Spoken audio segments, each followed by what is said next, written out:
Robur the Conqueror. By Jules Verne. Chapter 1. Mysterious Sounds. Bang! Bang! The pistol shots were almost simultaneous. A cow peacefully grazing 50 yards away received one of the bullets in her back. She had nothing to do with the quarrel all the same. Neither of the adversaries was hit.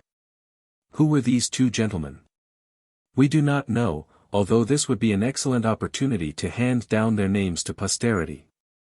All we can say is that the elder was an Englishman and the younger an American, and both of them were old enough to know better. So far as recording in what locality the inoffensive ruminant had just tasted her last tuft of herbage, nothing can be easier. It was on the left bank of Niagara, not far from the suspension bridge which joins the American to the Canadian bank 3 miles from the falls. The Englishman stepped up to the American. I contend, nevertheless, that it was Rule Britannia. And I say it was Yankee Doodle, replied the young American. The dispute was about to begin again when one of the seconds, doubtless in the interests of the milk trade, interposed. Suppose we say it was Rule Doodle and Yankee Britannia, and adjourn to breakfast? This compromise between the national heirs of Great Britain and the United States was adopted to the general satisfaction. The Americans and Englishmen walked up the left bank of the Niagara on their way to Goat Island, the neutral ground between the falls. Let us leave them in the presence of the boiled eggs and traditional ham, and floods enough of tea to make the cataract jealous, and trouble ourselves no more about them. It is extremely unlikely that we shall again meet with them in this story. Which was right, the Englishman or the American? It is not easy to say. Anyhow, the duel shows how great was the excitement, not only in the New but also in the Old World, with regard to an inexplicable phenomenon which for a month or more had driven everybody to distraction. Never had the sky been so much looked at since the appearance of man on the terrestrial globe. The night before, an aerial trumpet had blared its brazen notes through space immediately over that part of Canada between Lake Ontario and Lake Erie. Some people had heard those notes as Yankee Doodle, others had heard them as Rule Britannia, and hence the quarrel between the Anglo-Saxons, which ended with the breakfast on Goat Island. Perhaps it was neither one nor the other of these patriotic tunes, but what was undoubted by all was that these extraordinary sounds had seemed to descend from the sky to the earth. What could it be? Was it some exuberant aeronaut rejoicing on that sonorous instrument of which the Renami makes such obstreperous use? No. There was no balloon and there were no aeronauts. Some strange phenomenon had occurred in the higher zones of the atmosphere, a phenomenon of which neither the nature or the cause could be explained. Today it appeared over America, 48 hours afterwards it was over Europe. A week later it was in Asia over the Celestial Empire. Hence in every country of the world, empire, kingdom, or republic, there was anxiety which it was important to allay. If you hear in your house strange and inexplicable noises, do you not at once endeavor to discover the cause? And if your search is in vain, do you not leave your house and take up your quarters in another? But in this case the house was the terrestrial globe. There are no means of leaving that house for the moon or Mars, or Venus, or Jupiter, or any other planet of the solar system. And so of necessity we have to find out what it is that takes place, not in the infinite void, but within the atmospherical zones. In fact, if there is no air there is no noise, and as there was a noise, that famous trumpet, to wit, the phenomenon must occur in the air, the density of which invariably diminishes. And which does not extend for more than 6 miles round our spheroid. Naturally the newspapers took up the question in their thousands, and treated it in every form, throwing on it both light and darkness, recording many things about it true or false. Alarming and tranquilizing their readers, as the sale required, and almost driving ordinary people mad. At one blow party politics dropped unheeded, and the affairs of the world went on none the worse for it. But what could this thing be? There was not an observatory that was not applied to. If an observatory could not give a satisfactory answer, what was the use of observatories? If astronomers, who doubled and tripled the stars 100,000 million miles away, could not explain a phenomenon occurring only a few miles off, what was the use of astronomers? The observatory at Paris was very guarded in what it said. In the mathematical section they had not thought the statement worth noticing, in the meridional section they knew nothing about it, in the physical observatory they had not come across it, in the geodetic section they had had no observation. In the meteorological section there had been no record, in the calculating room they had had nothing to deal with. At any rate this confession was a frank one, and the same frankness characterized the replies from the observatory of Montsouris and the magnetic station in the park of Saint Maur. The same respect for the truth distinguished the Bureau de Longitudes. The provinces were slightly more affirmative. Perhaps in the night of the 5th and the morning of the 6th of May there had appeared a flash of light of electrical origin which lasted about 20 seconds. At the Pic du Midi this light appeared between 9 and 10 in the evening. At the Meteorological Observatory on the Puy de Dôme the light had been observed between 1 and 2 o'clock in the morning, at Mont Ventoux in Provence it had been seen between 2 and 3 o'clock. At Nice it had been noticed between 3 and 4 o'clock, while at the Semnoz Alps between Annecy, Le Bourget, and Le Liman, it had been detected just as the zenith was paling with the dawn. Now it evidently would not do to disregard these observations altogether.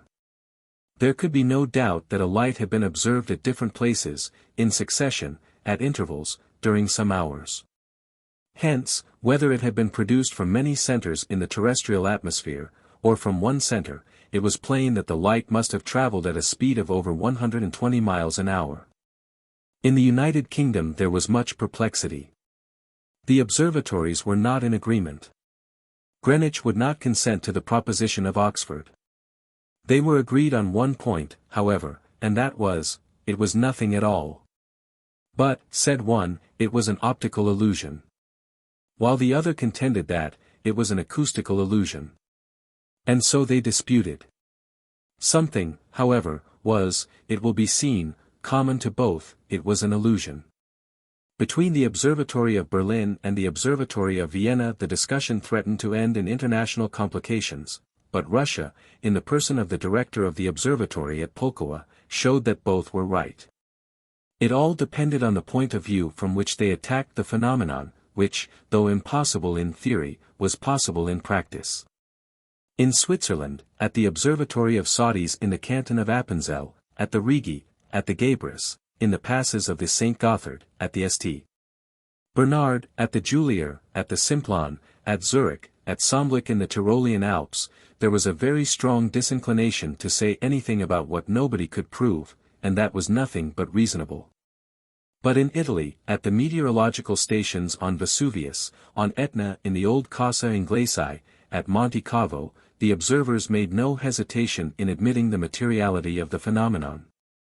Particularly as they had seen it by day in the form of a small cloud of vapor, and by night in that of a shooting star. But of what it was they knew nothing.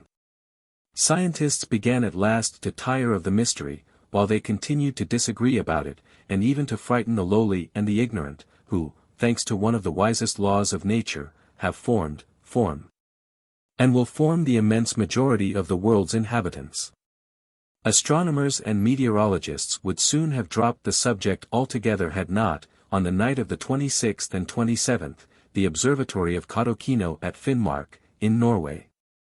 And during the night of the 28th and 29th that of Isfjord at Spitsbergen, Norwegian one and Swedish the other, found themselves agreed in recording that in the center of an aurora borealis there had appeared a sort of huge bird, an aerial monster, whose structure they were unable to determine, but who, there was no doubt, was showering off from his body certain corpuscles which exploded like bombs. In Europe not a doubt was thrown on this observation of the stations in Finnmark and Spitsbergen. But what appeared the most phenomenal about it was that the Swedes and Norwegians could find themselves in agreement on any subject whatever. There was a laugh at the asserted discovery in all the observatories of South America, in Brazil, Peru, and La Plata, and in those of Australia at Sydney, Adelaide, and Melbourne, and Australian laughter is very catching. To sum up, only one chief of a meteorological station ventured on a decided answer to this question, notwithstanding the sarcasms that his solution provoked. This was a Chinaman, the director of the observatory at Zikawe, which rises in the center of a vast plateau less than 30 miles from the sea, having an immense horizon and wonderfully pure atmosphere. It is possible, said he, that the object was an aviform apparatus, a flying machine. What nonsense! But if the controversy was keen in the Old World, we can imagine what it was like in that portion of the New of which the United States occupy so vast an area. A Yankee, we know, does not waste time on the road. He takes the street that leads him straight to his end. And the observatories of the American Federation did not hesitate to do their best. If they did not hurl their objectives at each other's heads, it was because they would have had to put them back just when they most wanted to use them. In this much disputed question, the observatories of Washington in the District of Columbia, and Cambridge in Massachusetts, found themselves opposed by those of Dartmouth College in New Hampshire, and Ann Arbor in Michigan. The subject of their dispute was not the nature of the body observed, but the precise moment of its observation. All of them claimed to have seen it the same night, the same hour, the same minute, the same second, although the trajectory of the mysterious voyager took it but a moderate height above the horizon. Now from Massachusetts to Michigan, from New Hampshire to Columbia, the distance is too great for this double observation, made at the same moment, to be considered possible. Dudley at Albany, in the state of New York, and West Point, the military academy, showed that their colleagues were wrong by an elaborate calculation of the right ascension and declination of the aforesaid body. But later on it was discovered that the observers had been deceived in the body, and that what they had seen was an aerolite. This aerolite could not be the object in question, for how could an aerolite blow a trumpet? It was in vain that they tried to get rid of this trumpet as an optical illusion. The ears were no more deceived than the eyes. Something had assuredly been seen, and something had assuredly been heard.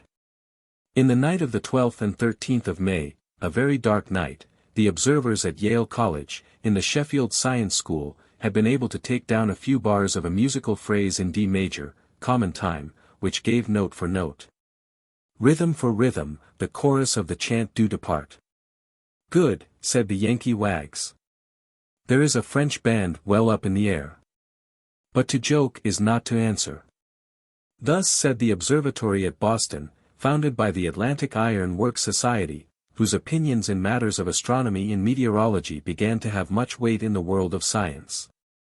Then there intervened the observatory at Cincinnati, founded in 1870, on Mount Lookout, thanks to the generosity of Mr. Kilger, and known for its micrometrical measurements of double stars. Its director declared with the utmost good faith that there had certainly been something, that a traveling body had shown itself at very short periods at different points in the atmosphere, but what were the nature of this body, its dimensions, its speed, and its trajectory, it was impossible to say. It was then a journal whose publicity is immense, the New York Herald, received the anonymous contribution hereunder. There will be in the recollection of most people the rivalry which existed a few years ago between the two heirs of the Begum of Raganara, the French Dr. Saracen, the city of Frankville, and the German engineer Schulze. In the city of Steeltown, both in the south of Oregon in the United States. It will not have been forgotten that, with the object of destroying Frankville, Herr Schulze launched a formidable engine, intended to beat down the town and annihilate it at a single blow. Still less will it be forgotten that this engine, whose initial velocity as it left the mouth of the monster cannon had been erroneously calculated, had flown off at a speed exceeding by 16 times that of ordinary projectiles, or about 450 miles an hour, that it did not fall to the ground, and that it passed into an aerolytic stage, so as to circle for ever round our globe. Why should not this be the body in question? Very ingenious, Mr. Correspondent on the New York Herald, but how about the trumpet? There was no trumpet in Herr Schulze's projectile. So all the explanations explained nothing, and all the observers had observed in vain. There remained only the suggestion offered by the director of Zikawe. But the opinion of a Chinaman. The discussion continued, and there was no sign of agreement. Then came a short period of rest. Some days elapsed without any object, aerolite or otherwise, being described, and without any trumpet notes being heard in the atmosphere. The body then had fallen on some part of the globe where it had been difficult to trace it, in the sea, perhaps. Had it sunk in the depths of the Atlantic, the Pacific, or the Indian Ocean? What was to be said in this matter? But then, between the 2nd and 9th of June, there came a new series of facts which could not possibly be explained by the unaided existence of a cosmic phenomenon. In a week the hamburgers at the top of St. Michael's Tower, the Turks on the highest minaret of St. Sophia, the Rouenas at the end of the metal spire of their cathedral, the Strasburgers at the summit of their minster, the Americans on the head of the Liberty statue at the entrance of the Hudson and on the Bunker Hill Monument at Boston. The Chinese at the spike of the Temple of the 400 Genii at Canton, the Hindus on the 16th terrace of the Pyramid of the Temple at Tanjore, the San Pietrini at the Cross of St. Peter's at Rome, the English at the Cross of St. Paul's in London, the Egyptians at the apex of the Great Pyramid of Giza, the Parisians at the lighting conductor of the Iron Tower of the Exposition of 1889, 1,000 feet high. All of them beheld a flag floating from some one of these inaccessible points. And the flag was black, dotted with stars, and it bore a golden sun in its center. How do you find this book? Any thoughts about the book or the author? Any suggestion for improvement? Please take a moment to share your thoughts in a comment. If you like it, share it with your friends who might enjoy it as well. Subscribe to keep in touch.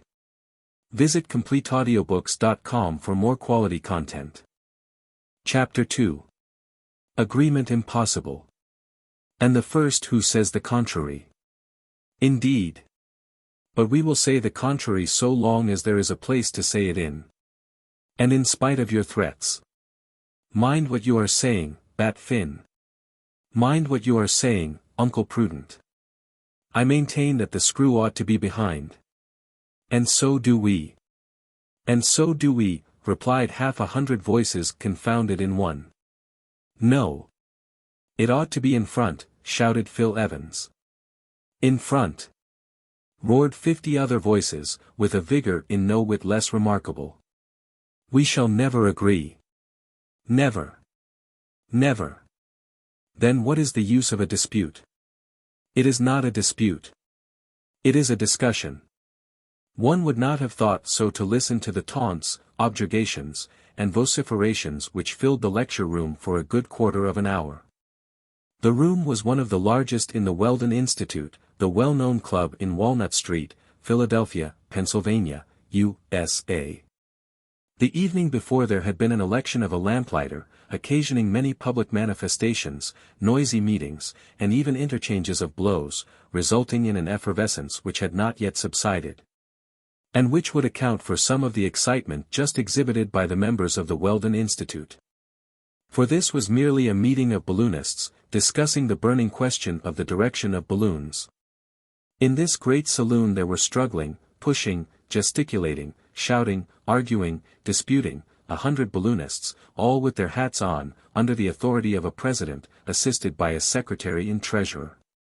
They were not engineers by profession, but simply amateurs of all that appertained to aerostatics, and they were amateurs in a fury, and especially foes of those who would oppose to aerostats apparatuses heavier than the air, flying machines, aerial ships, or what not. That these people might one day discover the method of guiding balloons is possible. There could be no doubt that their president had considerable difficulty in guiding them. This president, well known in Philadelphia, was the famous Uncle Prudent, Prudent being his family name. There is nothing surprising in America in the qualificative uncle, for you can there be uncle without having either nephew or niece. There they speak of uncle as in other places they speak of father, though the father may have had no children. Uncle Prudent was a personage of consideration, and in spite of his name was well known for his audacity. He was very rich, and that is no drawback even in the United States, and how could it be otherwise when he owned the greater part of the shares in Niagara Falls? A society of engineers had just been founded at Buffalo for working the cataract. It seemed to be an excellent speculation. The 7,500 cubic meters that pass over Niagara in a second would produce 7 millions of horsepower. This enormous power, distributed amongst all the workshops within a radius of 300 miles, would return an annual income of $300 million, of which the greater part would find its way into the pocket of Uncle Prudent. He was a bachelor, he lived quietly, and for his only servant had his valet Frycollin, who was hardly worthy of being the servant to so audacious a master. Uncle Prudent was rich, and therefore he had friends, as was natural. But he also had enemies, although he was president of the club, among others all those who envied his position. Amongst his bitterest foes we may mention the secretary of the Weldon Institute. This was Phil Evans, who was also very rich, being the manager of the Weldon Watch Company, an important manufactory, which makes every day 500 movements equal in every respect to the best Swiss workmanship. Phil Evans would have passed for one of the happiest men in the world, and even in the United States, if it had not been for Uncle Prudent. Like him he was in his 46th year, like him of invariable health, like him of undoubted boldness. They were two men made to understand each other thoroughly, but they did not, for both were of extreme violence of character. Uncle Prudent was furiously hot, Phil Evans was abnormally cool. And why had not Phil Evans been elected president of the club? The votes were exactly divided between Uncle Prudent and him. 20 times there had been a scrutiny, and 20 times the majority had not declared for either one or the other. The position was embarrassing, and it might have lasted for the lifetime of the candidates. One of the members of the club then proposed a way out of the difficulty. This was Jem Chip, the treasurer of the Weldon Institute.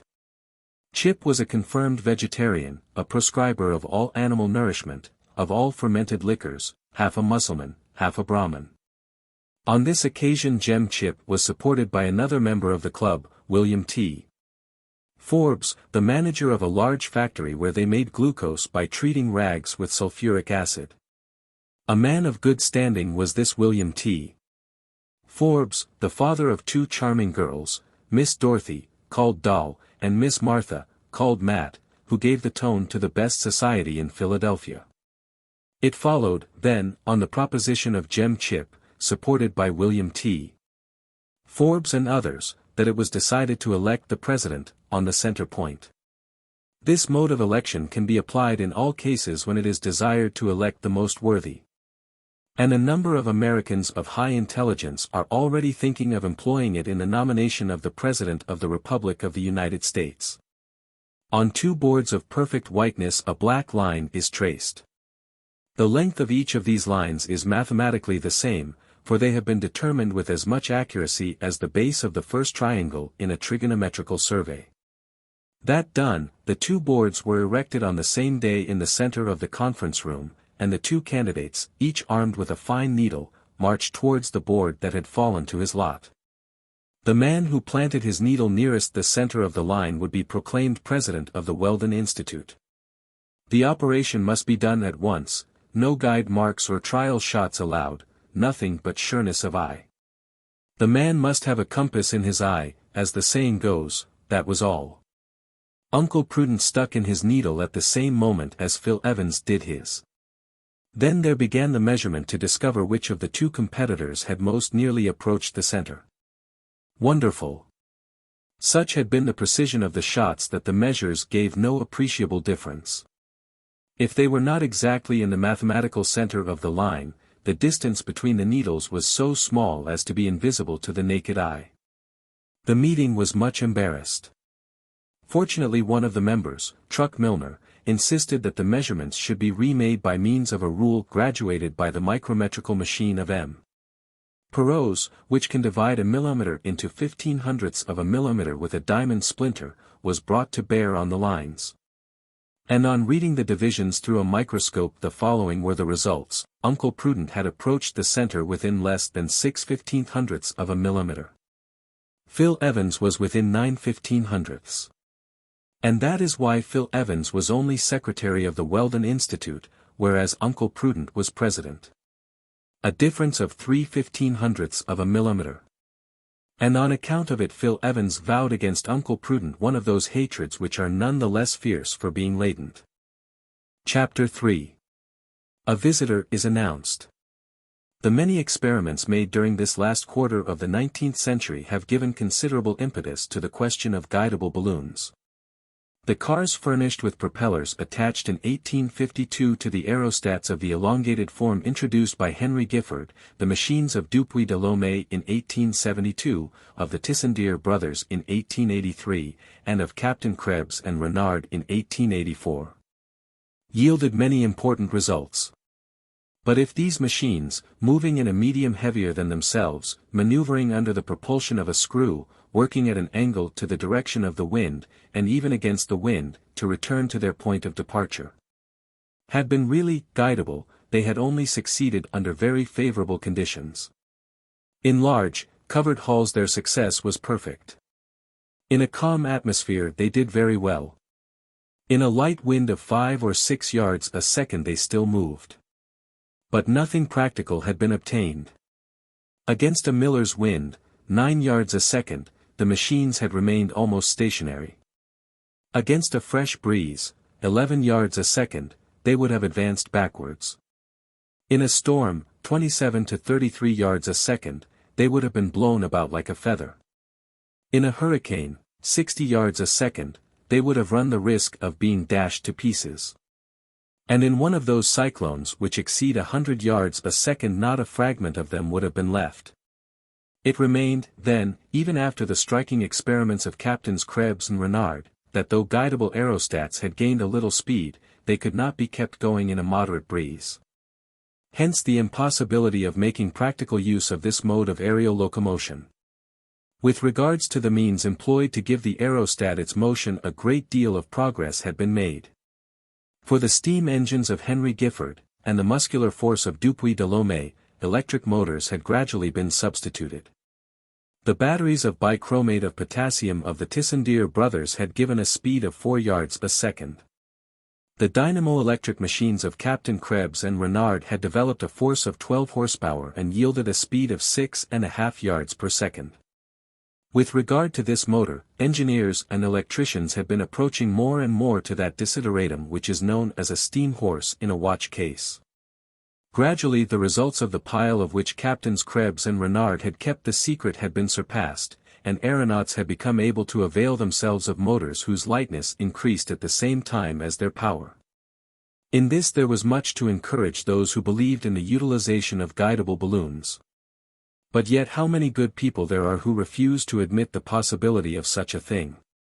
If the aerostat finds support in the air it belongs to the medium in which it moves. Under such conditions, how can its mass, which offers so much resistance to the currents of the atmosphere, make its way against the wind?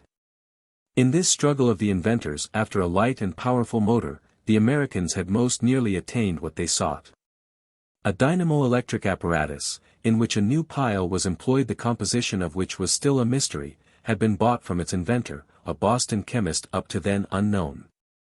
Calculations made with the greatest care, diagrams drawn with the utmost exactitude, showed that by means of this apparatus driving a screw of given dimensions a displacement could be obtained of from 20 to 22 yards a second. Now this was magnificent. And it is not dear, said Uncle Prudent, as he handed to the inventor in return for his formal receipt the last installment of the 100,000 paper dollars he had paid for his invention. Immediately the Weldon Institute set to work. When there comes along a project of practical utility the money leaps nimbly enough from American pockets. The funds flowed in even without its being necessary to form a syndicate. $300,000 came into the club's account at the first appeal. The work began under the superintendence of the most celebrated aeronaut of the United States, Harry W. Tinder, immortalized by 3 of his ascents out of 1,000, one in which he rose to a height of 12,000 yards, higher than Gay Lussac, Coxwell, Civet, Croce Spinelli, Tissandier, Glacier. Another in which he had crossed America from New York to San Francisco, exceeding by many hundred leagues the journeys of Nadar, Goddard, and others, to say nothing of that of John Wise, who accomplished 1,150 miles from St. Louis to Jefferson County.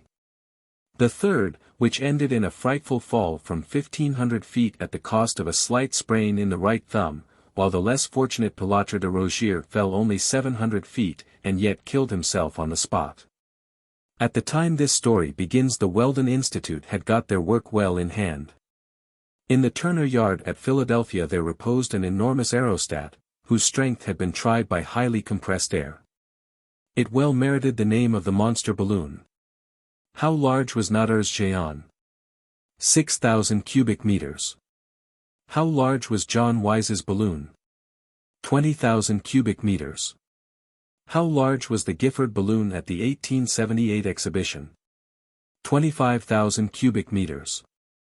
Compare these three aerostats with the aerial machine of the Weldon Institute, whose volume amounted to 40,000 cubic meters, and you will understand why Uncle Prudent and his colleagues were so justifiably proud of it. This balloon, not being destined for the exploration of the higher strata of the atmosphere, was not called the Excelsior, a name which is rather too much held in honor among the citizens of America. No. It was called, simply, the Go-Ahead, and all it had to do was to justify its name by going ahead obediently to the wishes of its commander. The dynamo-electric machine, according to the patent purchased by the Weldon Institute, was nearly ready. In less than 6 weeks the Go-Ahead would start for its first cruise through space. But, as we have seen, all the mechanical difficulties had not been overcome. Many evenings had been devoted to discussing, not the form of its screw nor its dimensions, but whether it ought to be put behind, as the Tissandier brothers had done, or before as Captains Krebs and Renard had done. It is unnecessary to add that the partisans of the two systems had almost come to blows. The group of beforists were equalled in number by the group of behindists. Uncle Prudent, who ought to have given the casting vote, Uncle Prudent, brought up doubtless in the school of Professor Buridan, could not bring himself to decide. Hence the impossibility of getting the screw into place. The dispute might last for some time, unless the government interfered. But in the United States the government meddles with private affairs as little as it possibly can. And it is right. Things were in this state at this meeting on the 13th of June, which threatened to end in a riot, insults exchanged, fisticuffs succeeding the insults, cane thrashing succeeding the fisticuffs. Revolver shots succeeding the cane thrashings, when at 37 minutes past 8 there occurred a diversion. The porter of the Weldon Institute coolly and calmly, like a policeman amid the storm of the meeting, approached the presidential desk. On it he placed a card. He awaited the orders that Uncle Prudent found it convenient to give. Uncle Prudent turned on the steam whistle, which did duty for the presidential bell, for even the Kremlin clock would have struck in vain. But the tumult slackened not. Then the president removed his hat. Thanks to this extreme measure a semi-silence was obtained. "A communication," said Uncle Prudent, after taking a huge pinch from the snuff-box which never left him. "Speak up," answered 89 voices, accidentally in agreement on this one point. "A stranger, my dear colleagues, asks to be admitted to the meeting." "Never," replied every voice. "He desires to prove to us, it would appear," continued Uncle Prudent, "that to believe in guiding balloons is to believe in the absurdest of utopias. Let him in. Let him in." "What is the name of this singular personage?" asked Secretary Phil Evans. "Robur," replied Uncle Prudent. "Robur. Robur. Robur," yelled the assembly. And the welcome accorded so quickly to the curious name was chiefly due to the Weldon Institute hoping to vent its exasperation on the head of him who bore it. Chapter 4.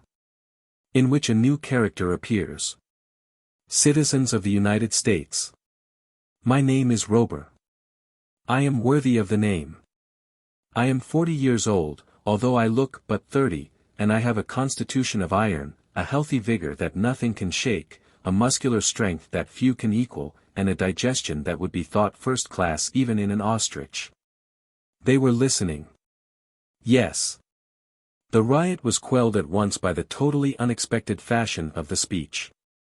Was this fellow a madman or a hoaxer? Whoever he was, he kept his audience in hand. There was not a whisper in the meeting in which but a few minutes ago the storm was in full fury. And Robur looked the man he said he was.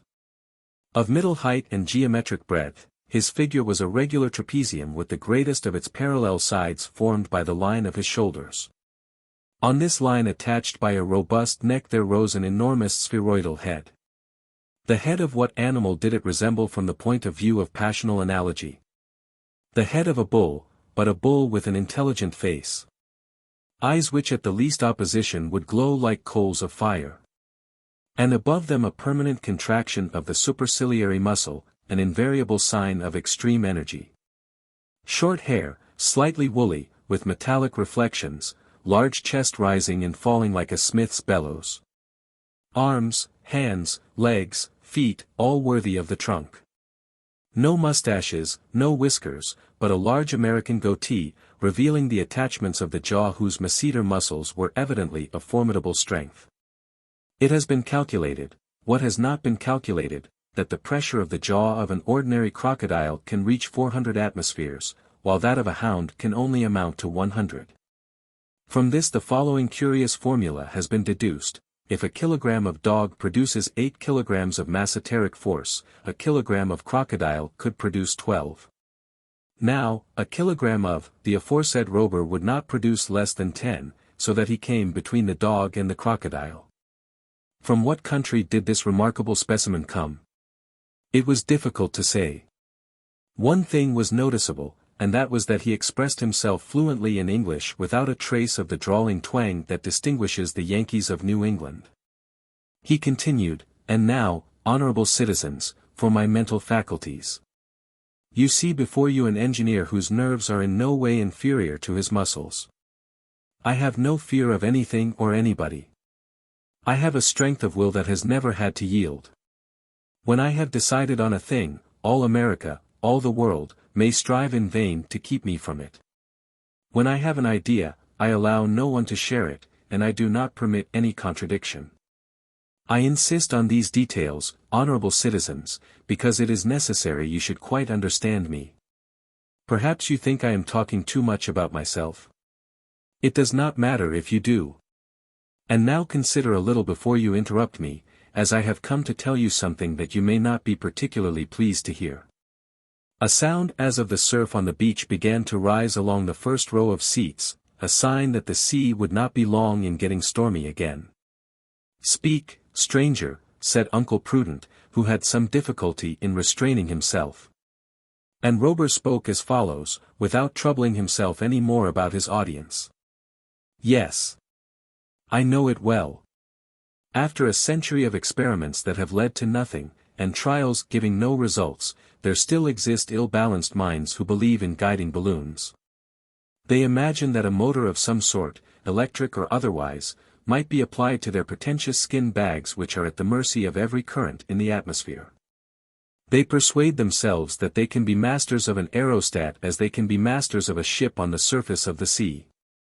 Because a few inventors in calm or nearly calm weather have succeeded in working an angle with the wind, or even beating to windward in a gentle breeze, they think that the steering of aerial apparatus lighter than the air is a practical matter.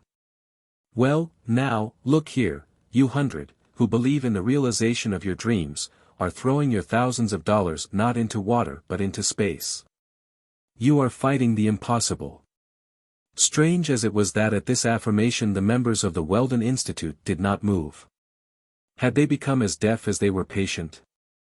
Or were they reserving themselves to see how far this audacious contradictor would dare to go? Robur continued, "What? A balloon. When to obtain the raising of a couple of pounds you require a cubic yard of gas. A balloon pretending to resist the wind by aid of its mechanism, when the pressure of a light breeze on a vessel's sails is not less than that of 400 horsepower. When in the accident at the Tay Bridge you saw the storm produce a pressure of 8½ hundredweight on a square yard. A balloon, when on such a system nature has never constructed anything flying, whether furnished with wings like birds, or membranes like certain fish, or certain mammalia." "Mammalia?" exclaimed one of the members. "Yes. Mammalia. The bat, which flies, if I am not mistaken. Is the gentleman unaware that this flyer is a mammal? Did he ever see an omelette made of bat's eggs?"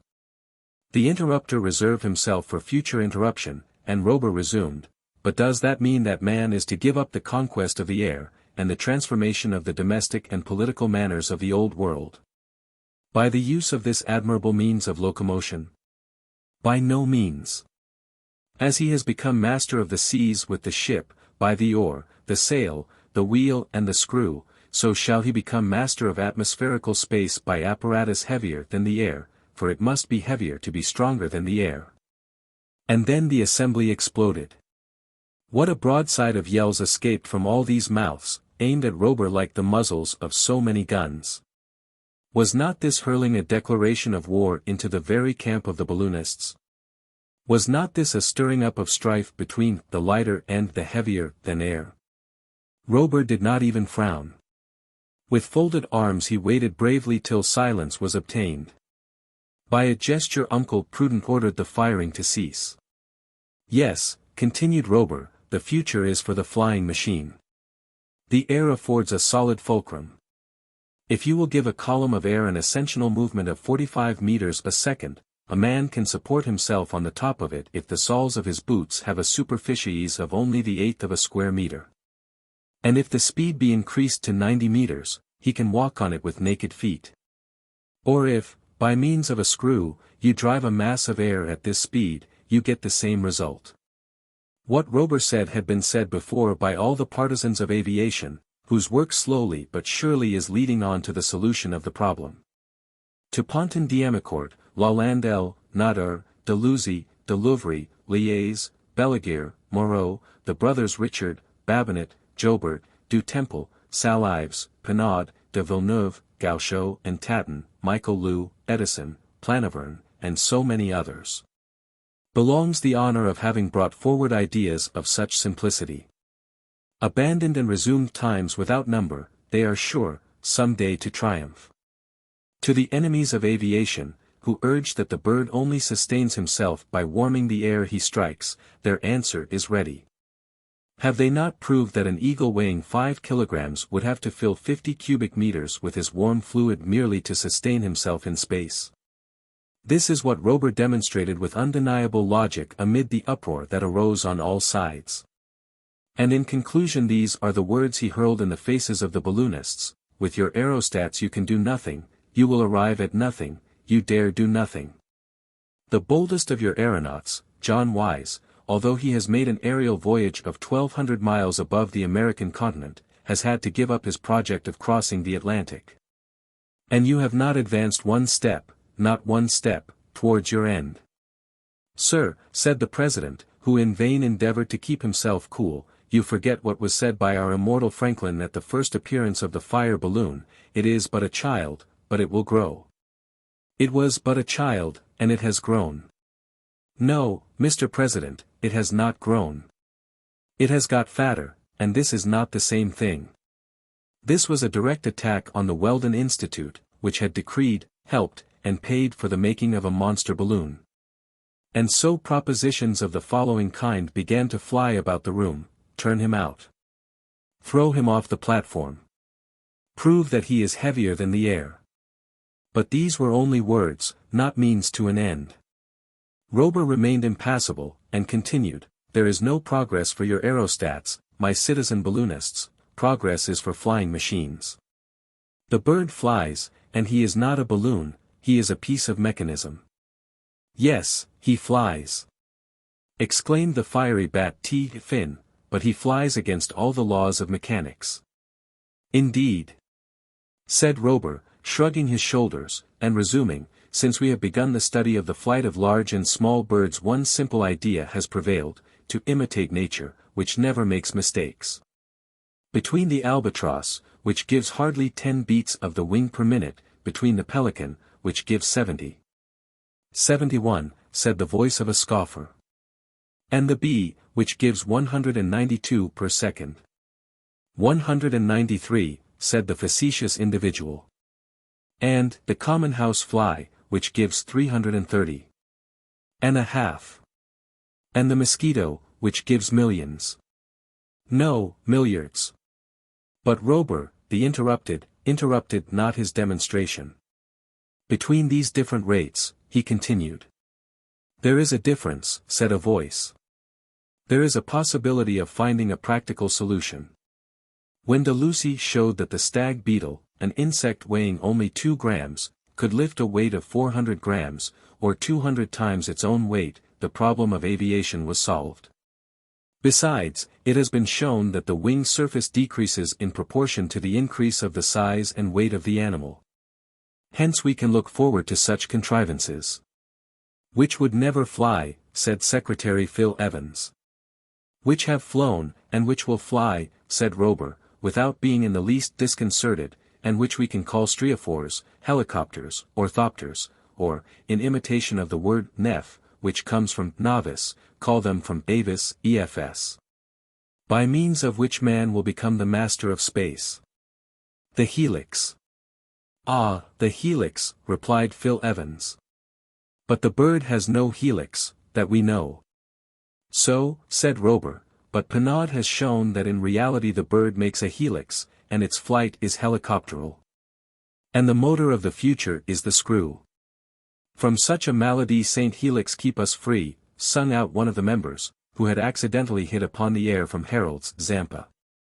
And they all took up the chorus, from such a malady Saint Helix keep us free, with such intonations and variations as would have made the French composer groan in his grave. As the last notes died away in a frightful discord, Uncle Prudent took advantage of the momentary calm to say, "Stranger, up to now, we let you speak without interruption." It seemed that for the president of the Weldon Institute shouts, yells, and catcalls were not interruptions, but only an exchange of arguments. But I may remind you, all the same, that the theory of aviation is condemned beforehand, and rejected by the majority of American and foreign engineers. It is a system which was the cause of the death of the flying Saracen at Constantinople, of the monk Volater at Lisbon, of de Lettern in 1852, of de Groot in 1864, besides the victims I forget since the mythological Icarus. A system, replied Robur, no more to be condemned than that whose martyrology contains the names of Pilatre de Rogier at Calais, of Blanchard at Paris, of Donaldson and Grimwood in Lake Michigan, of Civil and of Croce Spinelli. And others whom it takes good care to forget. This was a counter-thrust with a vengeance. Besides, continued Robur, with your balloons as good as you can make them you will never obtain any speed worth mentioning. It would take you 10 years to go round the world, and a flying machine could do it in a week. Here arose a new tempest of protests and denials which lasted for 3 long minutes. And then Phil Evans looked up the word. "Mr. Aviator," he said, "you who talk so much of the benefits of aviation, have you ever aviat?" "I have." "And made the conquest of the air?" "Not unlikely." "Hooray for Robur the Conqueror," shouted an ironical voice. "Well, yes. Robur the Conqueror. I accept the name and I will bear it, for I have a right to it." "We beg to doubt it," said Jem Chip. "Gentlemen," said Robur, and his brows knit, "when I have just seriously stated a serious thing I do not permit anyone to reply to me by a flat denial, and I shall be glad to know the name of the interrupter." "My name is Chip, and I am a vegetarian." "Citizen Chip," said Robur, "I knew that vegetarians had longer alimentary canals than other men, a good foot longer at the least. That is quite long enough. And so do not compel me to make you any longer by beginning at your ears and throw him out. Into the street with him. Lynch him. Helix him." The rage of the balloonists burst forth at last. They rushed at the platform. Robur disappeared amid a sheaf of hands that were thrown about as if caught in a storm. In vain the steam whistle screamed its fanfares on to the assembly. Philadelphia might well think that a fire was devouring one of its quarters and that all the waters of the Schuylkill could not put it out. Suddenly there was a recoil in the tumult. Robur had put his hands into his pockets and now held them out at the front ranks of the infuriated mob. In each hand was one of those American institutions known as revolvers which the mere pressure of the fingers is enough to fire, pocket mitrailleuses in fact. And taking advantage not only of the recoil of his assailants but also of the silence which accompanied it. "Decidedly," said he, "it was not Amerigo that discovered the New World, it was Cabot. "You are not Americans, citizen balloonists. You are only Cabo." 4 or 5 shots cracked out, fired into space. They hurt nobody. Amid the smoke, the engineer vanished, and when it had thinned away there was no trace of him. Robur the Conqueror had flown, as if some apparatus of aviation had borne him into the air. Chapter 5. Another disappearance. This was not the first occasion on which, at the end of their stormy discussions, the members of the Weldon Institute had filled Walnut Street and its neighborhood with their tumult. Several times had the inhabitants complained of the noisy way in which the proceedings ended, and more than once had the policemen had to interfere to clear the thoroughfare for the passers-by, who for the most part were supremely indifferent on the question of aerial navigation. But never before had the tumult attained such proportions, never had the complaints been better founded, never had the intervention of the police been more necessary. But there was some excuse for the members of the Weldon Institute. They had been attacked in their own house. To these enthusiasts for lighter than air and no less enthusiast for heavier than air had said things absolutely abhorrent. And at the moment they were about to treat him as he deserved, he had disappeared. So they cried aloud for vengeance. To leave such insults unpunished was impossible to all with American blood in their veins. Had not the sons of Amerigo been called the sons of Cabot? Was not that an insult as unpardonable as it happened to be just, historically? The members of the club in several groups rushed down Walnut Street, then into the adjoining streets, and then all over the neighborhood. They woke up the householders.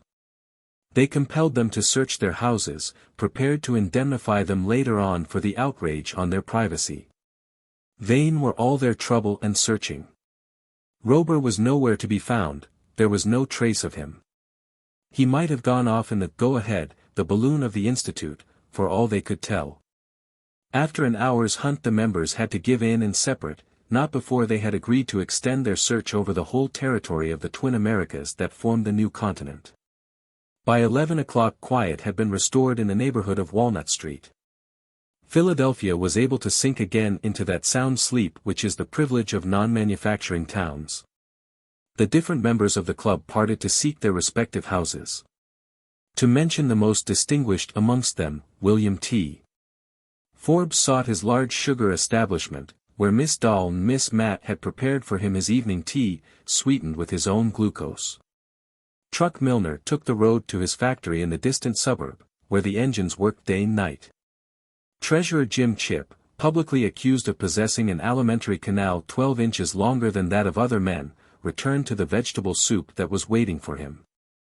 2 of the most important balloonists, 2 only, did not seem to think of returning so soon to their domicile. They availed themselves of the opportunity to discuss the question with more than usual acrimony. These were the irreconcilables, Uncle Prudent and Phil Evans, the president and secretary of the Weldon Institute. At the door of the club the valet Frycollin waited for Uncle Prudent, his master, and at last he went after him, though he cared but little for the subject which had set the 2 colleagues at loggerheads. It is only in euphemism that the verb discuss can be used to express the way in which the duet between the president and secretary was being performed. As a matter of fact they were in full wrangle with an energy born of their old rivalry. "No, sir, no," said Phil Evans. "If I had had the honor of being president of the Weldon Institute, there never, no, never, would have been such a scandal." "And what would you have done, if you had had the honor?" demanded Uncle Prudent. "I would have stopped the insulter before he had opened his mouth." "It seems to me it would have been impossible to stop him until he had opened his mouth," replied Uncle Prudent. "Not in America, sir, not in America." And exchanging such observations, increasing in bitterness as they went, they walked on through the streets farther and farther from their homes, until they reached a part of the city whence they had to go a long way round to get back. Frycollin followed, by no means at ease to see his master plunging into such deserted spots. He did not like deserted spots, particularly after midnight. In fact the darkness was profound, and the moon was only a thin crescent just beginning its monthly life. Frycollin kept a lookout to the left and right of him to see if he was followed. And he fancied he could see 5 or 6 hulking fellows dogging his footsteps. Instinctively he drew nearer to his master, but not for the world would he have dared to break in on the conversation of which the fragments reached him.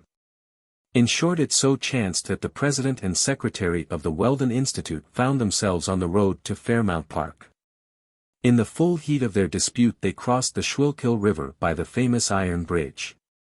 They met only a few belated wayfarers, and pressed on across a wide open tract ere the immense prairie was broken every now and then by the patches of thick woodland, which make the park different to any other in the world. There Frycollin's terror became acute, particularly as he saw the 5 or 6 shadows gliding after him across the Schuylkill Bridge. The pupils of his eyes broadened out to the circumference of his iris, and his limbs seemed to diminish as if endowed with the contractility peculiar to the mollusca and certain of the articulate, for Frycollin, the valet, was an egregious coward. He was a pure South Carolina Negro, with the head of a fool and the carcass of an imbecile. Being only 21, he had never been a slave, not even by birth, but that made no difference to him. Grinning and greedy and idle, and a magnificent poltroon, he had been the servant of Uncle Prudent for about 3 years. Over and over again had his master threatened to kick him out, but had kept him on for fear of doing worse. With a master ever ready to venture on the most audacious enterprises, Frycollin's cowardice had brought him many arduous trials. But he had some compensation. Very little had been said about his gluttony, and still less about his laziness. Ah, valet Frycollin, if you could only have read the future. Why, oh why, Frycollin, did you not remain at Boston with the Sneffels, and not have given them up when they talked of going to Switzerland? Was not that a much more suitable place for you than this of Uncle Prudence, where danger was daily welcomed? But here he was, and his master had become used to his faults. He had one advantage, and that was a consideration. Although he was a Negro by birth he did not speak like a Negro, and nothing is so irritating as that hateful jargon in which all the pronouns are possessive and all the verbs infinitive. Let it be understood, then, that Frycollin was a thorough coward. And now it was midnight, and the pale crescent of the moon began to sink in the west behind the trees in the park. The rays streaming fitfully through the branches made the shadows darker than ever. Frycollin looked around him anxiously. "Brrr," he said, "there are those fellows there all the time. Positively they are getting nearer. Master Uncle," he shouted. It was thus he called the president of the Weldon Institute, and thus did the president desire to be called. At the moment the dispute of the rivals had reached its maximum, and as they hurled their epithets at each other they walked faster and faster, and drew farther and farther away from the Schuylkill Bridge. They had reached the center of a wide clump of trees, whose summits were just tipped by the parting rays of the moon. Beyond the trees was a very large clearing, an oval field, a complete amphitheater. Not a hillock was there to hinder the gallop of the horses, not a bush to stop the view of the spectators. And if Uncle Prudent and Phil Evans had not been so deep in their dispute, and had used their eyes as they were accustomed to, they would have found the clearing was not in its usual state. Was it a flour mill that had anchored on it during the night? It looked like it, with its wings and sails, motionless and mysterious in the gathering gloom. But neither the president nor the secretary of the Weldon Institute noticed the strange modification in the landscape of Fairmount Park, and neither did Frycollin. It seemed to him that the thieves were approaching, and preparing for their attack. And he was seized with convulsive fear, paralyzed in his limbs, with every hair he could boast of on the bristle. His terror was extreme. His knees bent under him, but he had just strength enough to exclaim for the last time, "Master Uncle! Master Uncle! What is the matter with you?" asked Uncle Prudent. Perhaps the disputants would not have been sorry to have relieved their fury at the expense of the unfortunate valet. But they had no time, and neither even had he time to answer. A whistle was heard. A flash of electric light shot across the clearing. A signal, doubtless. The moment had come for the deed of violence. In less time than it takes to tell, 6 men came leaping across from under the trees, 2 onto Uncle Prudent, 2 onto Phil Evans, 2 onto Frycollin. There was no need for the last 2, for the Negro was incapable of defending himself. The president and secretary of the Weldon Institute, although taken by surprise, would have resisted. They had neither time nor strength to do so. In a second they were rendered speechless by a gag, blind by a bandage, thrown down, pinioned and carried bodily off across the clearing. What could they think except that they had fallen into the hands of people who intended to rob them? The people did nothing of the sort, however. They did not even touch Uncle Prudent's pockets, although, according to his custom, they were full of paper dollars. Within a minute of the attack, without a word being passed, Uncle Prudent, Phil Evans, and Frycollin felt themselves laid gently down, not on the grass, but on a sort of plank that creaked beneath them. They were laid down side by side. A door was shut, and the grating of a bolt and a staple told them that they were prisoners. Then there came a continuous buzzing, a quivering, a frrrr, with the rrr unending. And that was the only sound that broke the quiet of the night. Great was the excitement next morning in Philadelphia. Very early was it known what had passed at the meeting of the Institute. Everyone knew of the appearance of the mysterious engineer named Robur the Conqueror, and the tumult among the balloonists, and his inexplicable disappearance. But it was quite another thing when all the town heard that the president and secretary of the club had also disappeared during the night. Long and keen was the search in the city and neighborhood. Useless. The newspapers of Philadelphia, the newspapers of Pennsylvania, the newspapers of the United States reported the facts and explained them in 100 ways, not one of which was the right one. Heavy rewards were offered, and placards were pasted up, but all to no purpose. The earth seemed to have opened and bodily swallowed the president and secretary of the Weldon Institute. Chapter 6. The president and secretary suspend hostilities. A bandage over the eyes, a gag in the mouth, a cord round the wrists, a cord round the ankles, unable to see, to speak, or to move, Uncle Prudent, Phil Evans, and Frycollin were anything but pleased with their position. Knowing not who had seized them, nor in what they had been thrown like parcels in a goods wagon, nor where they were, nor what was reserved for them, it was enough to exasperate even the most patient of the ovine race. And we know that the members of the Weldon Institute were not precisely sheep as far as patience went. With his violence of character we can easily imagine how Uncle Prudent felt. One thing was evident, that Phil Evans and he would find it difficult to attend the club next evening. As to Frycollin, with his eyes shut and his mouth closed, it was impossible for him to think of anything. He was more dead than alive. For an hour the position of the prisoners remained unchanged. No one came to visit them, or to give them that liberty of movement and speech of which they lay in such need. They were reduced to stifled sighs, to grunts emitted over and under their gags, to everything that betrayed anger kept dumb and fury imprisoned, or rather bound down. Then after many fruitless efforts they remained for some time as though lifeless. Then as the sense of sight was denied them they tried by their sense of hearing to obtain some indication of the nature of this disquieting state of things. But in vain did they seek for any other sound than an interminable and inexplicable frrr which seemed to envelop them in a quivering atmosphere. At last something happened. Phil Evans, regaining his coolness, managed to slacken the cord which bound his wrists. Little by little the knot slipped, his fingers slipped over each other, and his hands regained their usual freedom. A vigorous rubbing restored the circulation.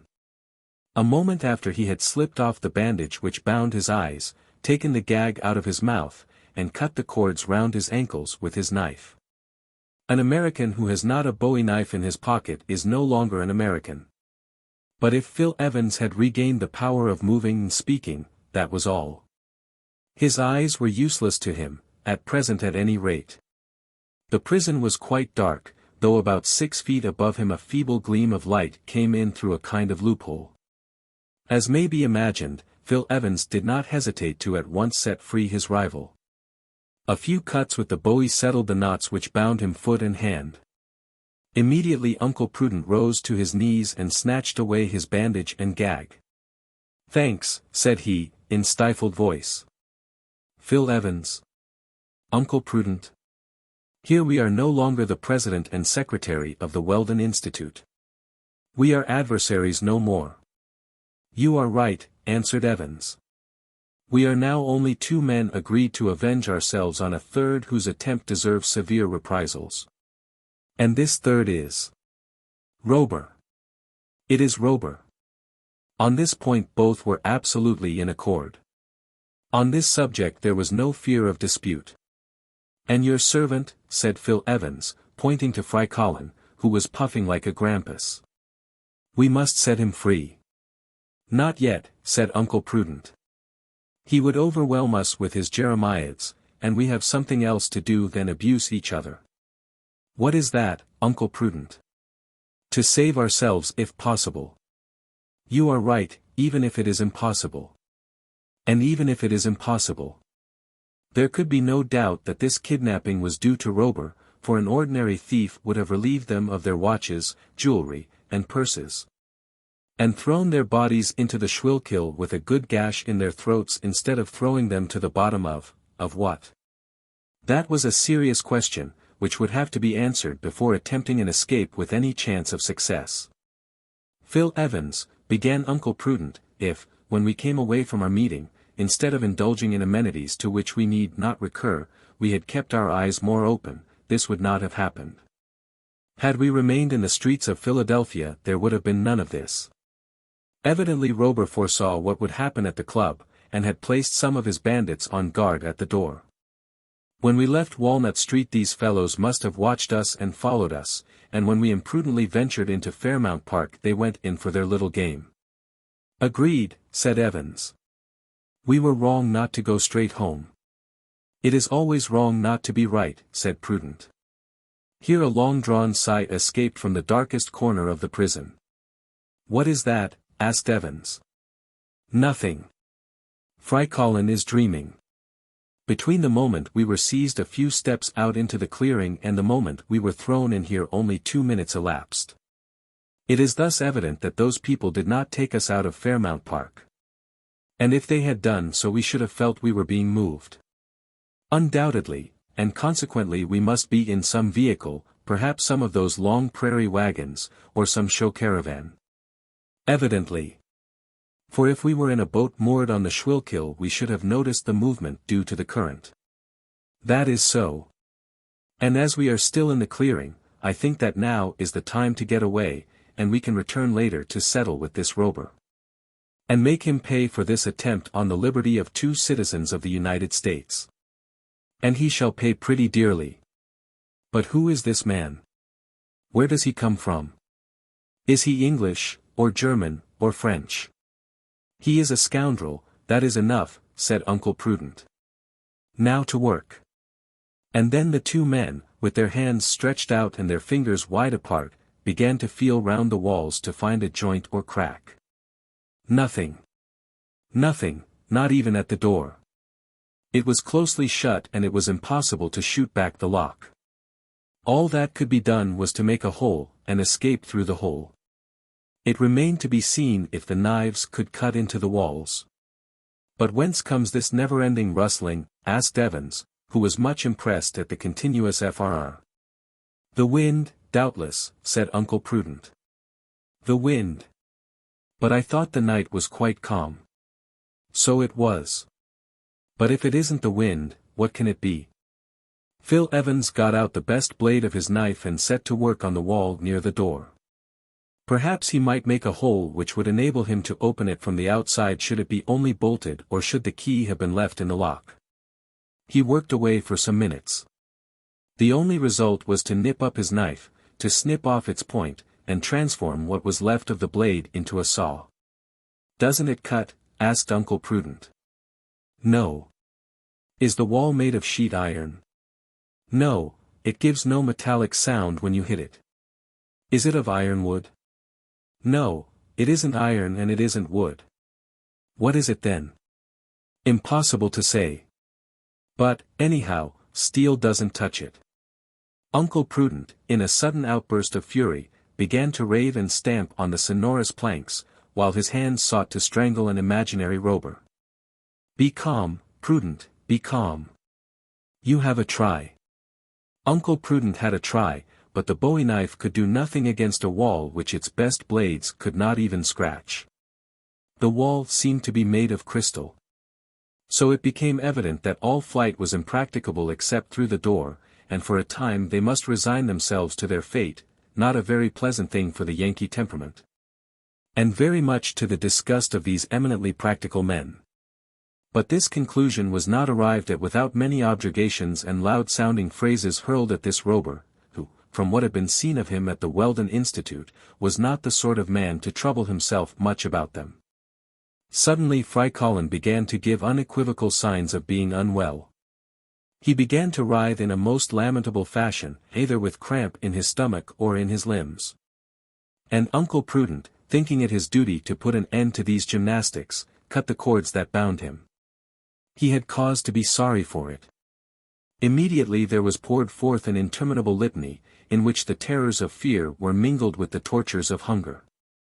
Frycollin was no worse in his brain than in his stomach, and it would have been difficult to decide to which organ the chief cause of the trouble should be assigned. "Frycollin," said Uncle Prudent. "Master Uncle." "Master Uncle," answered the negro between two of his lugubrious howls. "It is possible that we are doomed to die of hunger in this prison, but we have made up our minds not to succumb until we have availed ourselves of every means of alimentation to prolong our lives." "To eat me?" exclaimed Frycollin. "As is always done with a negro under such circumstances. So you had better not make yourself too obvious. Or you'll have your bones picked," said Evans. And as Frycollin saw he might be used to prolong two existences more precious than his own, he contented himself thenceforth with groaning in quiet. The time went on and all attempts to force the door or get through the wall proved fruitless. What the wall was made of was impossible to say. It was not metal, it was not wood, it was not stone, and all the cell seemed to be made of the same stuff. When they stamped on the floor it gave a peculiar sound that Uncle Prudent found it difficult to describe. The floor seemed to sound hollow, as if it was not resting directly on the ground of the clearing. And the inexplicable FRRR seemed to sweep along below it. All of which was rather alarming. "Uncle Prudent," said Phil Evans. "Well? Do you think our prison has been moved at all?" "Not that I know of. Because when we were first caught I distinctly remember the fresh fragrance of the grass and the resinous odor of the park trees. While now, when I take in a good sniff of the air, it seems as though all that had gone." "So it has." "Why?" "We cannot say why unless we admit that the prison has moved. And I say again that if the prison had moved, either as a vehicle on the road or a boat on the stream, we should have felt it." Here Frycollin gave vent to a long groan, which might have been taken for his last had he not followed it up with several more. "I expect Robur will soon have us brought before him," said Phil Evans. "I hope so," said Uncle Prudent. "And I shall tell him." "What?" "That he began by being rude and ended in being unbearable." Here Phil Evans noticed that day was beginning to break. A gleam, still faint, filtered through the narrow window opposite the door. It ought thus to be about 4 o'clock in the morning, for it is at that hour in the month of June in this latitude that the horizon of Philadelphia is tinged by the first rays of the dawn. But when Uncle Prudent sounded his repeater, which was a masterpiece from his colleague's factory, the tiny gong only gave 2:45, and the watch had not stopped. "That is strange," said Phil Evans. "At 2:45 it ought still to be night." "Perhaps my watch has got slow," answered Uncle Prudent. "A watch of the Wealdon Watch Company," exclaimed Phil Evans. Whatever might be the reason, there was no doubt that the day was breaking. Gradually the window became white in the deep darkness of the cell. However, if the dawn appeared sooner than the 40th parallel permitted, it did not advance with the rapidity peculiar to lower latitudes. This was another observation, of Uncle Prudent's, a new inexplicable phenomenon. "Couldn't we get up to the window and see where we are?" "We might," said Uncle Prudent. "Frycollin, get up." The negro arose.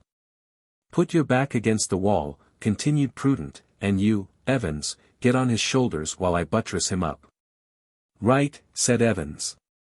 An instant afterwards his knees were on Frycollin's shoulders, and his eyes were level with the window. The window was not of lenticular glass like those on shipboard, but was a simple flat pane. It was small, and Phil Evans found his range of view was much limited. "Break the glass," said Prudent, "and perhaps you will be able to see better." Phil Evans gave it a sharp knock with the handle of his bowie knife. It gave back a silvery sound, but it did not break. Another and more violent blow. The same result. "It is unbreakable glass," said Evans. It appeared as though the pane was made of glass toughened on the Siemens system, as after several blows it remained intact. The light had now increased, and Phil Evans could see for some distance within the radius allowed by the frame. "What do you see?" asked Uncle Prudent. "Nothing." "What? Not any trees?" "No." "Not even the top branches?" "No." "Then we are not in the clearing?" "Neither in the clearing nor in the park." "Don't you see any roofs of houses or monuments?" said Prudent, whose disappointment and anger were increasing rapidly. "No." "What?" "Not a flagstaff, nor a church tower, nor a chimney. Nothing but space." As he uttered the words, the door opened. A man appeared on the threshold. It was Robur. "Honorable balloonists," he said, in a serious voice, "you are now free to go and come as you like." "Free!" exclaimed Uncle Prudent. "Yes, within the limits of the Albatross." Uncle Prudent and Phil Evans rushed out of their prison. And what did they see? 4,000 feet below them the face of a country they sought in vain to recognize. Chapter 7. On board the Albatross. When will man cease to crawl in the depths to live in the azure and quiet of the sky? To this question of Camille Flammario's the answer is easy. It will be when the progress of mechanics has enabled us to solve the problem of aviation. And in a few years, as we can foresee, a more practical utilization of electricity will do much towards that solution. In 1783, before the Montgolfier brothers had built their fire balloon, and Charles, the physician, had devised his first aerostat, a few adventurous spirits had dreamt of the conquest of space by mechanical means. The first inventors did not think of apparatus lighter than air, for that the science of their time did not allow them to imagine. It was to contrivances heavier than air, to flying machines in imitation of the birds, that they trusted to realize aerial locomotion. This was exactly what had been done by that madman Icarus, the son of Daedalus, whose wings, fixed together with wax, had melted as they approached the sun. But without going back to mythological times, without dwelling on Arcadus of Tarentum, we find, in the works of Dante of Perugia, of Leonardo da Vinci in Guidati, the idea of machines made to move through the air. 2 centuries and a half afterwards inventors began to multiply. In 1742 the Marquis de Bacqueville designed a system of wings, tried it over the Seine, and fell and broke his arm. In 1768 Paucton conceived the idea of an apparatus with 2 screws, suspensive and propulsive. In 1781 Meerwein, the architect of the Prince of Baden, built an orthopteric machine, and protested against the tendency of the aerostats which had just been invented. In 1784 Launoy and Bienvenu had maneuvered a helicopter worked by springs. In 1808 there were the attempts at flight by the Austrian Jacques Deegan. In 1810 came the pamphlet by Denayan of Nantes, in which the principles of heavier than air are laid down. From 1811 to 1840 came the inventions and researches of Derblinger, Vigouel, Sardi, Dubochet, and Cagnier de la Tour. In 1842 we have the Englishman Henson, with his system of inclined planes and screws worked by steam. In 1845 came Casas and his ascensional screws. In 1847 came Camille Vert and his helicopter made of birds' wings. In 1852 came Leader with his system of guidable parachutes, whose trial cost him his life. And in the same year came Michel Lou with his plan of gliding through the air on 4 revolving wings. In 1853 came Belleguic and his aeroplane with the traction screws, Voisin Chardins with his guidable kite, and George Colley with his flying machines driven by gas.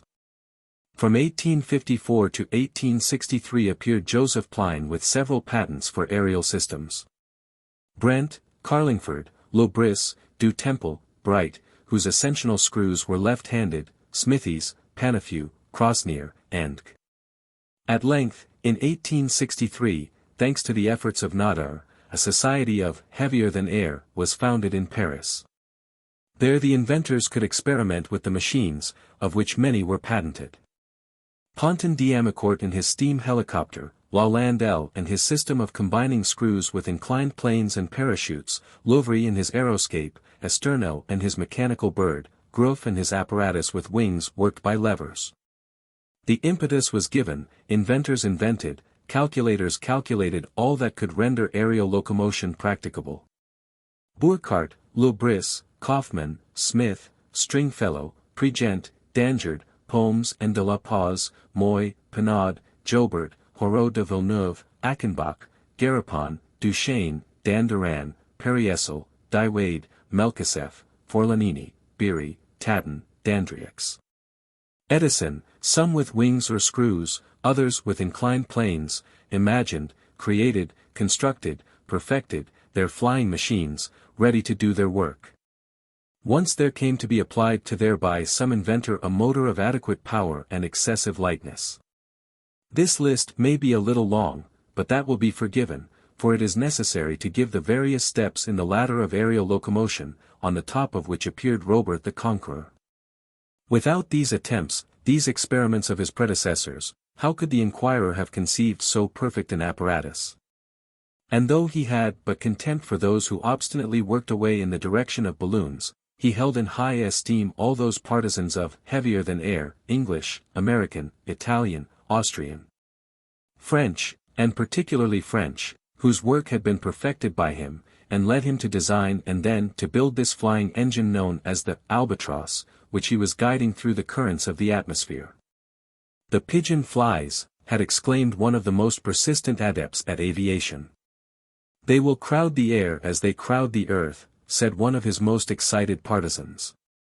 "From the locomotive to the aeromotive," shouted the noisiest of all, who had turned on the trumpet of publicity to awaken the old and new worlds.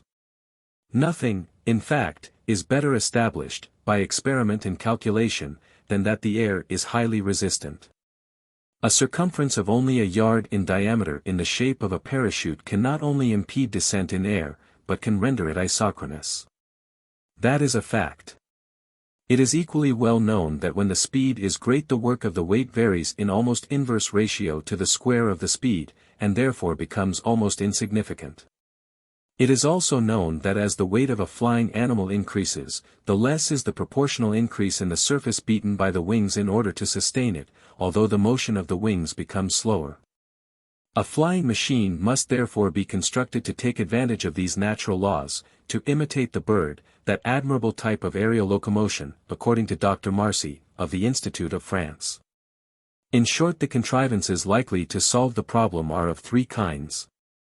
1. Helicopters or spiralophers, which are simply screws with vertical axes. 2. Ornithopters, machines which endeavor to reproduce the natural flight of birds. 3. Aeroplanes, which are merely inclined planes like kites, but towed or driven by screws. Each of these systems has had and still has its partisans obstinately resolved to give way in not the slightest particular. However, Robur, for many reasons, had rejected the two first. The ornithopter, or mechanical bird, offers certain advantages, no doubt. That the work and experiments of M. Renard in 1884 have sufficiently proved. But, as has been said, it is not necessary to copy nature servilely. Locomotives are not copied from the hare, nor are ships copied from the fish. To the first we have put wheels which are not legs. To the second we have put screws which are not fins. And they do not do so badly. Besides, what is this mechanical movement in the flight of birds, whose action is so complex? Has not Dr. Marcy suspected that the feathers open during the return of the wings so as to let the air through them? And is not that rather a difficult operation for an artificial machine? On the other hand, aeroplanes have given many good results. Screws opposing a slanting plane to the bed of air will produce an ascensional movement, and the models experimented on have shown that the disposable weight That is to say, the weight it is possible to deal with as distinct from that of the apparatus, increases with the square of the speed. Herein the aeroplane has the advantage over the aerostat even when the aerostat is furnished with the means of locomotion. Nevertheless, Robur had thought that the simpler his contrivance the better. And the screws, the St. Helices that had been thrown in his teeth at the Weldon Institute, had sufficed for all the needs of his flying machine. One series could hold it suspended in the air, the other could drive it along under conditions that were marvelously adapted for speed and safety. If the ornithopter, striking like the wings of a bird, raised itself by beating the air, the helicopter raised itself by striking the air obliquely, with the fins of the screw as it mounted on an inclined plane. These fins, or arms, are in reality wings, but wings disposed as a helix instead of as a paddle wheel. The helix advances in the direction of its axis. Is the axis vertical? Then it moves vertically. Is the axis horizontal? Then it moves horizontally.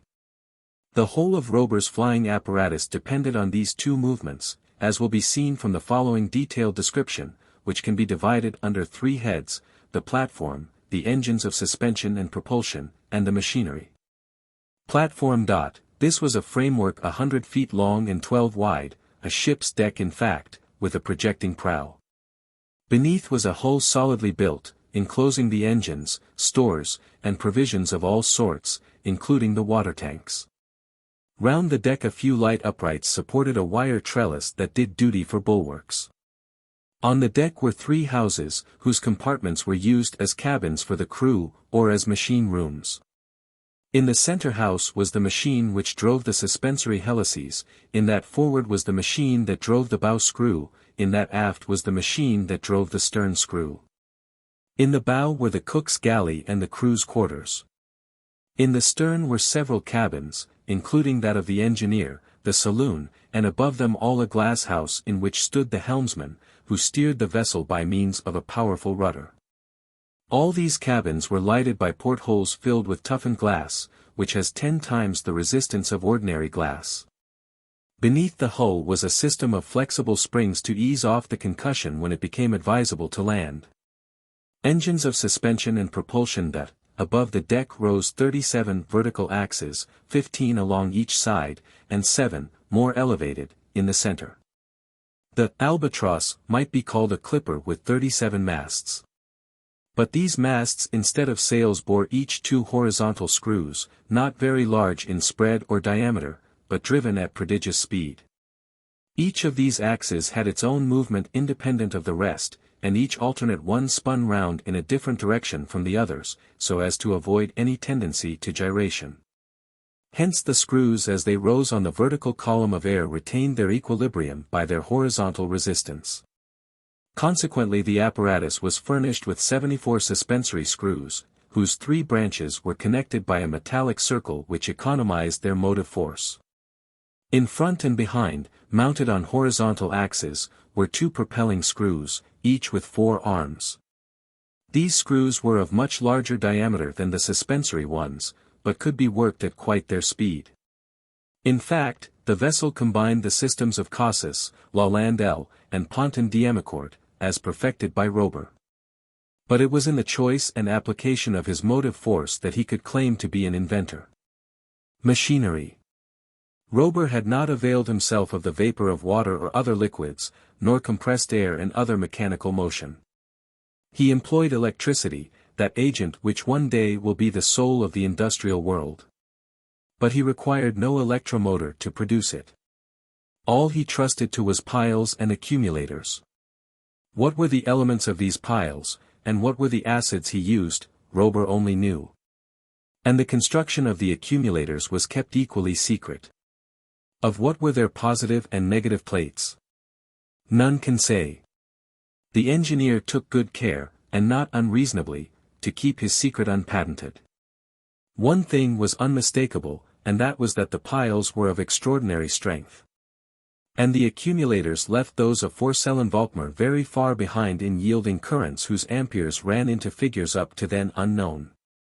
Thus there was obtained a power to drive the screws and communicate a suspending and propelling force in excess of all his requirements under any circumstances. But, it is as well to repeat it, this belonged entirely to Robur. He kept it a close secret. And, if the president and secretary of the Weldon Institute did not happen to discover it, it would probably be lost to humanity. It need not be shown that the apparatus possessed sufficient stability. Its center of gravity proved that at once. There was no danger of its making alarming angles with the horizontal, still less of its capsizing. And now for the metal used by Robur in the construction of his Aeronef, a name which can be exactly applied to the Albatross. What was this material, so hard that the bowie knife of Phil Evans could not scratch it, and Uncle Prudent could not explain its nature? Simply paper. For some years this fabrication had been making considerable progress. Unzized paper, with the sheets impregnated with dextrin and starch and squeezed in hydraulic presses, will form a material as hard as steel. There are made of it pulleys, rails, and wagon wheels, much more solid than metal wheels, and far lighter. And it was this lightness and solidity which Robur availed himself of in building his aerial locomotive. Everything, framework, hull, houses, cabins, were made of straw paper turned hard as metal by compression, and, what was not to be despised in an apparatus flying at great heights, incombustible. The different parts of the engines and the screws were made of gelatinized fiber, which combined in sufficient degree flexibility with resistance. This material could be used in every form. It was insoluble in most gases and liquids, acids or essences, to say nothing of its insulating properties, and it proved most valuable in the electric machinery of the Albatross. Robur, his mate Tom Turner, an engineer and 2 assistants, 2 steersmen and a cook, 8 men all told, formed the crew of the Aeronef, and proved ample for all the maneuvers required in aerial navigation. There were arms of the chase and of war. Fishing appliances, electric lights. Instruments of observation, compasses, and sextants for checking the course, thermometers for studying the temperature, different barometers, some for estimating the heights attained, others for indicating the variations of atmospheric pressure. A storm glass for forecasting tempests, a small library, a portable printing press, a field piece mounted on a pivot, breech loading and throwing a 3-inch shell, a supply of powder, bullets, dynamite cartridges. A cooking stove, warmed by currents from the accumulators, a stock of preserves, meats and vegetables sufficient to last for months. Such were the outfit and stores of the Aeronef, in addition to the famous trumpet. There was besides a light India rubber boat, insubmersible, which could carry 8 men on the surface of a river, a lake, or a calm sea. But were there any parachutes in case of accident? No. Robur did not believe in accidents of that kind. The axes of the screws were independent. The stoppage of a few would not affect the motion of the others, and if only half were working, the Albatross could still keep afloat in her natural element. And with her, said Robur to his guests in spite of themselves, I am master of the 7th part of the world, larger than Africa, Oceania, Asia, America, and Europe, this aerial Icarian sea, which millions of Icarians will one day people. Chapter 8. The balloonists refused to be convinced. The president of the Weldon Institute was stupefied, his companion was astonished. But neither of them would allow any of their very natural amazement to be visible. The valet Frycollin did not conceal his terror at finding himself borne through space on such a machine, and he took no pains whatever to hide it. The suspensory screws were rapidly spinning overhead. Fast as they were going, they would have to triple their speed if the Albatross was to ascend to higher zones. The 2 propellers were running very easily and driving the ship at about 11 knots an hour. As they leaned over the rail, the passengers of the Albatross could perceive a long sinuous liquid ribbon which meandered like a mere brook through a varied country amid the gleaming of many lagoons obliquely struck by the rays of the sun. The brook was a river, one of the most important in that district. Along its left bank was a chain of mountains extending out of sight. "And will you tell us where we are?" asked Uncle Prudent, in a voice tremulous with anger. I have nothing to teach you, answered Robur. And will you tell us where we are going? Asked Phil Evans. Through space. And how long will that last? Until it ends. Are we going round the world? Asked Phil Evans ironically. Further than that, said Robur. And if this voyage does not suit us? Asked Uncle Prudent. It will have to suit you. That is a foretaste of the nature of the relations that were to obtain between the master of the Albatross and his guests, not to say his prisoners. Manifestly he wished to give them time to cool down, to admire the marvelous apparatus which was bearing them through the air, and doubtless to compliment the inventor. And so he went off to the other end of the deck, leaving them to examine the arrangement of the machinery and the management of the ship or to give their whole attention to the landscape which was unrolling beneath them.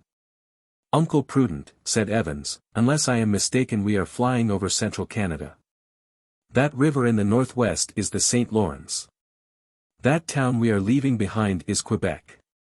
It was indeed the old city of Champlain, whose zinc roofs were shining like reflectors in the sun. The Albatross must thus have reached the 46th degree of north latitude, and thus was explained the premature advance of the day with the abnormal prolongation of the dawn. Yes, said Phil Evans, there is the town in its amphitheater, the hill with its citadel, the Gibraltar of North America. There are the cathedrals. There is the custom house with its dome surmounted by the British flag.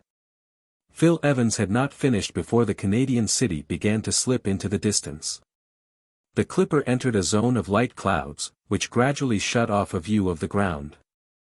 Robur, seeing that the president and secretary of the Weldon Institute had directed their attention to the external arrangements of the Albatross, walked up to them and said, "Well, gentlemen. Do you believe in the possibility of aerial locomotion by machines heavier than air?" It would have been difficult not to succumb to the evidence. But Uncle Prudent and Phil Evans did not reply. "You are silent," continued the engineer. "Doubtless hunger makes you dumb. But if I undertook to carry you through the air, I did not think of feeding you on such a poorly nutritive fluid.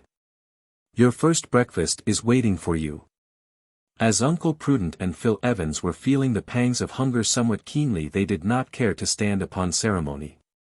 A meal would commit them to nothing, and when Robur put them back on the ground they could resume full liberty of action.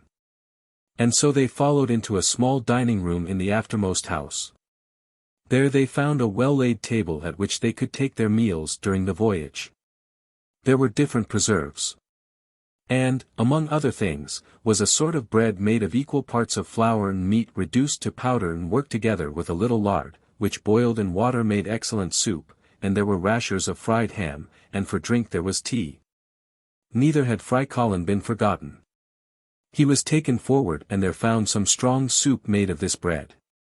In truth he had to be very hungry to eat at all, for his jaws shook with fear, and almost refused to work. If it was to break. If it was to break, said the unfortunate Negro. Hence continual faintings. Only think. A fall of over 4,000 feet, which would smash him to a jelly. An hour afterwards Uncle Prudent and Phil Evans appeared on the deck. Robur was no longer there. At the stem the man at the wheel in his glass cage, his eyes fixed on the compass, followed imperturbably without hesitation the route given by the engineer. As for the rest of the crew, breakfast probably kept them from their posts. An assistant engineer, examining the machinery, went from one house to the other. If the speed of the ship was great the two colleagues could only estimate it imperfectly, for the Albatross had passed through the cloud zone which the sun showed some 4,000 feet below. "I can hardly believe it," said Phil Evans. "Don't believe it," said Uncle Prudent. And going to the bow they looked out towards the western horizon. "Another town," said Phil Evans. "Do you recognize it?" "Yes. It seems to me to be Montreal." "Montreal? But we only left Quebec 2 hours ago. That proves that we must be going at a speed of 75 miles an hour. Such was the speed of the Aeronef. And if the passengers were not inconvenienced by it, it was because they were going with the wind. In a calm such speed would have been difficult and the rate would have sunk to that of an express. In a headwind the speed would have been unbearable. Phil Evans was not mistaken. Below the Albatross appeared Montreal, easily recognizable by the Victoria Bridge, a tubular bridge thrown over the St. Lawrence like the railway viaduct over the Venice lagoon. Soon they could distinguish the town's wide streets, its huge shops, its palatial banks, its cathedral, recently built on the model of St. Peter's at Rome, and then Mount Royal, which commands the city and forms a magnificent park. Luckily Phil Evans had visited the chief towns of Canada, and could recognize them without asking Robur. After Montreal they passed Ottawa, whose falls, seen from above, looked like a vast cauldron in ebullition, throwing off masses of steam with grand effect. There is the Parliament House. And he pointed out a sort of Nuremberg toy planted on a hilltop. This toy with its polychrome architecture resembled the House of Parliament in London much as the Montreal Cathedral resembles St. Peter's at Rome. But that was of no consequence. There could be no doubt it was Ottawa. Soon the city faded off towards the horizon, and formed but a luminous spot on the ground. It was almost 2 hours before Robur appeared. His mate, Tom Turner, accompanied him. He said only 3 words. These were transmitted to the 2 assistant engineers in the fore and aft engine houses. At a sign the helmsman changed the direction of the Albatross a couple of points to the southwest. At the same time Uncle Prudent and Phil Evans felt that a greater speed had been given to the propellers. In fact, the speed had been doubled, and now surpassed anything that had ever been attained by terrestrial engines. Torpedo boats do their 22 knots an hour, railway trains do their 60 miles an hour, the ice boats on the frozen Hudson do their 65 miles an hour. A machine built by the Patterson Company, with a cogged wheel, has done its 80 miles, and another locomotive between Trenton and Jersey City has done its 84. But the Albatross, at full speed, could do her 120 miles an hour, or 176 feet per second. This speed is that of the storm which tears up trees by the roots. It is the mean speed of the carrier pigeon, and is only surpassed by the flight of the swallow, 220 feet per second, and that of the swift, 274 feet per second. In a word, as Robur had said, the Albatross, by using the whole force of her screws, could make the tour of the globe in 200 hours, or less than 8 days. Is it necessary to say so? The phenomenon whose appearance had so much puzzled the people of both worlds was the Aeronef of the engineer. The trumpet which blared its startling fanfares through the air was that of the mate, Tom Turner. The flag planted on the chief monuments of Europe, Asia, America, was the flag of Robur the Conqueror and his Albatross. And if up to then the engineer had taken many precautions against being recognized, if by preference he traveled at night, clearing the way with his electric lights, and during the day vanishing into the zones above the clouds, he seemed now to have no wish to keep his secret hidden. And if he had come to Philadelphia and presented himself at the meeting of the Weldon Institute, was it not that they might share in his prodigious discovery, and convince, ipso facto, the most incredulous? We know how he had been received, and we see what reprisals he had taken on the president and secretary of the club. Again did Robur approach his prisoners, who affected to be in no way surprised at what they saw, of what had succeeded in spite of them. Evidently beneath the cranium of these 2 Anglo-Saxon heads there was a thick crust of obstinacy, which would not be easy to remove. On his part, Robur did not seem to notice anything particular, and coolly continued the conversation which he had begun 2 hours before. "Gentlemen," said he, "you ask yourselves doubtless if this apparatus, so marvelously adapted for aerial locomotion, is susceptible of receiving greater speed. It is not worth while to conquer space if we cannot devour it. I wanted the air to be a solid support to me, and it is. I saw that to struggle against the wind I must be stronger than the wind, and I am. I had no need of sails to drive me, nor oars nor wheels to push me, nor rails to give me a faster road. Air is what I wanted, that was all. Air surrounds me as it surrounds the submarine boat, and in it my propellers act like the screws of a steamer. That is how I solved the problem of aviation. That is what a balloon will never do, nor will any machine that is lighter than air. Silence, absolute, on the part of the colleagues, which did not for a moment disconcert the engineer. He contented himself with a half-smile, and continued in his interrogative style, "Perhaps you ask if to this power of the Albatross to move horizontally there is added an equal power of vertical movement, in a word, if, when we visit the higher zones of the atmosphere, we can compete with an aerostat? Well, I should not advise you to enter the go-ahead against her." The two colleagues shrugged their shoulders. That was probably what the engineer was waiting for. Robur made a sign. The propelling screws immediately stopped, and after running for a mile the Albatross pulled up motionless. At a second gesture from Robur the suspensory helices revolved at a speed that can only be compared to that of a siren in acoustical experiments. Their FRRR rose nearly an octave in the scale of sound, diminishing gradually in intensity as the air became more rarefied, and the machine rose vertically, like a lark singing his song in space. "Master! Master!" shouted Frycollin. "See that it doesn't break." A smile of disdain was Robur's only reply. In a few minutes the Albatross had attained the height of 8,700 feet, and extended the range of vision by 70 miles, the barometer having fallen 480 millimeters. Then the Albatross descended. The diminution of the pressure in high altitudes leads to the diminution of oxygen in the air, and consequently in the blood. This has been the cause of several serious accidents which have happened to aeronauts, and Robur saw no reason to run any risk. The Albatross thus returned to the height she seemed to prefer, and her propellers beginning again, drove her off to the southwest. "Now, sirs, if that is what you wanted you can reply." Then, leaning over the rail, he remained absorbed in contemplation. When he raised his head the president and secretary of the Weldon Institute stood by his side. "Engineer Robur," said Uncle Prudent, in vain endeavoring to control himself, "we have nothing to ask about what you seem to believe, but we wish to ask you a question which we think you would do well to answer. Speak. By what right did you attack us in Philadelphia in Fairmount Park? By what right did you shut us up in that prison? By what right have you brought us against our will on board this flying machine?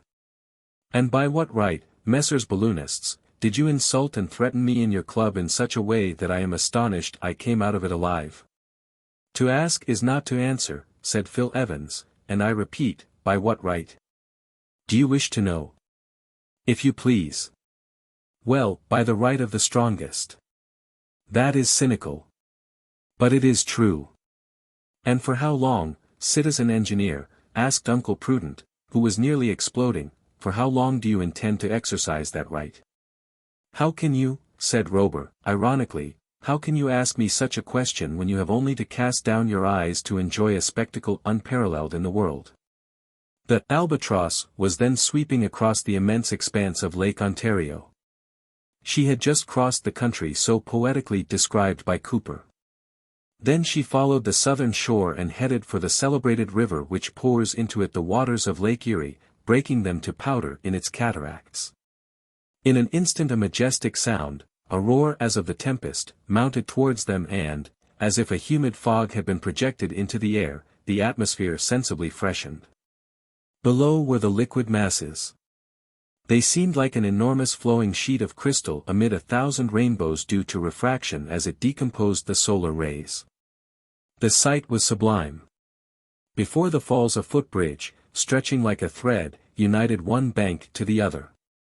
3 miles below was a suspension bridge, across which a train was crawling from the Canadian to the American bank. "The Falls of Niagara," exclaimed Phil Evans. And as the exclamation escaped him, Uncle Prudent was doing all could do to admire nothing of these wonders. A minute afterwards the Albatross had crossed the river which separates the United States from Canada, and was flying over the vast territories of the West. Chapter 9. Across the Prairie. In one of the cabins of the afterhouse Uncle Prudent and Phil Evans had found 2 excellent berths, with clean linen, change of clothes, and traveling cloaks and rugs. No Atlantic liner could have offered them more comfort. If they did not sleep soundly, it was that they did not wish to do so, or rather that their very real anxiety prevented them. In what adventure had they embarked? To what series of experiments had they been invited? How would the business end? And above all, what was Robur going to do with them? Frycollin, the valet, was quartered forward in a cabin adjoining that of the cook. The neighborhood did not displease him, he liked to rub shoulders with the great in this world. But if he finally went to sleep, it was to dream of fall after fall, of projections through space, which made his sleep a horrible nightmare. However, nothing could be quieter than this journey through the atmosphere, whose currents had grown weaker with the evening. Beyond the rustling of the blades of the screws there was not a sound, except now and then the whistle from some terrestrial locomotive, or the calling of some animal. Strange instinct! These terrestrial beings felt the Aeronef glide over them, and uttered cries of terror as it passed. On the morrow, the 14th of June, at 5 o'clock, Uncle Prudent and Phil Evans were walking on the deck of the Albatross. Nothing had changed since the evening, there was a lookout forward, and the helmsman was in his glass cage. Why was there a lookout? Was there any chance of collision with another such machine? Certainly not. Robur had not yet found imitators. The chance of encountering an aerostat gliding through the air was too remote to be regarded. In any case it would be all the worse for the aerostat, the earthen pot and the iron pot. The Albatross had nothing to fear from the collision. But what could happen? The Aeronef might find herself like a ship on a lee shore if a mountain that could not be outflanked or passed barred the way. These are the reefs of the air, and they have to be avoided as a ship avoids the reefs of the sea. The engineer, it is true, had given the course, and in doing so had taken into account the altitude necessary to clear the summits of the high lands in the district. But as the Aeronef was rapidly nearing a mountainous country, it was only prudent to keep a good lookout, in case some slight deviation from the course became necessary. Looking at the country beneath them, Uncle Prudent and Phil Evans noticed a large lake, whose lower southern end the Albatross had just reached. They concluded, therefore, that during the night the whole length of Lake Erie had been traversed, and that, as they were going due west, they would soon be over Lake Michigan. There can be no doubt of it, said Phil Evans, and that group of roofs on the horizon is Chicago. He was right. It was indeed the city from which the 17 railways diverge, the Queen of the West, the vast reservoir into which flow the products of Indiana, Ohio, Wisconsin, Missouri, and all the states which form the western half of the Union. Uncle Prudent, through an excellent telescope he had found in his cabin, easily recognized the principal buildings. His colleague pointed out to him the churches and public edifices, the numerous elevators, or mechanical, granaries, and the huge Sherman Hotel, whose windows seemed like 100 glittering points on each of its faces. If that is Chicago, said Uncle Prudent, it is obvious that we are going farther west than is convenient for us if we are to return to our starting place. And, in fact, the Albatross was traveling in a straight line from the Pennsylvania capital. But if Uncle Prudent wished to ask Robur to take him eastwards he could not then do so. That morning the engineer did not leave his cabin. Either he was occupied in some work, or else he was asleep, and the two colleagues sat down to breakfast without seeing him. The speed was the same as that during last evening. The wind being easterly the rate was not interfered with at all, and as the thermometer only falls a degree centigrade for every 70 meters of elevation the temperature was not insupportable. And so, in chatting and thinking and waiting for the engineer, Uncle Prudent and Phil Evans walked about beneath the forest of screws, whose gyratory movement gave their arms the appearance of semi-diaphanous discs. The state of Illinois was left by its northern frontier in less than 2 hours and a half, and they crossed the Father of Waters, the Mississippi, whose double-decked steamboats seemed no bigger than canoes. Then the Albatross flew over Iowa after having sighted Iowa City about 11 o'clock in the morning. A few chains of hills, bluffs as they are called, curved across the face of the country trending from the south to the northwest, whose moderate height necessitated no rise in the course of the Aeronef. Soon the bluffs gave place to the large plains of western Iowa and Nebraska, immense prairies extending all the way to the foot of the Rocky Mountains. Here and there were many rios, affluents or minor affluents of the Missouri. On their banks were towns and villages, growing more scattered as the Albatross sped farther west. Nothing particular happened during this day. Uncle Prudent and Phil Evans were left entirely to themselves. They hardly noticed Frycollin sprawling at full length in the bow, keeping his eyes shut so that he could see nothing. And they were not attacked by vertigo, as might have been expected.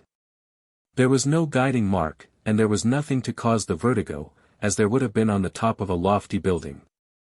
The abyss has no attractive power when it is gazed at from the car of a balloon or deck of an Aeronef.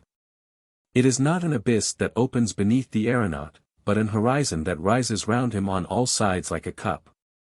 In a couple of hours the Albatross was over Omaha, on the Nebraskan frontier, Omaha City, the real head of the Pacific Railway, that long line of rails, 4,500 miles in length, stretching from New York to San Francisco. For a moment they could see the yellow waters of the Missouri, then the town, with its houses of wood and brick in the center of a rich basin, like a buckle in the iron belt which clasps North America round the waist. Doubtless, also, as the passengers in the Aeronef could observe all these details, the inhabitants of Omaha noticed the strange machine. Their astonishment at seeing it gliding overhead could be no greater than that of the president and secretary of the Weldon Institute at finding themselves on board. Anyhow, the journals of the Union would be certain to notice the fact. It would be the explanation of the astonishing phenomenon which the whole world had been wondering over for some time. In an hour the Albatross had left Omaha and crossed the Platte River, whose valley is followed by the Pacific Railway in its route across the prairie. Things looked serious for Uncle Prudent and Phil Evans. It is serious, then, this absurd project of taking us to the antipodes. And whether we like it or not, exclaimed the other. Robur had better take care. I am not the man to stand that sort of thing. Nor am I, replied Phil Evans. But be calm, Uncle Prudent, be calm. Be calm. And keep your temper until it is wanted. By 5 o'clock they had crossed the Black Mountains covered with pines and cedars, and the Albatross was over the appropriately named Bad Lands of Nebraska, a chaos of ochre-colored hills. Of mountainous fragments fallen on the soil and broken in their fall. At a distance these blocks take the most fantastic shapes. Here and there amid this enormous game of knucklebones there could be traced the imaginary ruins of medieval cities with forts and dungeons, pepperbox turrets, and machicolated towers. And in truth these bad lands are an immense ossuary where lie bleaching in the sun myriads of fragments of pachyderms, chelonians, and even, some would have us believe, fossil men, overwhelmed by unknown cataclysms ages and ages ago. When evening came the whole basin of the Platte River had been crossed, and the plain extended to the extreme limits of the horizon, which rose high owing to the altitude of the Albatross. During the night there were no more shrill whistles of locomotives or deeper notes of the river steamers to trouble the quiet of the starry firmament. Long bellowing occasionally reached the Aeronef from the herds of buffalo that roamed over the prairie in search of water and pasturage. And when they ceased, the trampling of the grass under their feet produced a dull roaring similar to the rushing of a flood, and very different from the continuous frrr of the screws. Then from time to time came the howl of a wolf, a fox, a wild cat, or a coyote, the Canis latrans, whose name is justified by his sonorous bark. Occasionally came penetrating odors of mint, and sage, and absinthe, mingled with the more powerful fragrance of the conifers which rose floating through the night air.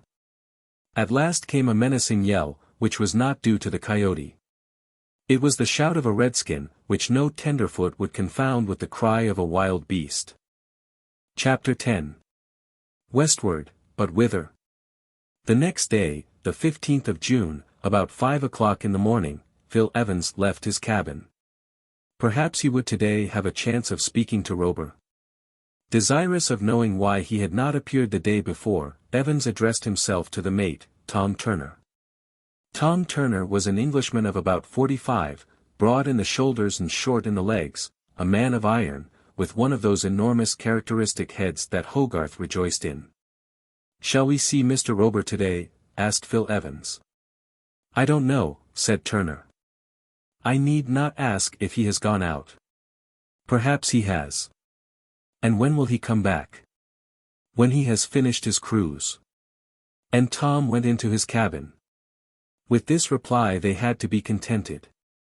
Matters did not look promising, particularly as on reference to the compass it appeared that the Albatross was still steering southwest. Great was the contrast between the barren tract of the bad lands passed over during the night and the landscape then unrolling beneath them. The Aeronef was now more than 600 miles from Omaha, and over a country which Phil Evans could not recognize because he had never been there before. A few forts to keep the Indians in order crowned the bluffs with their geometric lines, formed oftener of palisades than walls. There were few villages, and few inhabitants, the country differing widely from the auriferous lands of Colorado many leagues to the south. In the distance a long line of mountain crests, in great confusion as yet, began to appear. They were the Rocky Mountains.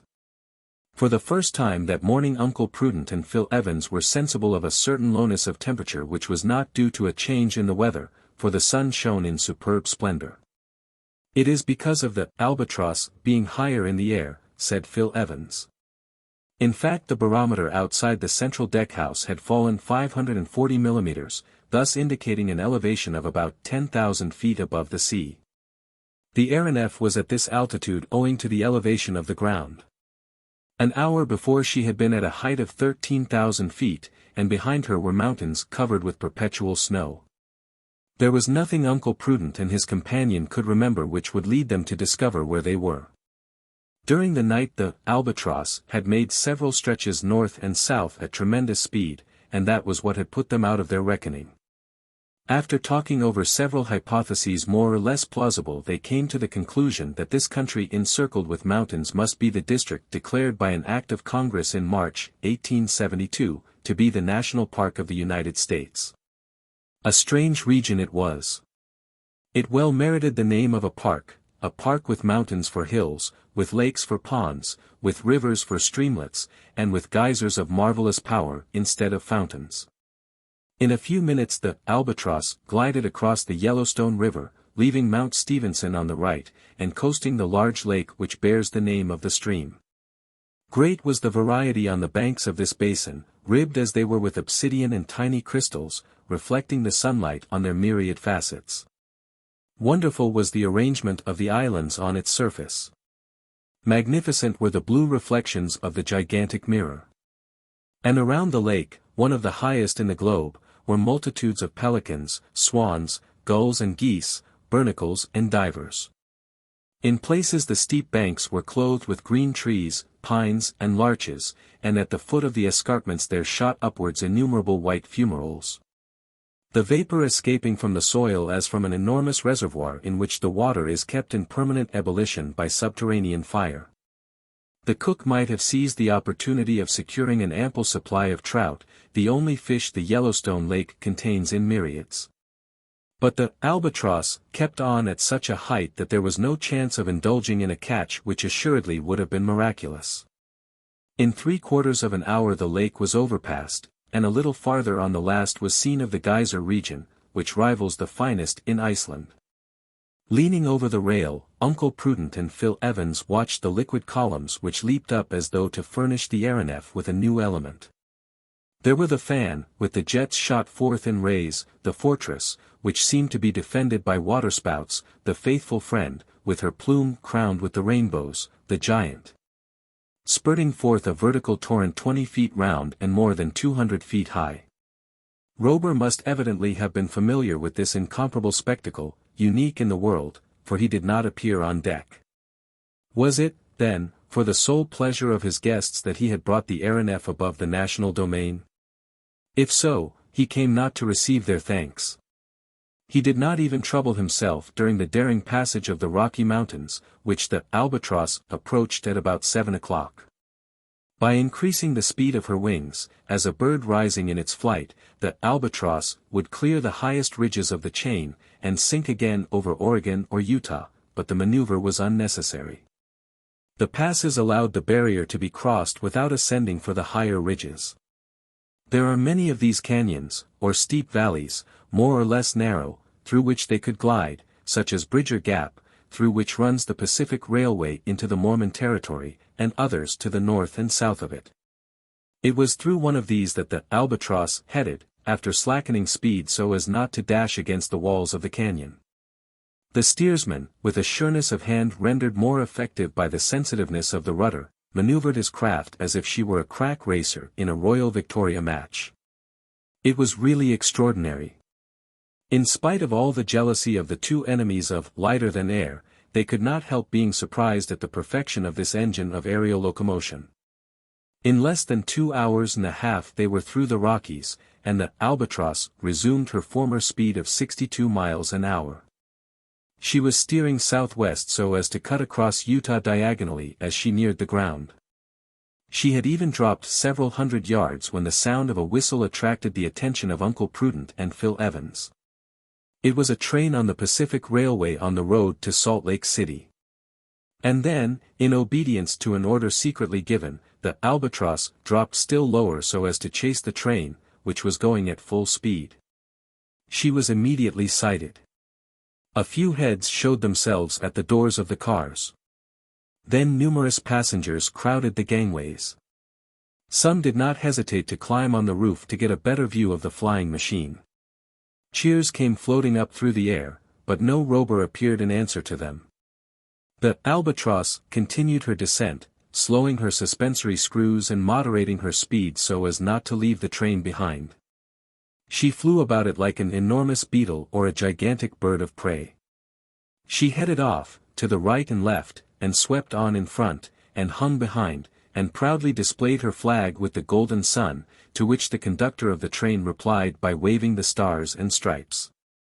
In vain the prisoners, in their desire to take advantage of the opportunity, endeavored to make themselves known to those below.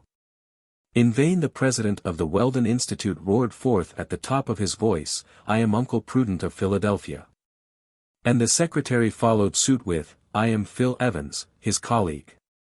Their shouts were lost in 1,000 cheers with which the passengers greeted the Aeronef.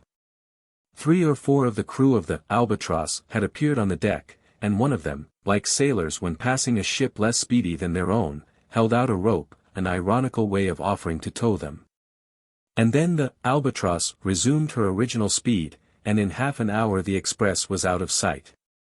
About 1 o'clock there appeared a vast disk, which reflected the solar rays as if it were an immense mirror. "That ought to be the Mormon capital, Salt Lake City," said Uncle Prudent. And so it was, and the disk was the roof of the tabernacle, where 10,000 saints can worship at their ease. This vast dome, like a convex mirror, threw off the rays of the sun in all directions. It vanished like a shadow, and the Albatross sped on her way to the southwest with a speed that was not felt, because it surpassed that of the chasing wind. Soon she was in Nevada over the silver regions, which the Sierra separates from the golden lands of California. "We shall certainly reach San Francisco before night," said Phil Evans. "And then?" asked Uncle Prudent. It was 6 o'clock precisely when the Sierra Nevada was crossed by the same pass as that taken by the railway. Only 180 miles then separated them from San Francisco, the Californian capital. At the speed that Albatross was going she would be over the dome by 8 o'clock. At this moment Robur appeared on deck. The colleagues walked up to him. "Engineer Robur," said Uncle Prudent, "we are now on the very confines of America.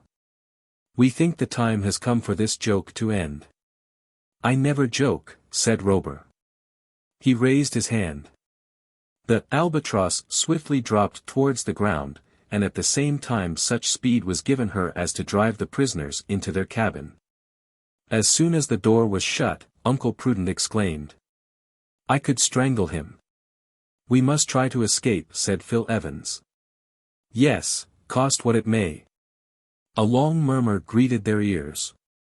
It was the beating of the surf on the seashore. It was the Pacific Ocean. Chapter 11. The Wide Pacific. Uncle Prudent and Phil Evans had quite made up their minds to escape. If they had not had to deal with the 8 particularly vigorous men who composed the crew of the Aeronef they might have tried to succeed by main force. But as they were only two, for Frycollin could only be considered as a quantity of no importance, force was not to be thought of. Hence recourse must be had to strategy as soon as the Albatross again took the ground. Such was what Phil Evans endeavored to impress on his irascible colleague, though he was in constant fear of Prudent aggravating matters by some premature outbreak. In any case, the present was not the time to attempt anything of the sort. The Aeronef was sweeping along over the North Pacific. On the following morning, that of June 16, the coast was out of sight. And as the coast curves off from Vancouver Island up to the Aleutians, belonging to that portion of America ceded by Russia to the United States in 1867, it was highly probable that the Albatross would cross it at the end of the curve. If her course remained unchanged. How long the night appeared to be to the two friends. How eager they were to get out of their cabins. When they came on deck in the morning, the dawn had for some hours been silvering the eastern horizon. They were nearing the June solstice, the longest day of the year in the northern hemisphere, when there is hardly any night along the 60th parallel. Either from custom or intention, Robur was in no hurry to leave his deckhouse. When he came out this morning, he contented himself with bowing to his two guests as he passed them in the stern of the Aeronef. And now Frycollin ventured out of his cabin. His eyes red with sleeplessness, and dazed in their look, he tottered along, like a man whose foot feels it is not on solid ground. His first glance was at the suspensory screws, which were working with gratifying regularity without any signs of haste. That done, the negro stumbled along to the rail, and grasped it with both hands, so as to make sure of his balance. Evidently he wished to view the country over which the Albatross was flying at the height of 700 feet or more. At first he kept himself well back behind the rail. Then he shook it to make sure it was firm, then he drew himself up. Then he bent forward, then he stretched out his head. It need not be said that while he was executing these different maneuvers he kept his eyes shut. At last he opened them. What a shout! And how quickly he fled! And how deeply his head sank back into his shoulders! At the bottom of the abyss he had seen the immense ocean. His hair would have risen on end, if it had not been wool. The sea! The sea! He cried. And Frycollin would have fallen on the deck had not the cook opened his arms to receive him. This cook was a Frenchman, and probably a Gascon, his name being François Tapage. If he was not a Gascon he must in his infancy have inhaled the breezes of the Garonne. How did this François Tapage find himself in the service of the engineer? By what chain of accidents had he become one of the crew of the Albatross? We can hardly say, but in any case he spoke English like a Yankee.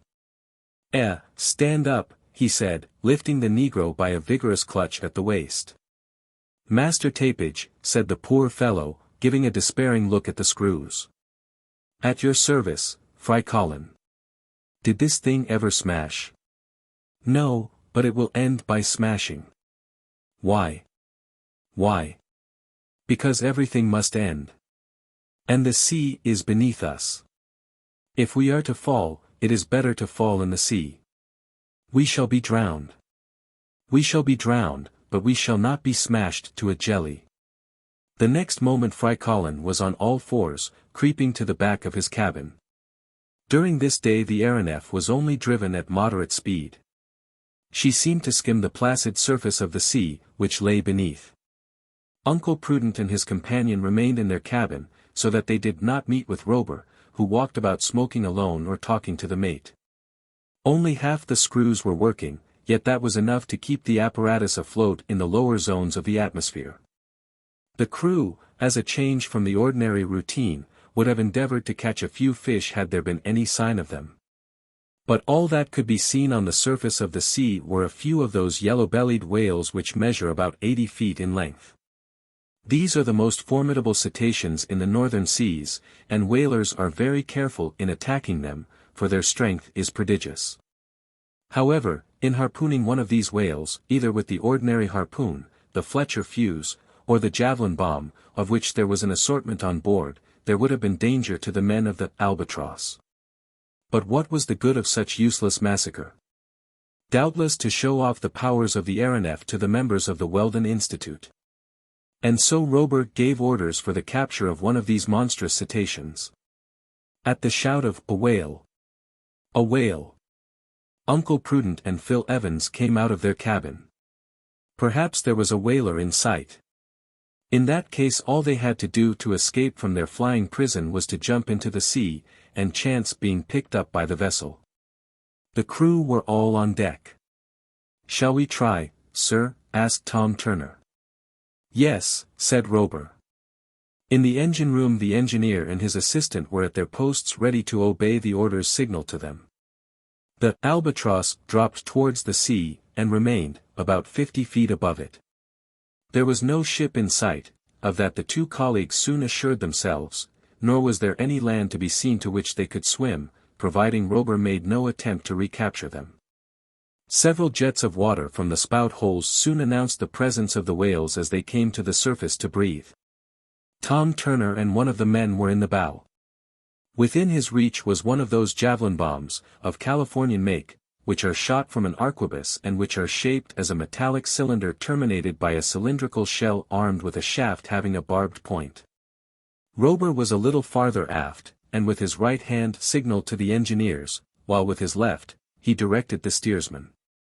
He thus controlled the Aeronef in every way, horizontally and vertically, and it is almost impossible to conceive with what speed and precision that Albatross answered to his orders. She seemed a living being, of which he was the soul. "A whale! A whale!" shouted Tom Turner, as the back of a cetacean emerged from the surface about 4 cable lengths in front of the Albatross. The Albatross swept towards it, and when she was within 60 feet of it she stopped dead. Tom Turner seized the arquebus, which was resting against a cleat on the rail. He fired, and the projectile, attached to a long line, entered the whale's body. The shell, filled with an explosive compound, burst, and shot out a small harpoon with 2 branches, which fastened into the animal's flesh. "Look out!" shouted Turner. Uncle Prudent and Phil Evans, much against their will, became greatly interested in the spectacle. The whale, seriously wounded, gave the sea such a slap with his tail, that the water dashed up over the bow of the Aeronef. Then he plunged to a great depth, while the line, which had been previously wetted in a tub of water to prevent its taking fire, ran out like lightning. When the whale rose to the surface he started off at full speed in a northerly direction. It may be imagined with what speed the Albatross was towed in pursuit. Besides, the propellers had been stopped. The whale was let go as he would, and the ship followed him. Turner stood ready to cut the line in case a fresh plunge should render this towing dangerous. For half an hour, and perhaps for a distance of 6 miles, the Albatross was thus dragged along, but it was obvious that the whale was tiring. Then, at a gesture from Robur the assistant engineer started the propellers astern, so as to oppose a certain resistance to the whale, who was gradually getting closer. Soon the Aeronef was gliding about 25 feet above him. His tail was beating the waters with incredible violence, and as he turned over on his back an enormous wave was produced. Suddenly the whale turned up again, so as to take a header, as it were, and then dived with such rapidity that Turner had barely time to cut the line. The Aeronef was dragged to the very surface of the water. A whirlpool was formed where the animal had disappeared. A wave dashed up onto the deck as if the Aeronef were a ship driving against wind and tide. Luckily, with a blow of the hatchet the mate severed the line, and the Albatross, freed from her tug, sprang aloft 600 feet under the impulse of her ascensional screws. Robur had maneuvered his ship without losing his coolness for a moment. A few minutes afterwards the whale returned to the surface, dead. From every side the birds flew down on to the carcass, and their cries were enough to deafen a congress. The Albatross, without stopping to share in the spoil, resumed her course to the west. In the morning of the 17th of June, at about 6 o'clock, land was sighted on the horizon. This was the peninsula of Alaska, and the long range of breakers of the Aleutian Islands. The Albatross glided over the barrier where the fur seals swarm for the benefit of the Russo-American Company. An excellent business is the capture of these amphibians, which are from 6 to 7 feet long, russet in color, and weigh from 300 to 400 pounds. There they were in interminable files, ranged in line of battle, and countable by thousands. Although they did not move at the passage of the Albatross, it was otherwise with the ducks, divers, and loons, whose husky cries filled the air as they disappeared beneath the waves and fled terrified from the aerial monster. The 1,200 miles of the Bering Sea between the first of the Aleutians and the extreme end of Kamchatka were traversed during the 24 hours of this day and the following night. Uncle Prudent and Phil Evans found that here was no present chance of putting their project of escape into execution. Flight was not to be thought of among the deserts of eastern Asia, nor on the coast of the Sea of Okhotsk. Evidently the Albatross was bound for Japan or China, and there, although it was not perhaps quite safe to trust themselves to the mercies of the Chinese or Japanese, the two friends had made up their minds to run if the Aeronef stopped. But would she stop? She was not like a bird which grows fatigued by too long a flight, or like a balloon which has to descend for want of gas. She still had food for many weeks and her organs were of marvelous strength, defying all weakness and weariness. During the 18th of June she swept over the peninsula of Kamchatka, and during the day there was a glimpse of Petropavlovsky and the volcano of Klauchu. Then she rose again to cross the Sea of Okhotsk, running down by the Kuriil Isles, which seemed to be a breakwater pierced by hundreds of channels. On the 19th, in the morning, the Albatross was over the Strait of La Perouse between Saghalien and northern Japan, and had reached the mouth of the great Siberian river, the Amur. Then there came a fog so dense that the Aeronef had to rise above it. At the altitude she was there was no obstacle to be feared, no elevated monuments to hinder her passage, no mountains against which there was risk of being shattered in her flight. The country was only slightly varied. But the fog was very disagreeable, and made everything on board very damp. All that was necessary was to get above this bed of mist, which was nearly 1,300 feet thick, and the ascensional screws being increased in speed, the Albatross was soon clear of the fog and in the sunny regions of the sky. Under these circumstances, Uncle Prudent and Phil Evans would have found some difficulty in carrying out their plan of escape, even admitting that they could leave the Aeronef. During the day, as Robur passed them he stopped for a moment, and without seeming to attach any importance to what he said, addressed them carelessly as follows: "Gentlemen. A sailing ship or a steamship caught in a fog from which it cannot escape is always much delayed. It must not move unless it keeps its whistle or its horn going. It must reduce its speed, and any instant a collision may be expected. The Albatross has none of these things to fear. What does fog matter to her? She can leave it when she chooses. The whole of space is hers." And Robur continued his stroll without waiting for an answer, and the puffs of his pipe were lost in the sky. "Uncle Prudent," said Phil Evans, "it seems that this astonishing Albatross never has anything to fear." "That we shall see," answered the president of the Weldon Institute. The fog lasted 3 days, the 19th, 20th, and 21st of June, with regrettable persistence. An ascent had to be made to clear the Japanese mountain of Fujiyama. When the curtain of mist was drawn aside there lay below them an immense city, with palaces, villas, gardens, and parks. Even without seeing it Robur had recognized it by the barking of the innumerable dogs, the cries of the birds of prey, and above all, by the cadaverous odor which the bodies of its executed criminals gave off into space. The two colleagues were out on the deck while the engineer was taking his observations in case he thought it best to continue his course through the fog. "Gentlemen," said he, "I have no reason for concealing from you that this town is Tokyo, the capital of Japan." Uncle Prudent did not reply. In the presence of the engineer he was almost choked, as if his lungs were short of air.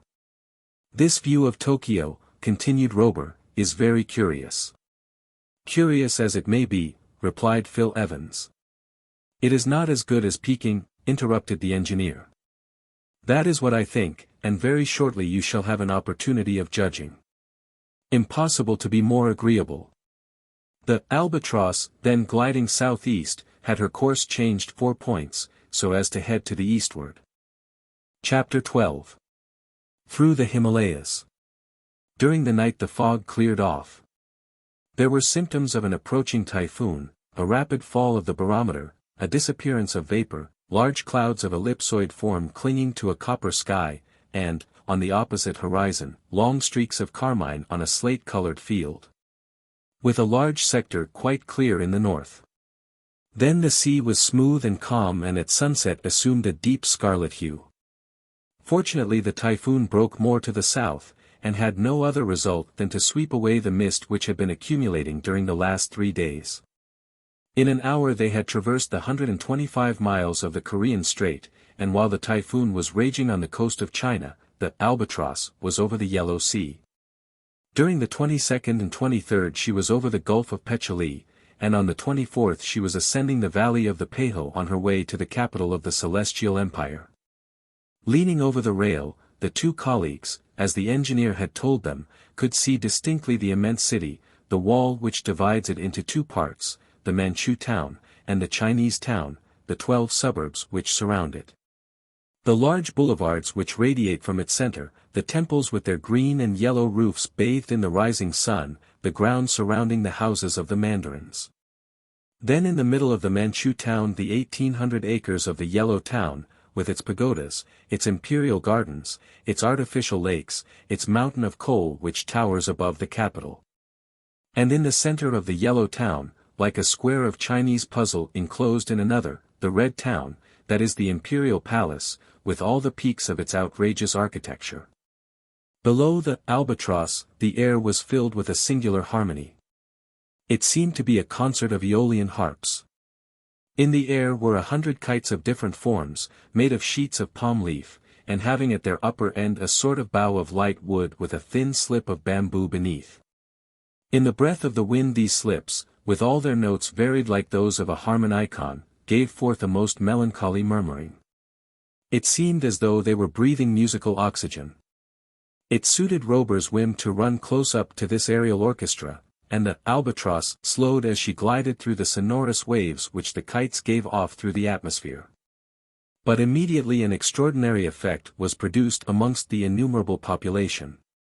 Beatings of the tom-toms and sounds of other formidable instruments of the Chinese orchestra, gun reports by the thousand, mortars fired in hundreds, all were brought into play to scare away the Aeronef. Although the Chinese astronomers may have recognized the aerial machine as the moving body that had given rise to such disputes, it was to the celestial million, from the humblest tankader to the best button mandarin. An apocalyptical monster appearing in the sky of Buddha. The crew of the Albatross troubled themselves very little about these demonstrations. But the strings which held the kites, and were tied to fixed pegs in the imperial gardens, were cut or quickly hauled in. And the kites were either drawn in rapidly, sounding louder as they sank, or else fell like a bird shot through both wings, whose song ends with its last sigh. A noisy fanfare escaped from Tom Turner's trumpet, and drowned the final notes of the aerial concert. It did not interrupt the terrestrial fusillade. At last a shell exploded a few feet below the Albatross, and then she mounted into the inaccessible regions of the sky. Nothing happened during the few following days of which the prisoners could take advantage. The Aeronef kept on her course to the southwest, thereby showing that it was intended to take her to India. 12 hours after leaving Peking, Uncle Prudent and Phil Evans caught a glimpse of the Great Wall in the neighborhood of Chinsi. Then, avoiding the Lung Mountains, they passed over the valley of the Huanghe and crossed the Chinese border on the Tibet side. Tibet consists of high tablelands without vegetation, with here and there snowy peaks and barren ravines, torrents fed by glaciers, depressions with glittering beds of salt, lakes surrounded by luxurious forests, with icy winds sweeping over all. The barometer indicated an altitude of 13,000 feet above the level of the sea. At that height the temperature, although it was in the warmest months of the northern hemisphere, was only a little above freezing. This cold, combined with the speed of the Albatross, made the voyage somewhat trying, and although the friends had warm traveling wraps, they preferred to keep to their cabin. It need hardly be said that to keep the Aeronef in this rarefied atmosphere the suspensory screws had to be driven at extreme speed. But they worked with perfect regularity, and the sound of their wings almost acted as a lullaby. During this day, appearing from below about the size of a carrier pigeon, she passed over Garlock, a town of western Tibet, the capital of the province of Karakoram. On the 27th of June, Uncle Prudent and Phil Evans sighted an enormous barrier, broken here and there by several peaks, lost in the snows that bounded the horizon. Leaning against the fore-cabin, so as to keep their places notwithstanding the speed of the ship, they watched these colossal masses, which seemed to be running away from the Aeronef. "The Himalayas, evidently," said Phil Evans. "And probably Robur is going round their base, so as to pass into India." "So much the worse," answered Uncle Prudent. "On that immense territory we shall perhaps be able to. Unless he goes round by Burma to the east, or Nepal to the west. Anyhow, I defy him to go through them." "Indeed," said a voice.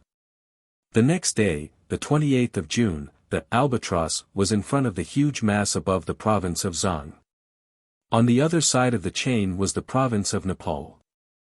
These ranges blocked the road into India from the north. The two northern ones, between which the Aeronef was gliding like a ship between enormous reefs, are the first steps of the Central Asian barrier. The first was the Kunlun, the other the Karakoram, bordering the longitudinal valley parallel to the Himalayas, from which the Indus flows to the west and the Brahmaputra to the east. What a superb orographical system! More than 200 summits have been measured, 17 of which exceed 25,000 feet.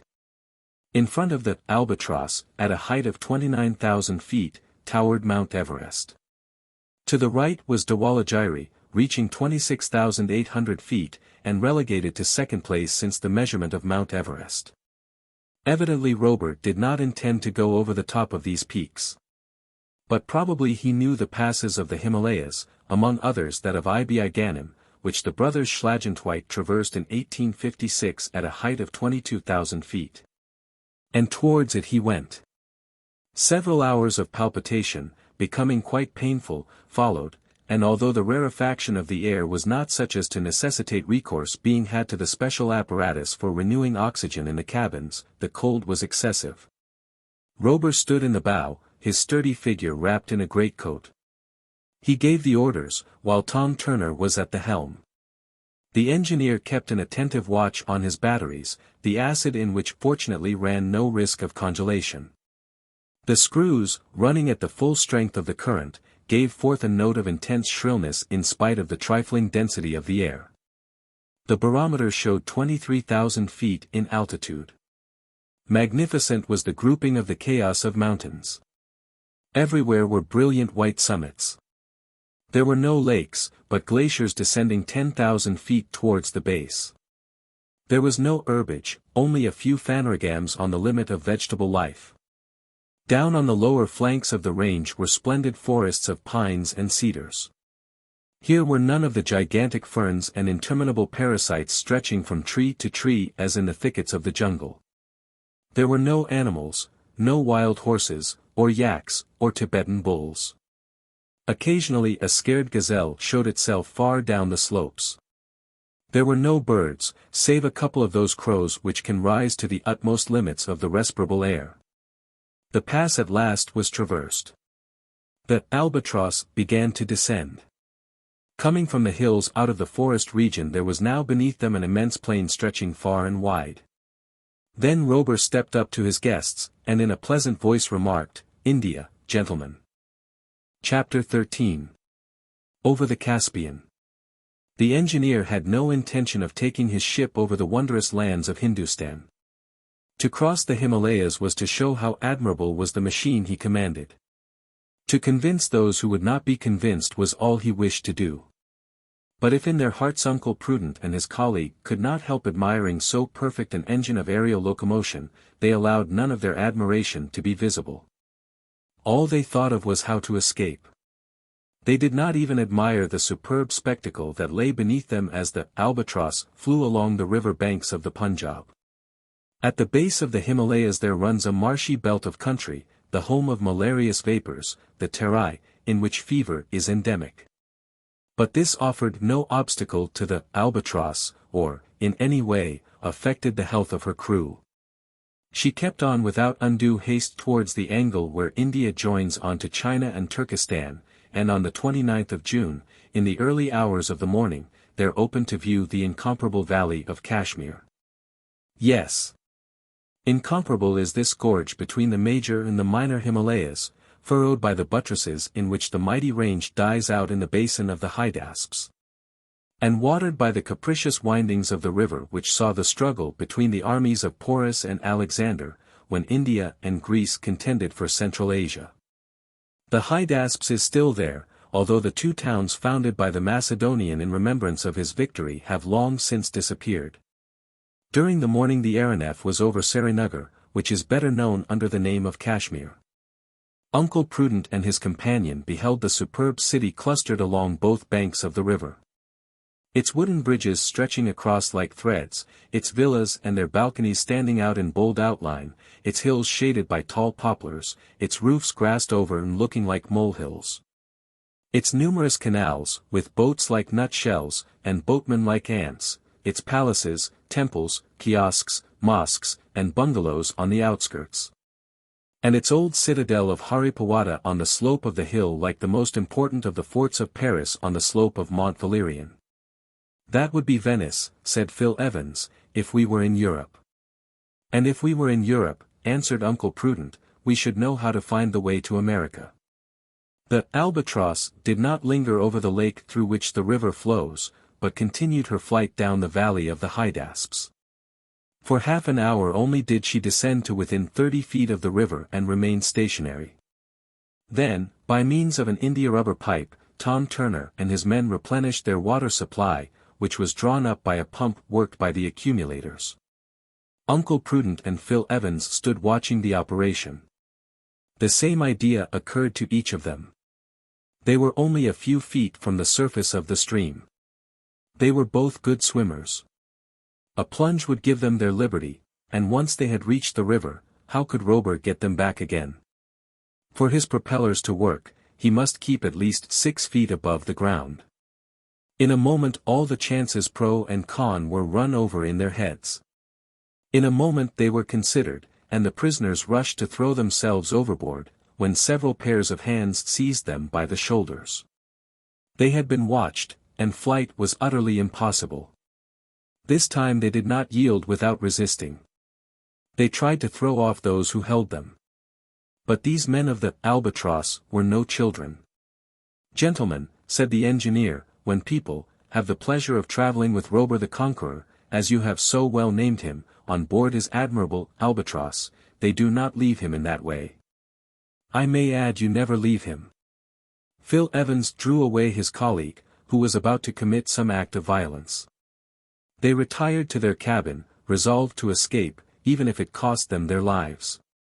Immediately the Albatross resumed her course to the west. During the day at moderate speed she passed over the territory of Kabulistan, catching a momentary glimpse of its capital, and crossed the frontier of the kingdom of Herat, nearly 700 miles from Kashmir. In these much disputed countries, the open road for the Russians to the English possessions in India, there were seen many columns and convoys, and, in a word, everything that constitutes in men and material an army on the march. There were heard also the roar of the cannon and the crackling of musketry. But the engineer never meddled with the affairs of others where his honor or humanity was not concerned. He passed above them. If Herat, as we are told, is the key of Central Asia, it mattered little to him if it was kept in an English or Muscovite pocket. Terrestrial interests were nothing to him who had made the air his domain. Besides, the country soon disappeared in one of those sandstorms which are so frequent in these regions. The wind called the Tebed bears along the seeds of fever in the impalpable dust it raises in its passage. And many are the caravans that perish in its eddies. To escape this dust, which might have interfered with the working of the screws, the Albatross shot up some 6,000 feet into a purer atmosphere. And thus vanished the Persian frontier and the extensive plains. The speed was not excessive, although there were no rocks ahead, for the mountains marked on the map are of very moderate altitude. But as the ship approached the capital, she had to steer clear of Demavend, whose snowy peak rises some 22,000 feet, and the chain of Elbruz, at whose foot is built Teheran. As soon as the day broke on the 2nd of July, the peak of Demavend appeared above the sandstorm, and the Albatross was steered so as to pass over the town, which the wind had wrapped in a mantle of dust. However, about 6 o'clock her crew could see the large ditches that surround it, and the Shah's palace, with its walls covered with porcelain tiles, and its ornamental lakes, which seemed like huge turquoises of beautiful blue. It was but a hasty glimpse. The Albatross now headed for the north, and a few hours afterwards she was over a little hill at the northern angle of the Persian frontier, on the shores of a vast extent of water which stretched away out of sight to the north and east. The town was Asharata, the most southerly of the Russian stations. The vast extent of water was a sea. It was the Caspian. The eddies of sand had been passed. There was a view of a group of European houses rising along a promontory, with a church tower in the midst of them. The Albatross swooped down towards the surface of the sea. Towards evening she was running along the coast, which formerly belonged to Turkestan, but now belongs to Russia, and in the morning of the 3rd of July she was about 300 feet above the Caspian. There was no land in sight either on the Asiatic or European side. On the surface of the sea a few white sails were bellying in the breeze. These were native vessels recognizable by their peculiar rig, quaysbays, with 2 masts. Cayuks, the old pirate boats, with 1 mast, timals, and smaller craft for trading and fishing. Here and there a few puffs of smoke rose up to the Albatross from the funnels of the Asharata steamers, which the Russians keep as the police of these Turcoman waters. That morning Tom Turner was talking to the cook, Tapage, and to a question of his replied, "Yes, we shall be about 48 hours over the Caspian." "Good," said the cook, "then we can have some fishing." Just so. They were to remain for 48 hours over the Caspian, which is some 625 miles long and 200 wide, because the speed of the Albatross had been much reduced. And while the fishing was going on she would be stopped altogether. The reply was heard by Phil Evans, who was then in the bow, where Frycollin was overwhelming him with piteous pleadings to be put on the ground. Without replying to this preposterous request, Evans returned aft to Uncle Prudent. And there, taking care not to be overheard, he reported the conversation that had taken place. "Phil Evans," said Uncle Prudent, "I think there can be no mistake as to this scoundrel's intention with regard to us." "None," said Phil Evans. "He will only give us our liberty when it suits him, and perhaps not at all. In that case we must do all we can to get away from the Albatross. A splendid craft, she is, I must admit." "Perhaps so," said Uncle Prudent. "But she belongs to a scoundrel who detains us on board in defiance of all right. For us and ours she is a constant danger. If we do not destroy her." "Let us begin by saving ourselves," answered Phil Evans. "We can see about the destruction afterwards." "Just so," said Uncle Prudent. "And we must avail ourselves of every chance that comes along. Evidently the Albatross is going to cross the Caspian into Europe, either by the north into Russia or by the west into the southern countries. Well, no matter where we stop, before we get to the Atlantic, we shall be safe. And we ought to be ready at any moment." "But," asked Evans, "how are we to get out?" "Listen to me," said Uncle Prudent. "It may happen during the night that the Albatross may drop to within a few hundred feet of the ground. Now there are on board several ropes of that length, and, with a little pluck we might slip down them." "Yes," said Evans. "If the case is desperate I don't mind." "Nor I. During the night there's no one about except the man at the wheel. And if we can drop one of the ropes forward without being seen or heard." "Good. I am glad to see you are so cool, that means business. But just now we are over the Caspian. There are several ships in sight. The Albatross is going down to fish. Cannot we do something now?" "Sh. They are watching us much more than you think," said Uncle Prudent. "You saw that when we tried to jump into the Hydasps." "And who knows that they don't watch us at night?" asked Evans. "Well, we must end this. We must finish with this Albatross and her master. It will be seen how in the excitement of their anger the colleagues, Uncle Prudent in particular, were prepared to attempt the most hazardous things. The sense of their powerlessness, the ironical disdain with which Robur treated them, the brutal remarks he indulged in, all contributed towards intensifying the aggravation which daily grew more manifest. This very day something occurred which gave rise to another most regrettable altercation between Robur and his guests. This was provoked by Frycollin, who, finding himself above the boundless sea, was seized with another fit of terror.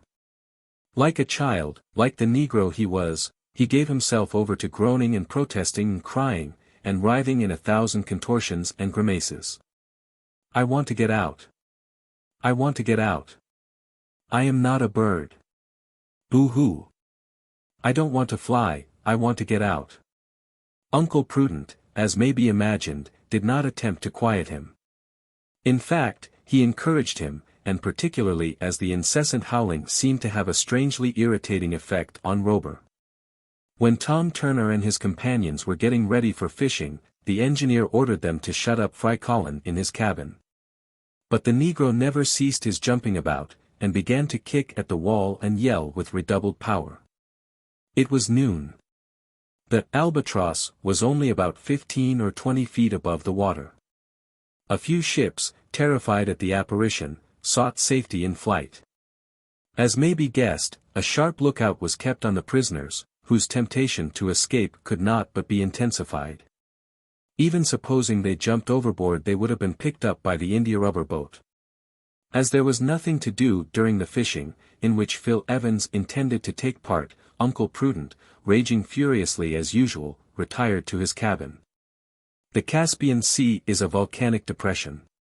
Into it flow the waters of the Volga, the Ural, the Kur, the Kuma, the Jemba, and others.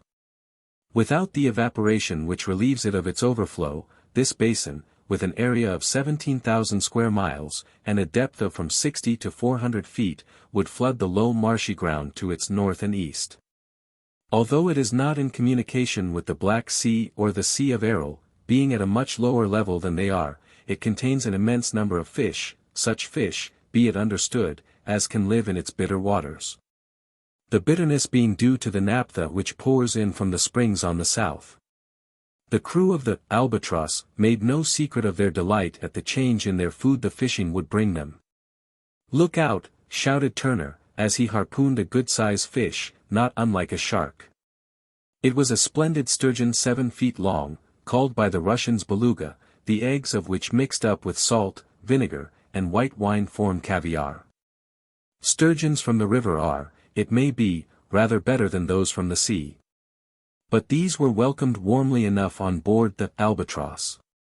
But the best catches were made with the dragnets, which brought up at each haul carp, bream, salmon, saltwater pike, and a number of medium-sized sterlets, which wealthy gourmets have sent alive to Astrakhan, Moscow, and Petersburg. And which now passed direct from their natural element into the cook's kettle without any charge for transport. An hour's work sufficed to fill up the larders of the Aeronef, and she resumed her course to the north. During the fishing Frycollin had continued shouting and kicking at his cabin wall, and making a tremendous noise. "That wretched nigger will not be quiet, then," said Robur, almost out of patience. "It seems to me, sir, he has a right to complain," said Phil Evans. "Yes, and I have a right to look after my ears," replied Robur. "Engineer Robur," said Uncle Prudent, who had just appeared on deck. President of the Weldon Institute. They had stepped up to one another, and were looking into the whites of each other's eyes. Then Robur shrugged his shoulders. "Put him at the end of a line," he said. Turner saw his meaning at once. Frycollin was dragged out of his cabin. Loud were his cries when the mate and one of the men seized him and tied him into a tub, which they hitched on to a rope, one of those very ropes, in fact, that Uncle Prudent had intended to use as we know. The Negro at first thought he was going to be hanged. Not he was only going to be towed. The rope was paid out for 100 feet and Frycollin found himself hanging in space. He could then shout at his ease. But fright contracted his larynx, and he was mute. Uncle Prudent and Phil Evans endeavored to prevent this performance. They were thrust aside. "It is scandalous. It is cowardly," said Uncle Prudent, quite beside himself with rage. "Indeed," said Robur. "It is an abuse of power against which I protest." "Protest away. I will be avenged, Mr. Robur." "Avenge when you like, Mr. Prudent. I will have my revenge on you and yours." The crew began to close up with anything but peaceful intentions. Robur motioned them away. "Yes, on you and yours," said Uncle Prudent, whom his colleague in vain tried to keep quiet. "Whenever you please," said the engineer. "And in every possible way." "That is enough now," said Robur, in a threatening tone. "There are other ropes on board. And if you don't be quiet I'll treat you as I have done your servant." Uncle Prudent was silent, not because he was afraid, but because his wrath had nearly choked him, and Phil Evans led him off to his cabin. During the last hour the air had been strangely troubled. The symptoms could not be mistaken. A storm was threatening. The electric saturation of the atmosphere had become so great that about 2:30 Robur witnessed a phenomenon that was new to him. In the north, whence the storm was traveling, were spirals of half-luminous vapor due to the difference in the electric charges of the various beds of cloud. The reflections of these bands came running along the waves in myriads of lights, growing in intensity as the sky darkened. The Albatross and the storm were sure to meet, for they were exactly in front of each other. And Frycollin? Well, Frycollin was being towed, and towed is exactly the word, for the rope made such an angle, with the Aeronef, now going at over 60 knots an hour, that the tub was a long way behind her. The crew were busy in preparing for the storm, for the Albatross would either have to rise above it or drive through its lowest layers. She was about 3,000 feet above the sea when a clap of thunder was heard. Suddenly the squall struck her. In a few seconds the fiery clouds swept on around her. Phil Evans went to intercede for Frycollin, and asked for him to be taken on board again. But Robur had already given orders to that effect, and the rope was being hauled in, when suddenly there took place an inexplicable slackening in the speed of the screws. The engineer rushed to the central deck house. "Power! More power!" he shouted. "We must rise quickly and get over the storm." "Impossible, sir." "What is the matter?" "The currents are troubled. They are intermittent." And, in fact, the Albatross was falling fast. As with the telegraph wires on land during a storm, so was it with the accumulators of the Aeronef. But what is only an inconvenience in the case of messages was here a terrible danger. "Let her down, then," said Robur, "and get out of the electric zone. Keep cool, my lads." He stepped on to his quarterdeck and his crew went to their stations. Although the Albatross had sunk several hundred feet she was still in the thick of the cloud, and the flashes played across her as if they were fireworks. It seemed as though she was struck. The screws ran more and more slowly, and what began as a gentle descent threatened to become a collapse. In less than a minute it was evident they would get down to the surface of the sea. Once they were immersed no power could drag them from the abyss. Suddenly the electric cloud appeared above them. The Albatross was only 60 feet from the crest of the waves. In 2 or 3 seconds the deck would be under water. But Robur, seizing the propitious moment, rushed to the central house and seized the levers. He turned on the currents from the piles no longer neutralized by the electric tension of the surrounding atmosphere. In a moment the screws had regained their normal speed and checked the descent, and the Albatross remained at her slight elevation while her propellers drove her swiftly out of reach of the storm. Frycollin, of course, had a bath, though only for a few seconds. When he was dragged on deck he was as wet as if he had been to the bottom of the sea. As may be imagined, he cried no more. In the morning of the 4th of July the Albatross had passed over the northern shore of the Caspian. Chapter 14. The Aeronef at full speed. If ever Prudent and Evans despaired on escaping from the Albatross, it was during the 2 days that followed. It may be that Robur considered it more difficult to keep a watch on his prisoners while he was crossing Europe, and he knew that they had made up their minds to get away. But any attempt to have done so would have been simply committing suicide. To jump from an express going 60 miles an hour is to risk your life, but to jump from a machine going 120 miles an hour would be to seek your death. And it was at this speed, the greatest that could be given to her, that the Albatross tore along. Her speed exceeded that of the Swallow, which is 112 miles an hour. At first the wind was in the northeast, and the Albatross had it fair, her general course being a westerly one. But the wind began to drop, and it soon became impossible for the colleagues to remain on the deck without having their breath taken away by the rapidity of the flight. And on one occasion they would have been blown overboard if they had not been dashed up against the deckhouse by the pressure of the wind. Luckily the steersman saw them through the windows of his cage, and by the electric bell gave the alarm to the men in the forecabin. 4 of them came aft, creeping along the deck. Those who have been at sea, beating to windward in half a gale of wind, will understand what the pressure was like. But here it was the Albatross that by her incomparable speed made her own wind. To allow Uncle Prudent and Phil Evans to get back to their cabin the speed had to be reduced. Inside the deckhouse the Albatross bore with her a perfectly breathable atmosphere. To stand such driving the strength of the apparatus must have been prodigious. The propellers spun round so swiftly that they seemed immovable, and it was with irresistible power that they screwed themselves through the air. The last town that had been noticed was Astrakhan, situated at the north end of the Caspian Sea. The Star of the Desert, it must have been a poet who so called it, has now sunk from the first rank to the 5th or 6th. A momentary glance was afforded at its old walls, with their useless battlements, the ancient towers in the center of the city, the mosques and modern churches, the cathedral with its 5 domes. Gilded and dotted with stars as if it were a piece of the sky, as they rose from the bank of the Volga, which here, as it joins the sea, is over a mile in width. Thenceforward the flight of the Albatross became quite a race through the heights of the sky, as if she had been harnessed to one of those fabulous hippogriffs which cleared a league at every sweep of the wing. At 10 o'clock in the morning, of the 4th of July the Aeronef, heading northwest, followed for a little the valley of the Volga. The steppes of the Don and the Ural stretched away on each side of the river. Even if it had been possible to get a glimpse of these vast territories there would have been no time to count the towns and villages. In the evening the Aeronef passed over Moscow without saluting the flag on the Kremlin. In 10 hours she had covered the 1,200 miles which separate Astrakhan from the ancient capital of all the Russias. From Moscow to St. Petersburg the railway line measures about 750 miles.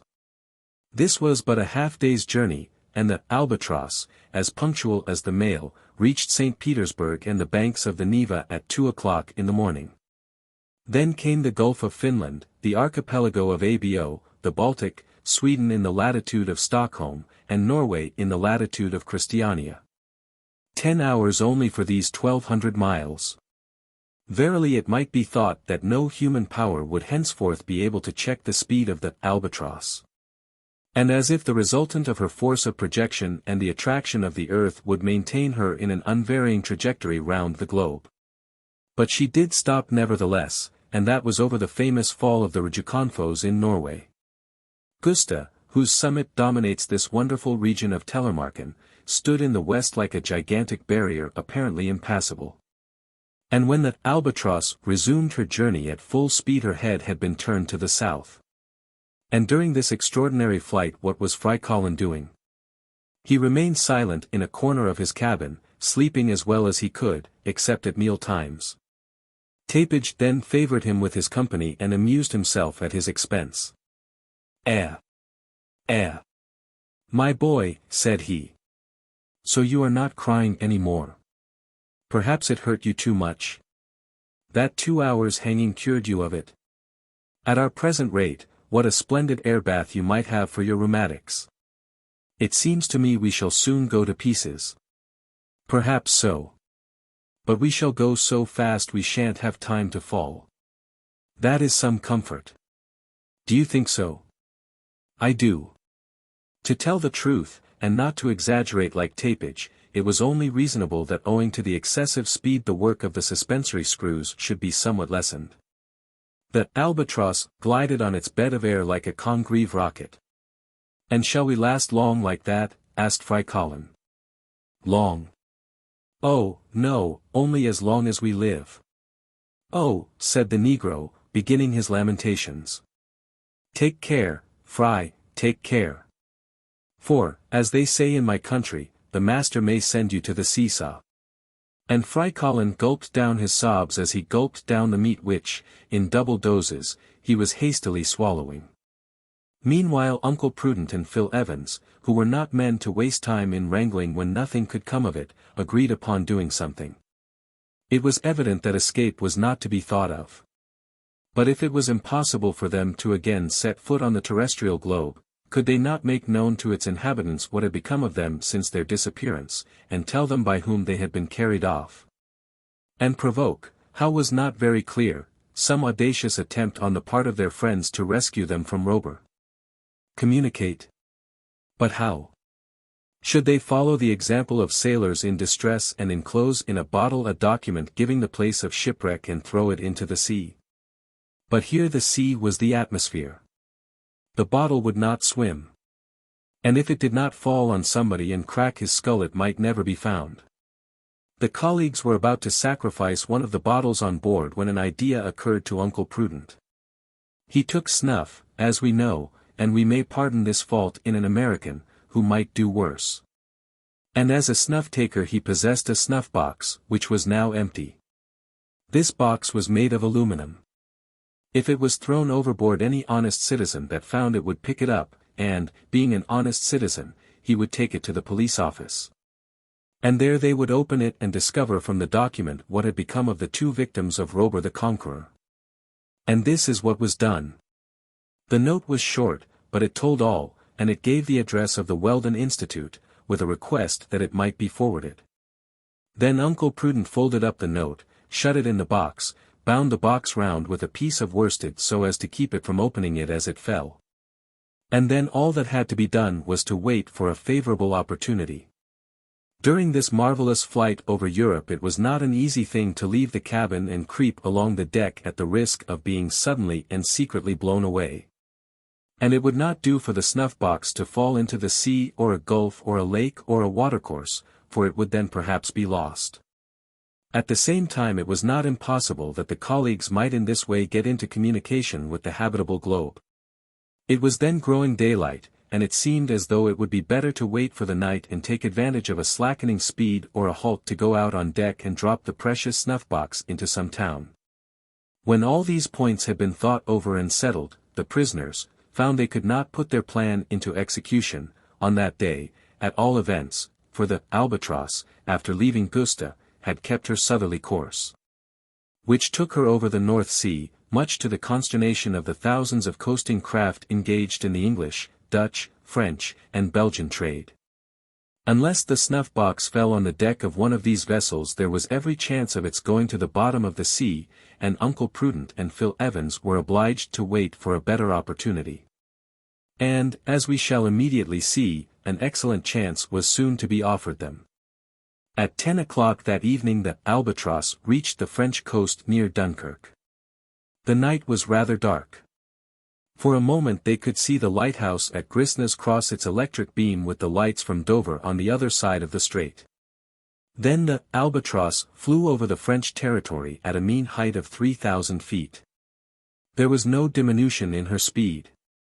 She shot like a rocket over the towns and villages so numerous in northern France.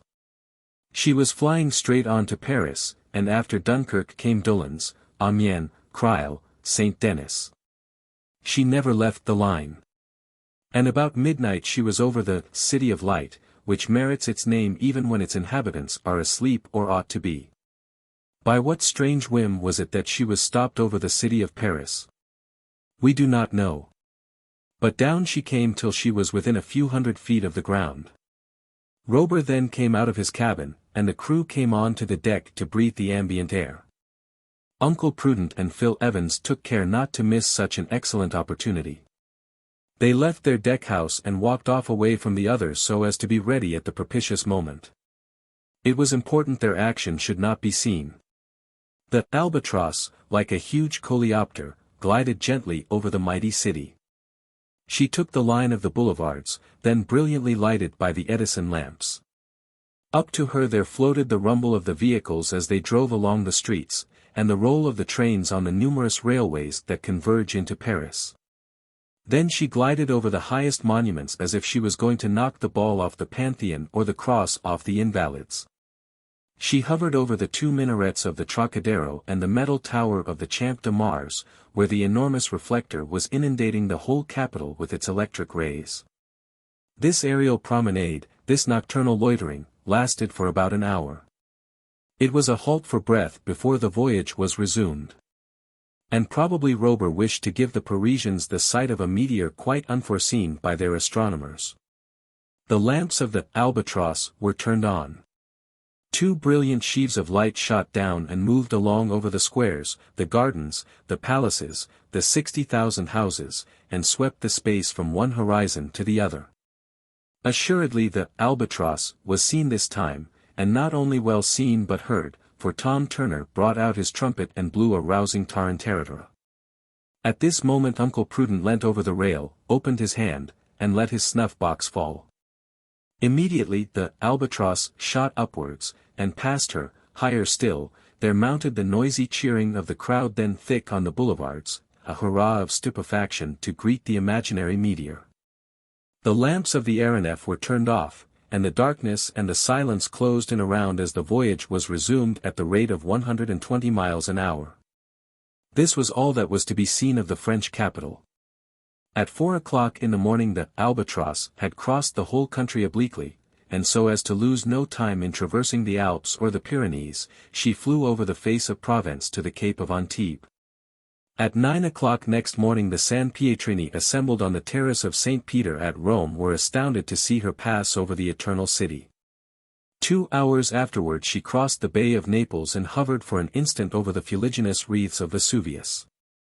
Then, after cutting obliquely across the Mediterranean, in the early hours of the afternoon she was signaled by the lookouts at La Goulette on the Tunisian coast. After America, Asia. After Asia, Europe.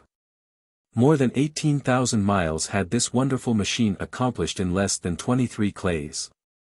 And now she was off over the known and unknown regions of Africa. It may be interesting to know what had happened to the famous snuff-box after its fall. It had fallen in the Rue de Rivoli, opposite number 200, when the street was deserted. In the morning it was picked up by an honest sweeper, who took it to the prefecture of police. There it was at first supposed to be an infernal machine. And it was untied, examined, and opened with care. Suddenly a sort of explosion took place. It was a terrific sneeze on the part of the inspector. The document was then extracted from the snuff-box, and to the general surprise, read as follows. Messrs. Prudent and Evans, President and Secretary of the Weldon Institute, Philadelphia, have been carried off in the Aeronef Albatross belonging to Robur the engineer. Please inform our friends and acquaintances. P. and P. E. Thus was the strange phenomenon at last explained to the people of the two worlds. Thus was peace given to the scientists of the numerous observatories on the surface of the terrestrial globe. Chapter 15. A Skirmish in Dahomey. At this point in the circumnavigatory voyage of the Albatross, it is only natural that some such questions as the following should be asked. Who was this Robur, of whom up to the present we know nothing but the name? Did he pass his life in the air? Did his Aeronef never rest? Had he not some retreat in some inaccessible spot in which, if he had need of repose or revictualling, he could betake himself? It would be very strange if it were not so. The most powerful flyers have always an eyrie or nest somewhere.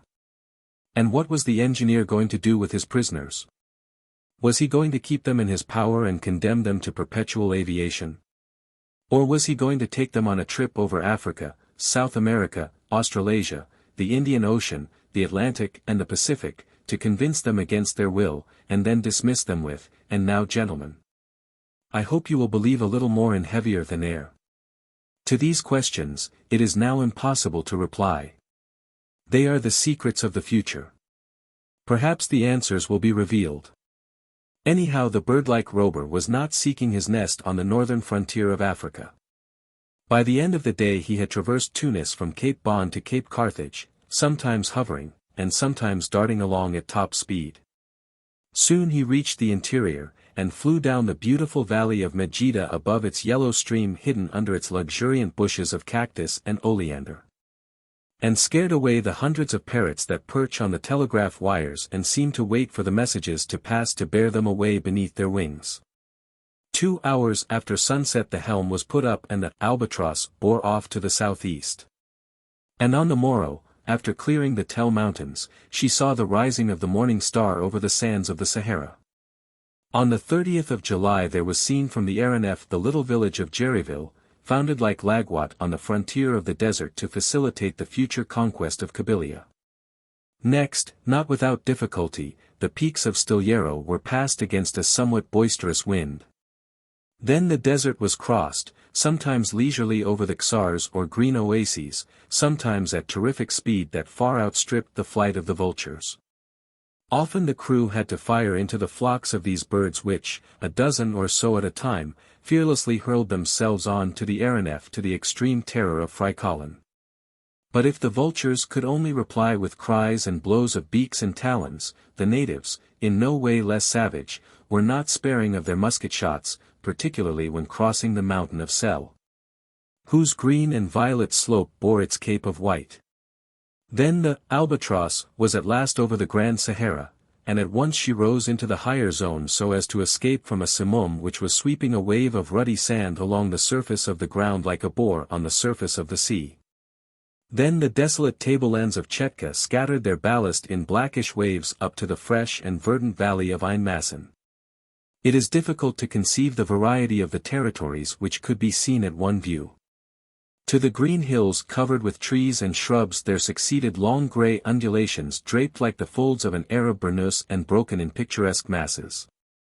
In the distance could be seen the wadis with their torrential waters, their forests of palm trees, and blocks of small houses grouped on a hill around a mosque, among them Met Lily, where there vegetates a religious chief, the Grand Marabout Sidi Chick.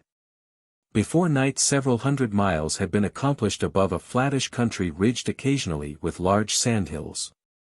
If the Albatross had halted, she would have come to the earth in the depths of the Wargla oasis hidden beneath an immense forest of palm trees. The town was clearly enough displayed with its 3 distinct quarters, the ancient palace of the Sultan, a kind of fortified kasbah, houses of brick which had been left to the sun to bake, and artesian wells dug in the valley, where the Aeronef could have renewed her water supply. But, thanks to her extraordinary speed, the waters of the Hydasps taken in the Vale of Kashmir still filled her tanks in the center of the African desert. Was the Albatross seen by the Arabs, the Mozabites, and the Negroes who share amongst them the town of Wargla? Certainly, for she was saluted with many hundred gunshot, and the bullets fell back before they reached her. Then came the night, that silent night in the desert of which Felician David has so poetically told us the secrets. During the following hours the course lay southwesterly, cutting across the routes of El Golia, one of which was explored in 1859 by the intrepid Duvirier. The darkness was profound. Nothing could be seen of the Trans-Saharan Railway constructing on the plans of Duponchel, a long ribbon of iron destined to bind together Algiers and Timbuktu by way of Lagwat and Gardaia, and destined eventually to run down into the Gulf of Guinea. Then the Albatross entered the equatorial region below the Tropic of Cancer. 600 miles from the northern frontier of the Sahara she crossed the route on which Major Lang met his death in 1846, and crossed the road of the caravans from Morocco to the Sudan, and that part of the desert swept by the Tuaregs, where could be heard what is called the Song of the Sand, a soft and plaintive murmur that seems to escape from the ground. Only one thing happened. A cloud of locusts came flying along, and there fell such a cargo of them on board as to threaten to sink the ship. But all hands set to work to clear the deck, and the locusts were thrown over except a few hundred kept by Tapage for his larder.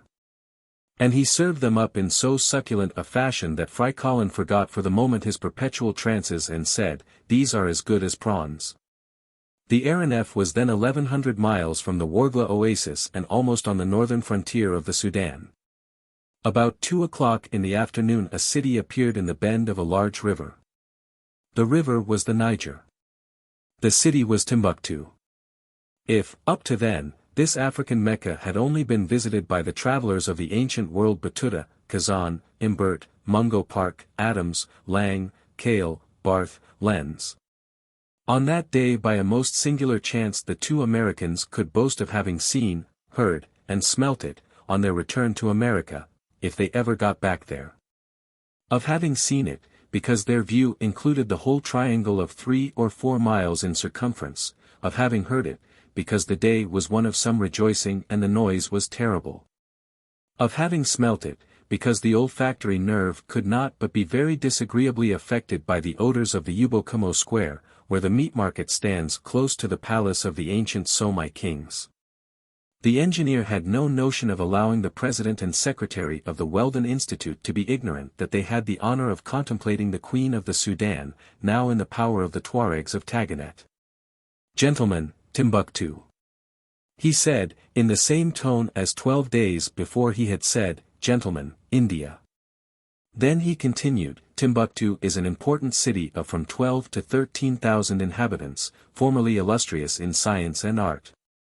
Perhaps you would like to stay there for a day or two?" Such a proposal could only have been made ironically. "But," continued he, "it would be dangerous among the Negroes, Berbers, and foul lanes who occupy it, particularly as our arrival in an Aeronef might prejudice them against you." "Sir," said Phil Evans, in the same tone, "for the pleasure of leaving you we would willingly risk an unpleasant reception from the natives. Prison for prison, we would rather be in Timbuktu than on the Albatross." "That is a matter of taste," answered the engineer. "Anyhow, I shall not try the adventure, for I am responsible for the safety of the guests who do me the honor to travel with me." "And so," said Uncle Prudent, explosively, "you are not content with being our jailer, but you insult us." "Oh. A little irony, that is all." "Are there any weapons on board?" "Oh, quite an arsenal. 2 revolvers will do, if I hold one and you the other." "A duel," exclaimed Robur, "a duel, which would perhaps cause the death of one of us." "Which certainly would cause it." "Well. No, Mr. President of the Weldon Institute, I very much prefer keeping you alive. To be sure of living yourself. That is wise. Wise or not, it suits me. You are at liberty to think as you like, and to complain to those who have the power to help you, if you can. And that we have done, Mr. Robur." "Indeed. Was it so difficult when we were crossing the inhabited part of Europe to drop a letter overboard?" "Did you do that?" said Robur, in a paroxysm of rage. "And if we have done it?" "If you have done it, you deserve." "What, sir?" "To follow your letter overboard." "Throw us over, then." "We did do it." Robur stepped towards them. At a gesture from him Tom Turner and some of the crew ran up. The engineer was seriously tempted to put his threat into execution, and, fearful perhaps of yielding to it, he precipitately rushed into his cabin. "Good," exclaimed Phil Evans. "And what he will dare not do," said Uncle Prudent, "I will do." "Yes, I will do." At the moment the population of Timbuktu were crowding onto the squares and roads and the terraces built like amphitheaters. In the rich quarters of Sankir and Sarahama, as in the miserable huts at Regidi, the priests from the minarets were thundering their loudest maledictions against the aerial monster. These were more harmless than the rifle bullets. Though assuredly, if the Aeronef had come to earth she would have certainly been torn to pieces. For some miles noisy flocks of storks, francolins, and ibises escorted the Albatross and tried to race her, but in her rapid flight she soon distanced them. The evening came. The air was troubled by the roarings of the numerous herds of elephants and buffaloes which wander over this land, whose fertility is simply marvelous. For 48 hours the whole of the region between the prime meridian and the second degree, in the bend of the Niger, was viewed from the Albatross. If a geographer had only such an apparatus at his command, with what facility could he map the country, note the elevations, fix the courses of the rivers and their affluents, and determine the positions of the towns and villages. There would then be no huge blanks on the map of Africa, no dotted lines, no vague designations which are the despair of cartographers. In the morning of the 11th the Albatross crossed the mountains of northern Guinea, between the Sudan and the Gulf which bears their name. On the horizon was the confused outline of the Kong Mountains in the kingdom of Dahomey. Since the departure from Timbuktu, Uncle Prudent and Phil Evans noticed that the course had been due south. If that direction was persisted in they would cross the equator in 6 more degrees. The Albatross would then abandon the continents and fly not over the Bering Sea, or the Caspian Sea, or the North Sea, or the Mediterranean, but over the Atlantic Ocean. This lookout was not particularly pleasing to the two friends, whose chances of escape had sunk to below zero. But the Albatross had slackened speed as though hesitating to leave Africa behind. Was Robur thinking of going back? No. But his attention had been particularly attracted to the country which he was then crossing. We know, and he knew, that the kingdom of Dahomey is one of the most powerful on the west coast of Africa. Strong enough to hold its own with its neighbor Ashanti, its area is somewhat small, being contained within 360 leagues from north to south, and 180 from east to west. But its population numbers some 700,000 or 800,000, including the neighboring independent territories of Ouidah and Ardra. If Dahomey is not a large country, it is often talked about. It is celebrated for the frightful cruelties which signalize its annual festivals, and by its human sacrifices, fearful hecatombs intended to honor the sovereign it has lost and the sovereign who has succeeded him.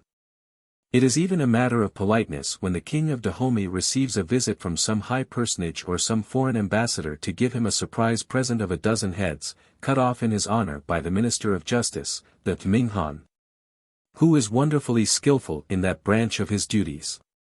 When the Albatross came flying over Dahomey, the old King Bahadur had just died, and the whole population was proceeding to the enthronization of his successor. Hence there was great agitation all over the country, and it did not escape Robur that everybody was on the move.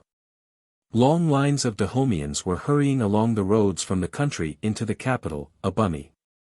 Well-kept roads radiating among vast plains clothed with giant trees, immense fields of manioc, magnificent forests of palms, cocoa trees, mimosas, orange trees, mango trees, such was the country whose perfumes mounted to the Albatross. While many parrots and cardinals swarmed among the trees. The engineer, leaning over the rail, seemed deep in thought, and exchanged but a few words with Tom Turner. It did not look as though the Albatross had attracted the attention of those moving masses, which were often invisible under the impenetrable roof of trees. This was doubtless due to her keeping at a good altitude amid a bank of light cloud. About 11 o'clock in the morning the capital was sighted, surrounded by its walls, defended by a fosse measuring 12 miles round, with wide, regular streets on the flat plain, and a large square on the northern side occupied by the king's palace. This huge collection of buildings is commanded by a terrace not far from the place of sacrifice. During the festival days it is from this high terrace that they throw the prisoners tied up in wicker baskets, and it can be imagined with what fury these unhappy wretches are cut in pieces. In one of the courtyards which divide the king's palace there were drawn up 4,000 warriors, one of the contingents of the royal army, and not the least courageous one. If it is doubtful if there are any Amazons in the river of that name, there is no doubt of there being Amazons at Dahomey. Some have a blue shirt with a blue or red scarf, with white and blue striped trousers and a white cap. Others, the elephant huntresses, have a heavy carbine, a short-bladed dagger, and 2 antelope horns fixed to their heads by a band of iron. The artillery women have a blue and red tunic, and, as weapons, blunderbusses and old cast cannons. And another brigade, consisting of Vestal virgins, pure as Diana, have blue tunics and white trousers. If we add to these Amazons, 5 or 6,000 men in cotton drawers and shirts, with a knotted tuft to increase their stature, we shall have passed in review the Dahomean army. Abumi on this day was deserted. The sovereign, the royal family, the masculine and feminine army, and the population had all gone out of the capital to a vast plain a few miles away surrounded by magnificent forests. On this plain the recognition of the new king was to take place. Here it was that thousands of prisoners taken during recent razzias were to be immolated in his honor. It was about 2 o'clock when the Albatross arrived over the plain and began to descend among the clouds which still hid her from the Dahomeans. There were 16,000 people at least come from all parts of the kingdom, from Wida, and Carapae, and Ardra, and Tumari, and the most distant villages. The new king, a sturdy fellow named Bunati, some 25 years old, was seated on a hillock shaded by a group of wide-branched trees. Before him stood his male army, his Amazons, and his people. At the foot of the mound 50 musicians were playing on their barbarous instruments, elephants' tusks giving forth a husky note, deerskin drums, calabashes, guitars, bells struck with an iron clapper, and bamboo flutes, whose shrill whistle was heard over all. Every other second came discharges of guns and blunderbusses, discharges of cannons with the carriages jumping so as to imperil the lives of the artillery women, and a general uproar so intense that even the thunder would be unheard amidst it. In one corner of the plain, under a guard of soldiers, were grouped the prisoners destined to accompany the defunct king into the other world. At the obsequies of Gozo, the father of Bahadu, his son had dispatched 3,000, and Bunati could not do less than his predecessor. For an hour there was a series of discourses, harangues, palavers and dances, executed not only by professionals, but by the Amazons, who displayed much martial grace. But the time for the hecatomb was approaching. Robur, who knew the customs of Dahomey, did not lose sight of the men, women, and children reserved for butchery. The Ming Han was standing at the foot of the hillock. He was brandishing his executioner's sword, with its curved blade surmounted by a metal bird, whose weight rendered the cut more certain. This time he was not alone. He could not have performed the task. Near him were grouped 100 executioners, all accustomed to cut off heads at one blow. The Albatross came slowly down in an oblique direction. Soon she emerged from the bed of clouds which hid her till she was within 300 feet of the ground, and for the first time she was visible from below. Contrary to what had hitherto happened, the savages saw in her a celestial being come to render homage to King Bahado. The enthusiasm was indescribable, the shouts were interminable, the prayers were terrific, prayers addressed to this supernatural hippogriff, which had doubtless come to take the king's body to the higher regions of the Dahomean heaven. And now the first head fell under the Mingan sword, and the prisoners were led up in hundreds before the horrible executioners. Suddenly a gun was fired from the Albatross. The Minister of Justice fell dead on his face. "Well aimed, Tom," said Robur. His comrades, armed as he was, stood ready to fire when the order was given. But a change came over the crowd below. They had understood. The winged monster was not a friendly spirit, it was a hostile spirit. And after the fall of the Ming Han loud shouts for revenge arose on all sides. Almost immediately a fusillade resounded over the plain. These menaces did not prevent the Albatross from descending boldly to within 150 feet of the ground. Uncle Prudent and Phil Evans, whatever were their feelings towards Robur, could not help joining him in such a work of humanity. "Let us free the prisoners," they shouted. "That is what I am going to do," said the engineer. And the magazine rifles of the Albatross, in the hands of the colleagues, as in the hands of the crew, began to rain down the bullets, of which not one was lost in the masses below. And the little gun shot forth its shrapnel, which really did marvels. The prisoners, although they did not understand how the help had come to them, broke their bonds, while the soldiers were firing at the Aeronef. The stern screw was shot through by a bullet, and a few holes were made in the hull. Frycollin, crouching in his cabin, received a graze from a bullet that came through the deck-house. "Ah! They will have them," said Tom Turner. And, rushing to the magazine, he returned with 12 dynamite cartridges, which he distributed to the men. At a sign from Robur, these cartridges were fired at the hillock, and as they reached the ground exploded like so many small shells. The king and his court and army and people were stricken with fear at the turn things had taken. They fled under the trees, while the prisoners ran off without anybody thinking of pursuing them. In this way was the festival interfered with. And in this way did Uncle Prudent and Evans recognize the power of the Aeronef and the services it could render to humanity. Soon the Albatross rose again to a moderate height, and passing over Wita lost to view this savage coast which the southwest wind hems round with an inaccessible surf. And she flew out over the Atlantic.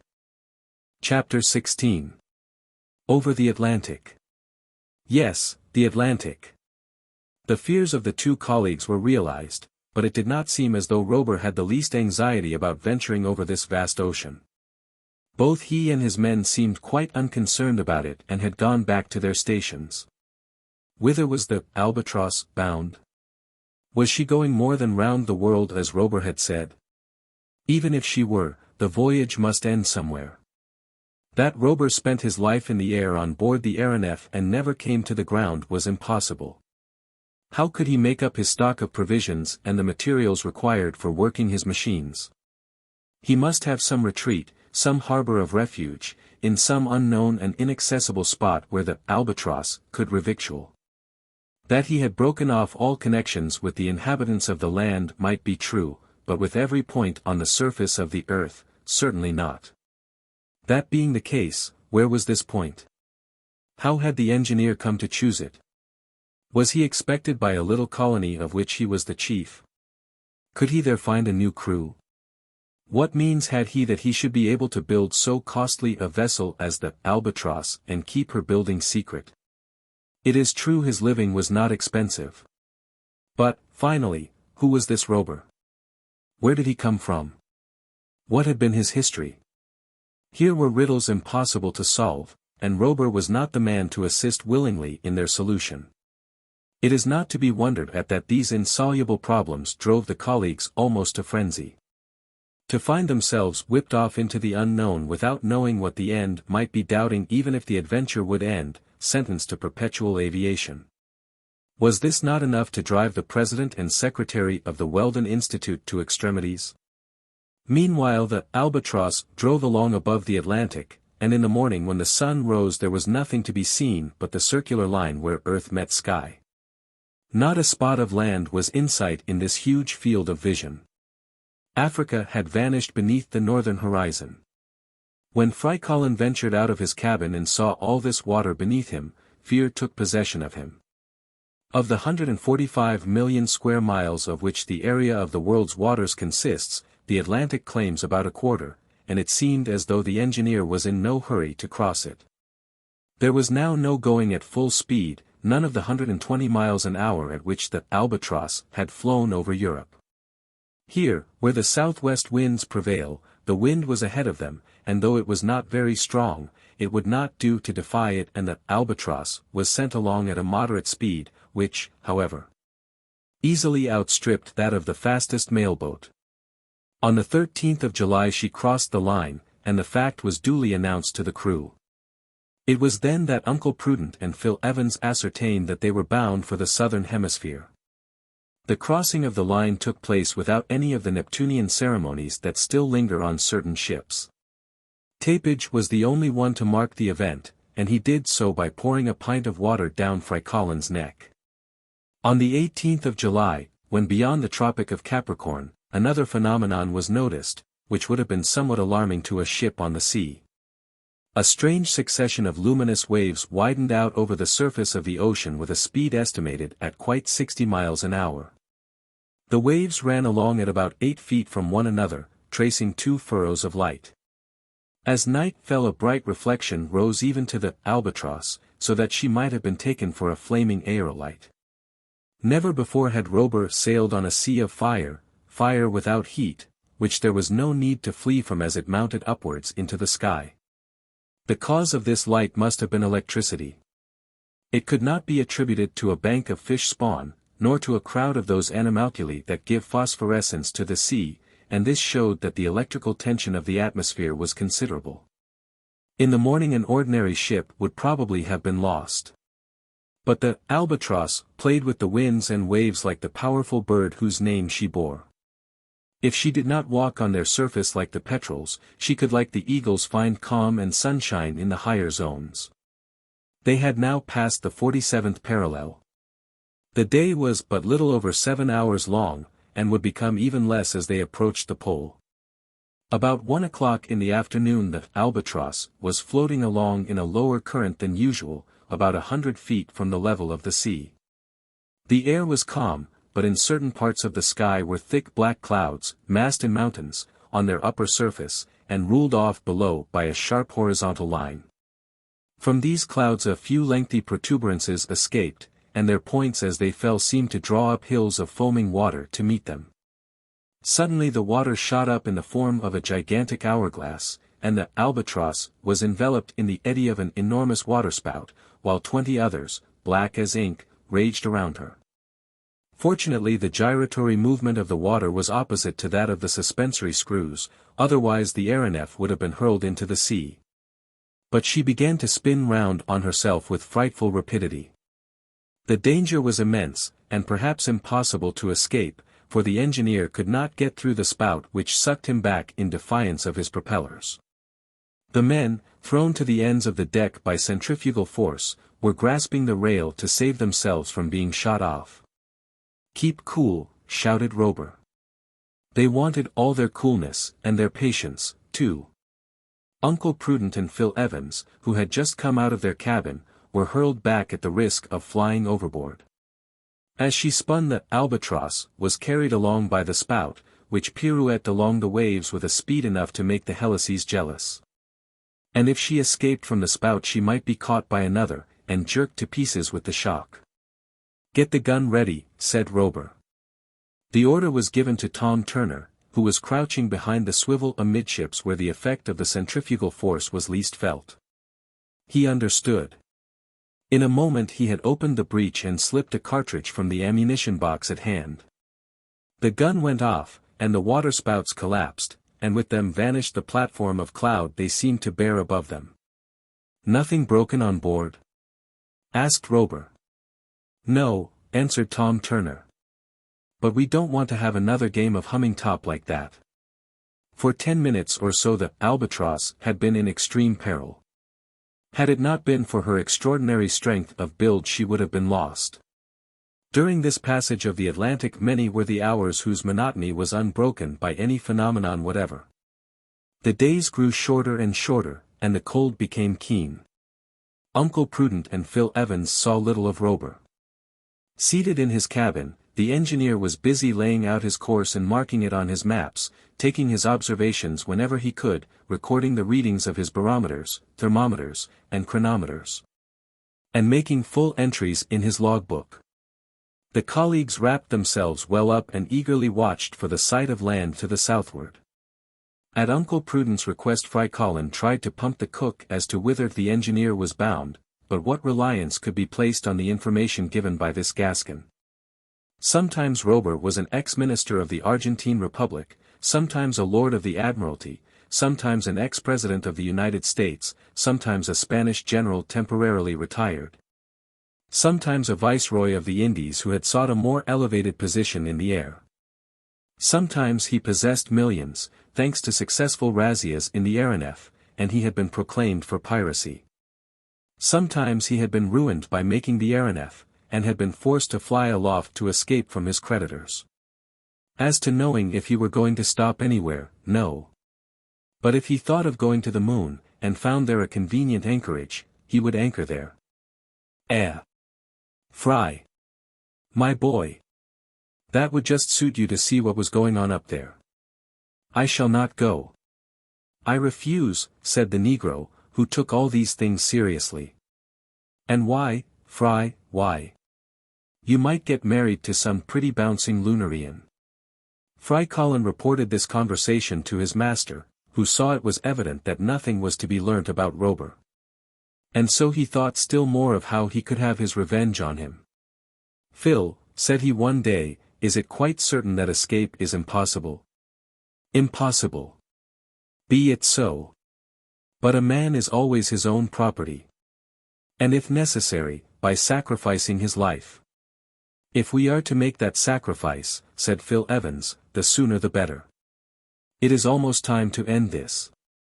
Where is the Albatross going? Here we are flying obliquely over the Atlantic, and if we keep on we shall get to the coast of Patagonia or Tierra del Fuego. And what are we to do then? Get into the Pacific, or go to the continent at the South Pole? Everything is possible with this Robur. We shall be lost in the end. It is thus a case of legitimate self-defense, and if we must perish. Which we shall not do, answered Uncle Prudent, without being avenged, without annihilating this machine and all she carries. The colleagues had reached a stage of impotent fury, and were prepared to sacrifice themselves if they could only destroy the inventor and his secret. A few months only would then be the life of this prodigious Aeronef, of whose superiority in aerial locomotion they had such convincing proofs. The idea took such hold of them that they thought of nothing else but how to put it into execution. And how? By seizing on some of the explosives on board and simply blowing her up. But could they get at the magazines? Fortunately for them, Frycollin had no suspicion of their scheme. At the thought of the Albatross exploding in midair, he would not have shrunk from betraying his master. It was on the 23rd of July that the land reappeared in the southwest near Cape Virgins at the entrance of the Straits of Magellan. Under the 52nd parallel at this time of year the night was 18 hours long and the temperature was 6 below freezing. At first the Albatross, instead of keeping on to the south, followed the windings of the coast as if to enter the Pacific.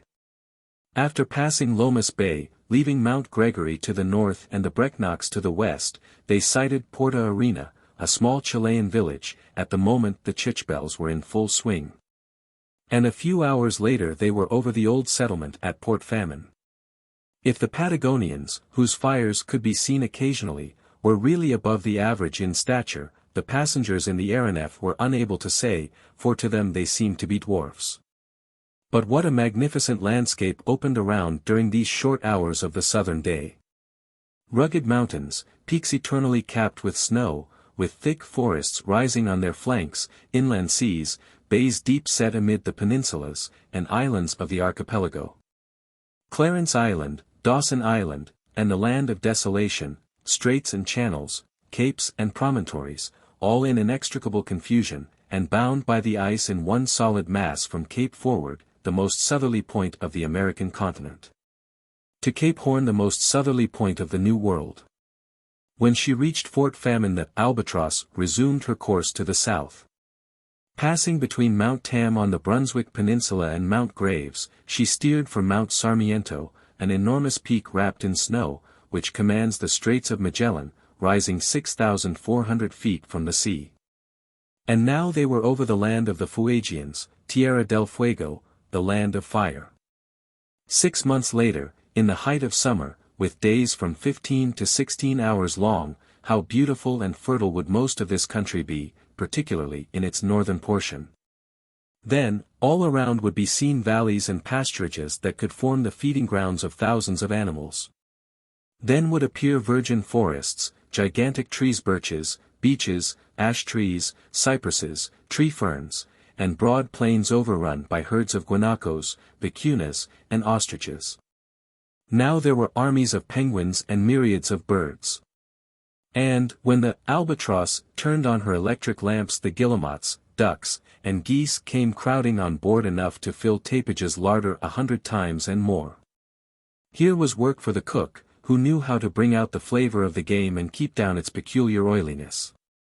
And here was work for Frycollin in plucking dozen after dozen of such interesting feathered friends.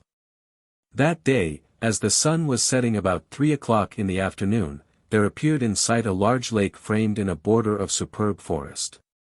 The lake was completely frozen over, and a few natives with long snowshoes on their feet were swiftly gliding over it. At the sight of the Albatross, the Fuegians, overwhelmed with terror, scattered in all directions, and when they could not get away they hid themselves, taking, like the animals, to the holes in the ground. The Albatross still held her southerly course, crossing the Beagle Channel, and Navarin Island and Wollaston Island, on the shores of the Pacific.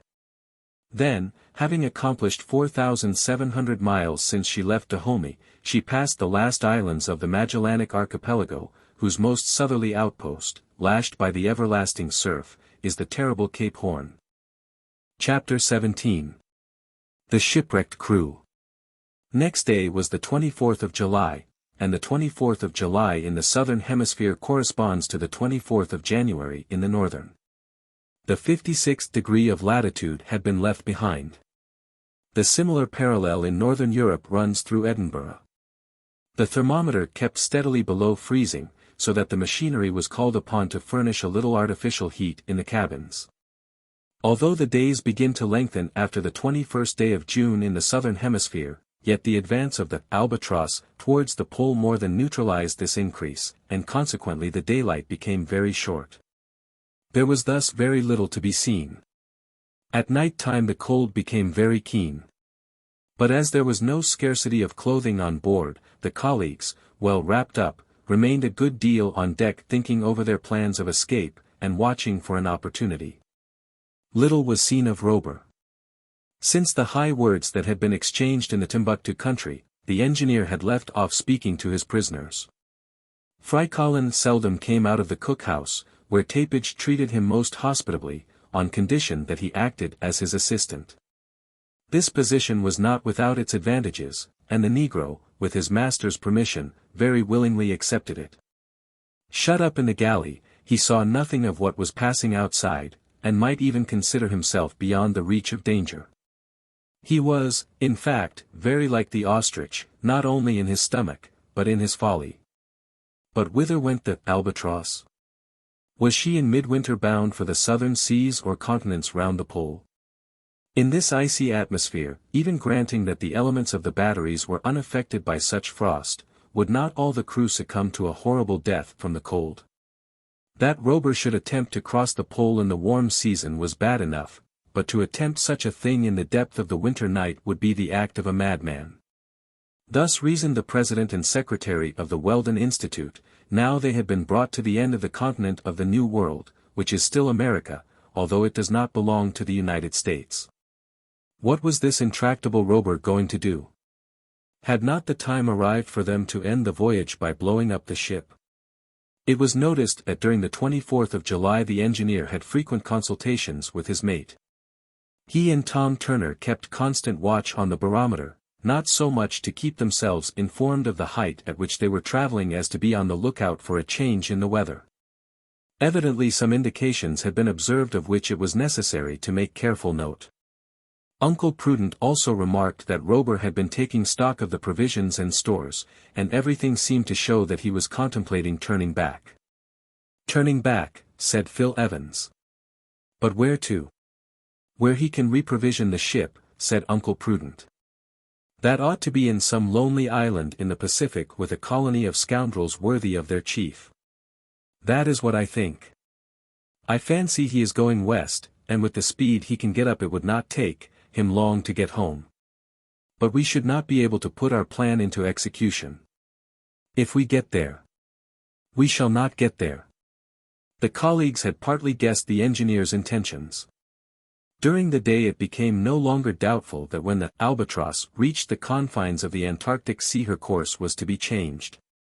When the ice has formed about Cape Horn the lower regions of the Pacific are covered with ice fields and icebergs.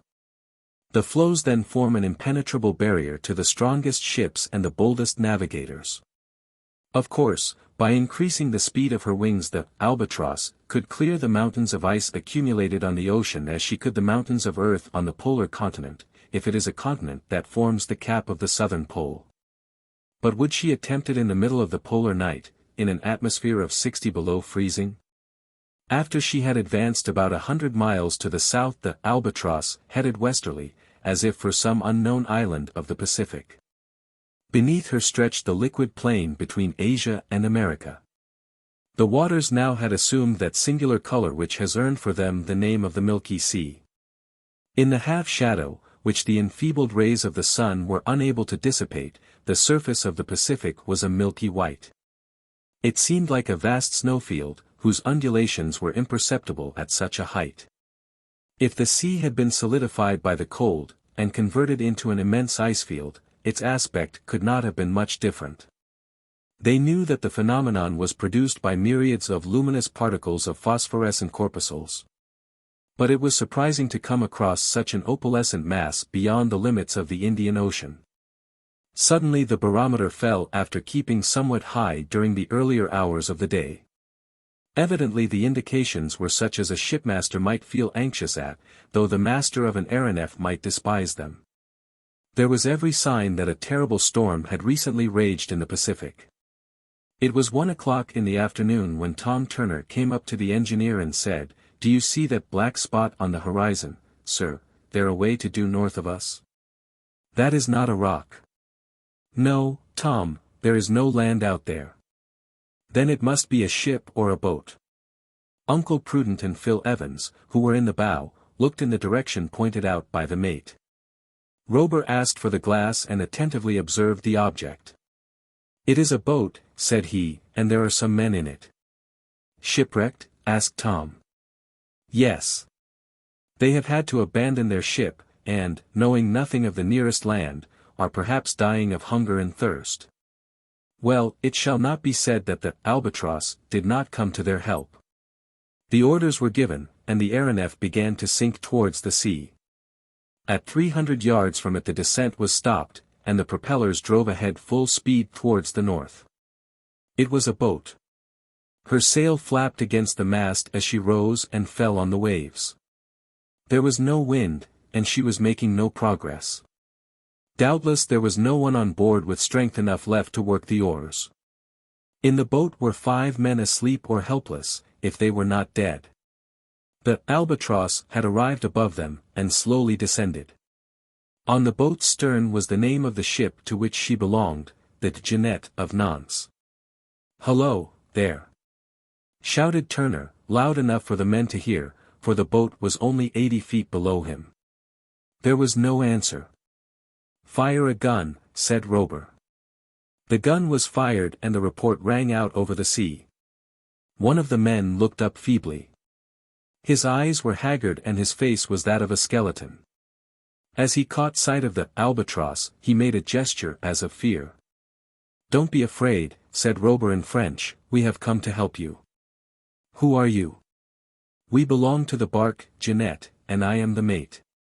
We left her a fortnight ago as she was sinking. We have no water and no food." The 4 other men had now sat up. Worn and exhausted, in a terrible state of emaciation, they lifted their hands towards the Albatross. "Look out!" shouted Robur. A line was let down, and a pail of fresh water was lowered into the boat. The men snatched at it and drank it with an eagerness awful to see. "Bread, bread!" they exclaimed. Immediately a basket with some food and 5 pints of coffee descended towards them. The mate with difficulty restrained them in their ravenousness. "Where are we?" asked the mate at last. 50 miles from the Chile coast and the Chonos archipelago," answered Robur. "Thanks. But we are becalmed, and we are going to tow you." "Who are you?" "People who are glad to be of assistance to you," said Robur. The mate understood that the incognito was to be respected. But had the flying machine sufficient power to tow them through the water? Yes. And the boat, attached to 100 feet of rope, began to move off towards the east. At 10 o'clock at night the land was sighted, or rather they could see the lights which indicated its position. This rescue from the sky had come just in time for the survivors of the Jeannette, and they had good reason to believe it miraculous. When they had been taken to the mouth of the channel leading among the Chonos Islands, Robur shouted to them to cast off the tow line. This, with many a blessing to those who had saved them, they did, and the Albatross headed out to the offing. Certainly there was some good in this Aeronef, which could thus help those who were lost at sea. What balloon, perfect as it might be, would be able to perform such a service? And between themselves Uncle Prudent and Phil Evans could not but admire it, although they were quite disposed to deny the evidence of their senses. Chapter 18. Over the volcano. The sea was as rough as ever, and the symptoms became alarming. The barometer fell several millimeters. The wind came in violent gusts, and then for a moment or so failed altogether. Under such circumstances a sailing vessel would have had to reef in her topsails and her foresail. Everything showed that the wind was rising in the northwest. The storm glass became much troubled and its movements were most disquieting. At 1 o'clock in the morning the wind came on again with extreme violence. Although the Aeronef was going right in its teeth, she was still making progress at a rate of from 12 to 15 miles an hour. But that was the utmost she could do. Evidently preparations must be made for a cyclone, a very rare occurrence in these latitudes. Whether it be called a hurricane, as in the Atlantic, a typhoon, as in Chinese waters a simoom, as in the Sahara, or a tornado, as on the western coast, such a storm is always a gyratory one. And most dangerous for any ship caught in the current which increases from the circumference to the center, and has only one spot of calm, the middle of the vortex. Robur knew this. He also knew it was best to escape from the cyclone and get beyond its zone of attraction by ascending to the higher strata. Up to then he had always succeeded in doing this, but now he had not an hour, perhaps not a minute, to lose. In fact, the violence of the wind sensibly increased. The crests of the waves were swept off as they rose and blown into white dust on the surface of the sea. It was manifest that the cyclone was advancing with fearful velocity straight towards the regions of the pole. "Higher," said Robur. "Higher it is," said Tom Toomer. An extreme ascensional power was communicated to the Aeronef, and she shot up slantingly as if she was traveling on a plane sloping downwards from the southwest. Suddenly the barometer fell more than a dozen millimeters and the Albatross paused in her ascent. What was the cause of the stoppage? Evidently she was pulled back by the air, some formidable current had diminished the resistance to the screws. When a steamer travels upstream, more work is got out of her screw than when the water is running between the blades. The recoil is then considerable, and may perhaps be as great as the current. It was thus with the Albatross at this moment. But Robur was not the man to give in. His 74 screws, working perfectly together, were driven at their maximum speed. But the Aeronef could not escape, the attraction of the cyclone was irresistible. During the few moments of calm she began to ascend, but the heavy pull soon drew her back, and she sunk like a ship as she founders. Evidently if the violence of the cyclone went on increasing, the Albatross would be but as a straw caught in one of those whirlwinds that root up the trees, carry off roofs, and blow down walls. Robur and Tom could only speak by signs. Uncle Prudent and Phil Evans clung to the rail and wondered if the cyclone was not playing their game in destroying the Aeronef, and with her the Inventor, and with the Inventor the secret of his invention. But if the Albatross could not get out of the cyclone vertically, could she not do something else? Could she not gain the center, where it was comparatively calm, and where they would have more control over her? Quite so, but to do this she would have to break through the circular currents which were sweeping her round with them. Had she sufficient mechanical power to escape through them? Suddenly the upper part of the cloud fell in. The vapor condensed in torrents of rain. It was 2 o'clock in the morning. The barometer, oscillating over a range of 12 millimeters, had now fallen to 27.91, and from this something should be taken on account of the height of the Aeronef above the level of the sea. Strange to say, the cyclone was out of the zone to which such storms are generally restricted, such zone being bounded by the 30th parallel of north latitude and the 26th parallel of south latitude. This may perhaps explain why the eddying storm suddenly turned into a straight one. But what a hurricane! The tempest in Connecticut on the 22nd of March, 1882, could only have been compared to it, and the speed of that was more than 300 miles an hour. The Albatross had thus to fly before the wind, or rather she had to be left to be driven by the current, from which she could neither mount nor escape. But in following this unchanging trajectory she was bearing due south, towards those polar regions which Robur had endeavored to avoid. And now he was no longer master of her course, she would go where the hurricane took her. Tom Turner was at the helm, and it required all his skill to keep her straight. In the first hours of the morning, if we can so call the vague tint which began to rise over the horizon, the Albatross was 15 degrees below Cape Horn. 1,200 miles more and she would cross the Antarctic Circle. Where she was, in this month of July, the night lasted 19 hours and a half. The sun's disk, without warmth, without light, only appeared above the horizon to disappear almost immediately. At the pole the night lengthened into one of 179 hours. Everything showed that the Albatross was about to plunge into an abyss. During the day an observation, had it been possible, would have given 66 degrees 40 minutes south latitude. The Aeronef was within 1,400 miles of the pole. Irresistibly was she drawn towards this inaccessible corner of the globe, her speed eating up, so to speak, her weight, although she weighed less than before, owing to the flattening of the earth at the pole. It seemed as though she could have dispensed altogether with her suspensory screws. And soon the fury of the storm reached such a height that Robur thought it best to reduce the speed of her helices as much as possible, so as to avoid disaster. And only enough speed was given to keep the Aeronef under control of the rudder. Amid these dangers the engineer retained his imperturbable coolness, and the crew obeyed him as if their leader's mind had entered into them. Uncle Prudent and Phil Evans had not for a moment left the deck, they could remain without being disturbed. The air made but slight resistance. The Aeronef was like an aerostat, which drifts with the fluid masses in which it is plunged. Is the domain of the southern pole a continent or an archipelago?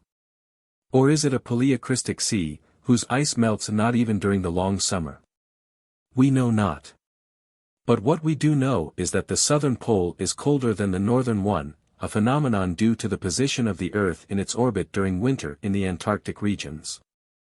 During this day there was nothing to show that the storm was abating. It was by the 75th meridian to the west that the Albatross crossed into the circumpolar region. By what meridian would she come out, if she ever came out? As she descended more to the south the length of the day diminished. Before long she would be plunged in that continuous night which is illuminated only by the rays of the moon or the pale streamers of the aurora.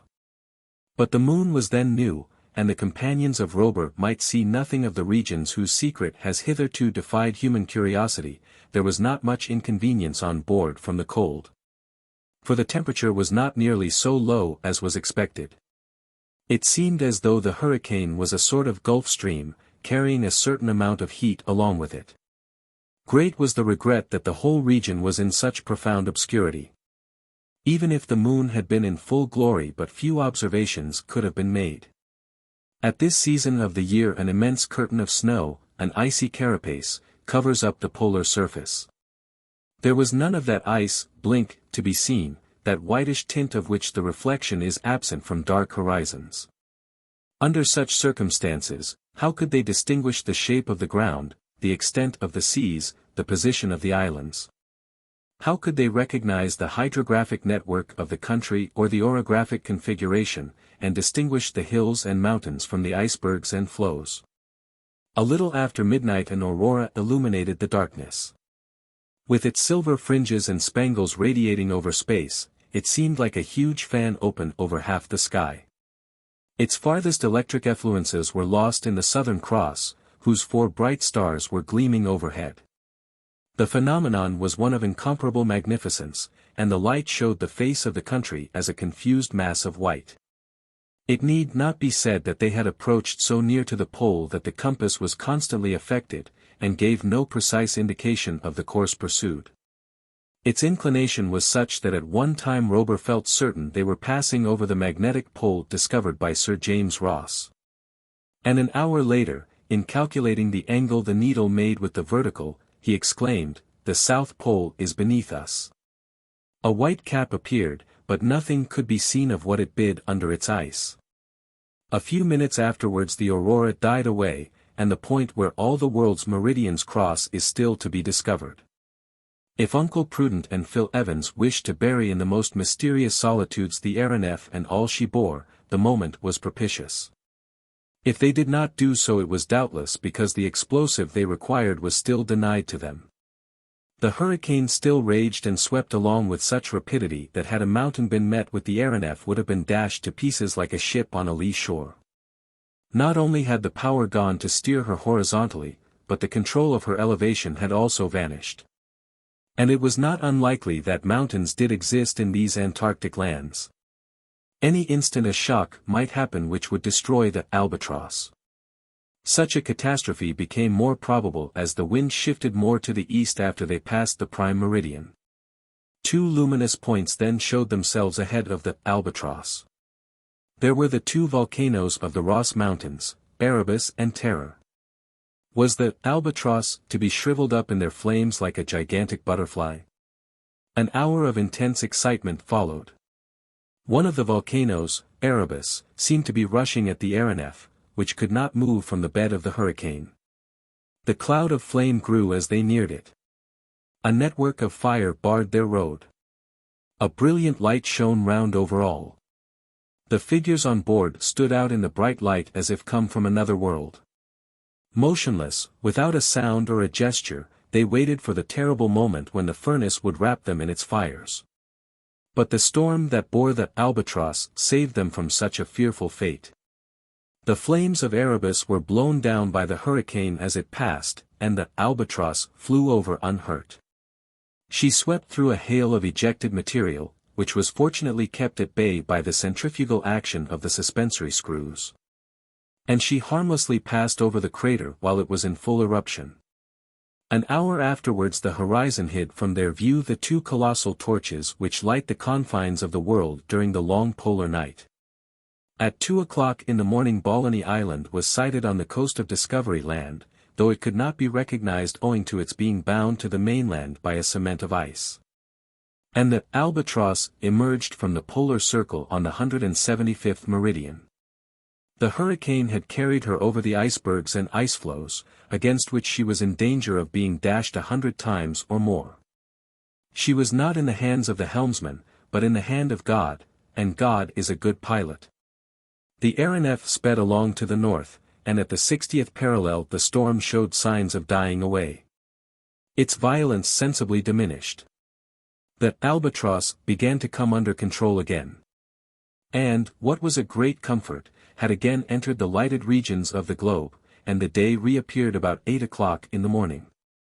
Robur had been carried by the storm into the Pacific over the polar region, accomplishing 4,350 miles in 19 hours, or about 3 miles a minute. A speed almost double that which the Albatross was equal to with her propellers under ordinary circumstances. But he did not know where he then was owing to the disturbance of the needle in the neighborhood of the magnetic pole, and he would have to wait till the sun shone out under convenient conditions for observation. Unfortunately, heavy clouds covered the sky all that day and the sun did not appear. This was a disappointment more keenly felt as both propelling screws had sustained damage during the tempest. Robur, much disconcerted at this accident, could only advance at a moderate speed during this day, and when he passed over the antipodes of Paris was only going about 18 miles an hour. It was necessary not to aggravate the damage to the screws, for if the propellers were rendered useless the situation of the Aeronef above the vast seas of the Pacific would be a very awkward one. And the engineer began to consider if he could not effect his repairs on the spot, so as to make sure of continuing his voyage. In the morning of the 27th of July, about 7 o'clock, land was sighted to the north. It was soon seen to be an island. But which island was it of the thousands that dot the Pacific? However, Robur decided to stop at it without landing. He thought that he could repair damages during the day and start in the evening. The wind had died away completely and this was a favorable circumstance for the maneuver he desired to execute. At least, if she did not remain stationary the Albatross would be carried he knew not where. A cable 150 feet long with an anchor at the end was dropped overboard. When the Aeronef reached the shore of the island the anchor dragged up the first few rocks and then got firmly fixed between two large blocks.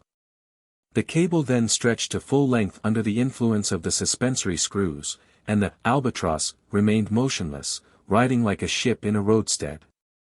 It was the first time she had been fastened to the earth since she left Philadelphia. Chapter 19 Anchored at last. When the Albatross was high in the air, the island could be seen to be of moderate size. But on what parallel was it situated? What meridian ran through it? Was it an island in the Pacific, in Australasia, or in the Indian Ocean? When the sun appeared, and Robur had taken his observations, they would know.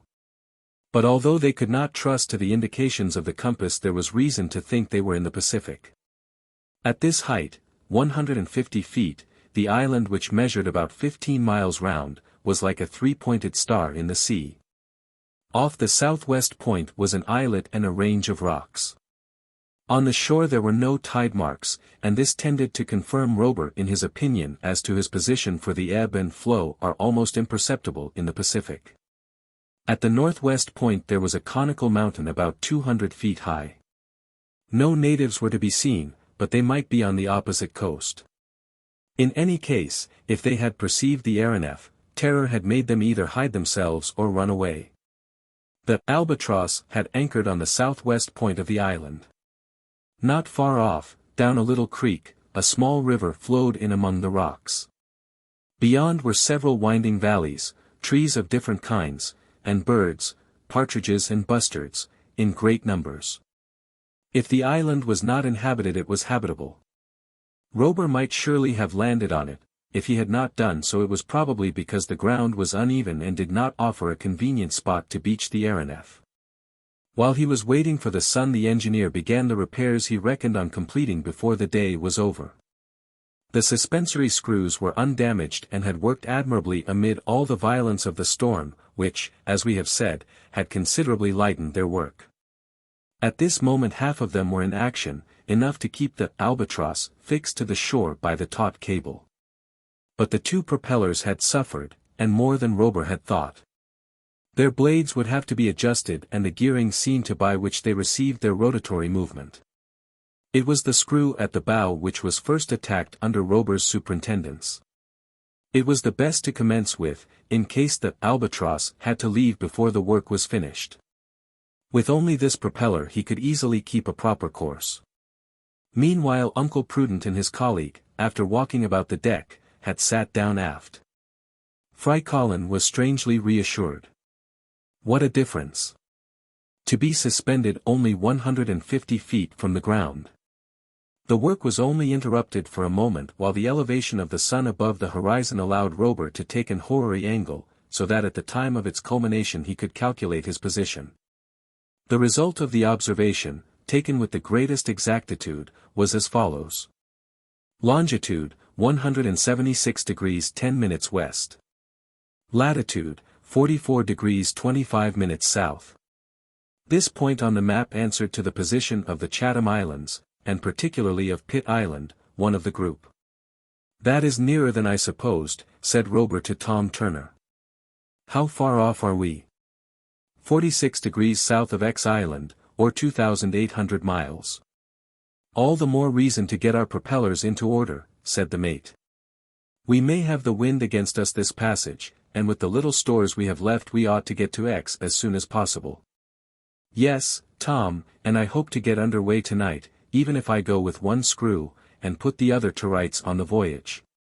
"Mr. Robur," said Tom, "what is to be done with those two gentlemen and their servant? Do you think they would complain if they became colonists of X Island?" But where was this X? It was an island lost in the immensity of the Pacific Ocean between the equator and the Tropic of Cancer, an island most appropriately named by Robur in this algebraic fashion. It was in the north of the South Pacific, a long way out of the route of interoceanic communication. There it was that Robur had founded his little colony, and there the Albatross rested when tired with her flight. There she was provisioned for all her voyages. In X Island, Robur, a man of immense wealth, had established a shipyard in which he built his Aeronef. There he could repair it, and even rebuild it. In his warehouses were materials and provisions of all sorts stored for the 50 inhabitants who lived on the island. When Robur had doubled Cape Horn a few days before, his intention had been to regain X Island by crossing the Pacific obliquely. But the cyclone had seized the Albatross, and the hurricane had carried her away to the south. In fact, He had been brought back to much the same latitude as before, and if his propellers had not been damaged the delay would have been of no importance. His object was therefore to get back to X Island, but as the mate had said, the voyage would be a long one, and the winds would probably be against them. The mechanical power of the Albatross was, however, quite equal to taking her to her destination, and under ordinary circumstances she would be there in 3 or 4 days. Hence Robur's resolved to anchor on the Chatham Islands. There was every opportunity for repairing at least the forescrew. He had no fear that if the wind were to rise he would be driven to the south instead of to the north. When night came the repairs would be finished, and he would have to maneuver so as to weigh anchor. If it were too firmly fixed in the rocks he could cut the cable and resume his flight towards the equator. The crew of the Albatross, knowing there was no time to lose, set to work vigorously. While they were busy in the bow of the Aeronef, Uncle Prudent and Phil Evans held a little conversation together which had exceptionally important consequences. "Phil Evans," said Uncle Prudent, "you have resolved, as I have, to sacrifice your life." "Yes, like you. It is evident that we can expect nothing from Robur." "Nothing." "Well, Phil Evans, I have made up my mind. If the Albatross leaves this place tonight, the night will not pass without our having accomplished our task.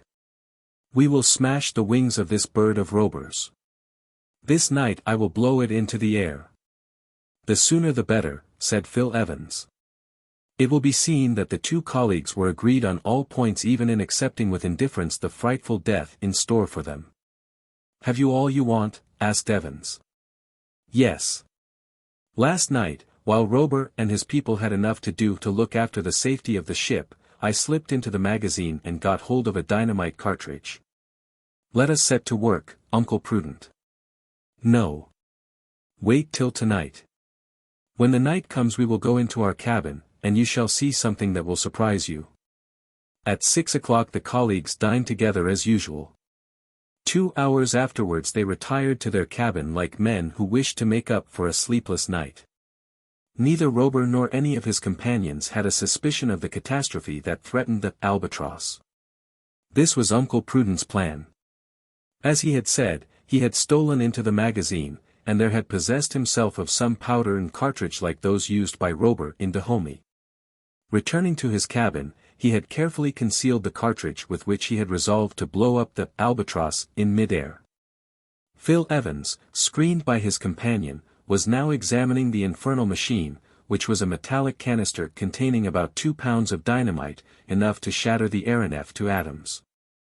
If the explosion did not destroy her at once, it would do so in her fall. Nothing was easier than to place this cartridge in a corner of the cabin, so that it would blow in the deck and tear away the framework of the hull. But to obtain the explosion it was necessary to adjust the fulminating cap with which the cartridge was fitted. This was the most delicate part of the operation, for the explosion would have to be carefully timed, so as not to occur too soon or too late. Uncle Prudent had carefully thought over the matter. His conclusions were as follows. As soon as the fore-propeller was repaired the Aeronef would resume her course to the north, and that done Robur and his crew would probably come aft to put the other screw into order. The presence of these people about the cabin might interfere with his plans, and so he had resolved to make a slow match do duty as a time fuse. "When I got the cartridge," said he to Phil Evans, "I took some gunpowder as well. With the powder I will make a fuse that will take some time to burn, and which will lead into the fulminate. My idea is to light it about midnight, so that the explosion will take place about 3 or 4 o'clock in the morning." "Well planned," said Phil Evans. The colleagues, as we see, had arrived at such a stage as to look with the greatest nonchalance on the awful destruction in which they were about to perish. Their hatred against Robur and his people had so increased that they would sacrifice their own lives to destroy the Albatross and all she bore. The act was that of madmen, it was horrible. But at such a pitch had they arrived after 5 weeks of anger that could not vent itself, of rage that could not be gratified. "And Frycollin," asked Phil Evans, "have we the right to dispose of his life?" "We shall sacrifice ours as well," said Uncle Prudent. But it is doubtful if Frycollin would have thought the reason sufficient. Immediately Uncle Prudent set to work, while Evans kept watch in the neighborhood of the cabin. The crew were all at work forward. There was no fear of being surprised. Uncle Prudent began by rubbing a small quantity of the powder very fine, and then, having slightly moistened it, he wrapped it up in a piece of rag in the shape of a match. When it was lighted he calculated it would burn about an inch in 5 minutes, or a yard in 3 hours. The match was tried and found to answer, and was then wound round with string and attached to the cap of the cartridge. Uncle Prudent had all finished about 10 o'clock in the evening without having excited the least suspicion. During the day the work on the 4-screw had been actively carried on, but it had had to be taken on board to adjust the twisted blades. Of the piles and accumulators and the machinery that drove the ship nothing was damaged. When night fell Robur and his men knocked off work. The 4-propeller not been got into place, and to finish it would take another 3 hours. After some conversation with Tom Turner it was decided to give the crew a rest, and postpone what required to be done to the next morning. The final adjustment was a matter of extreme nicety, and the electric lamps did not give so suitable a light for such work as the daylight. Uncle Prudent and Phil Evans were not aware of this. They had understood that the screw would be in place during the night, and that the Albatross would be on her way to the north. The night was dark and moonless.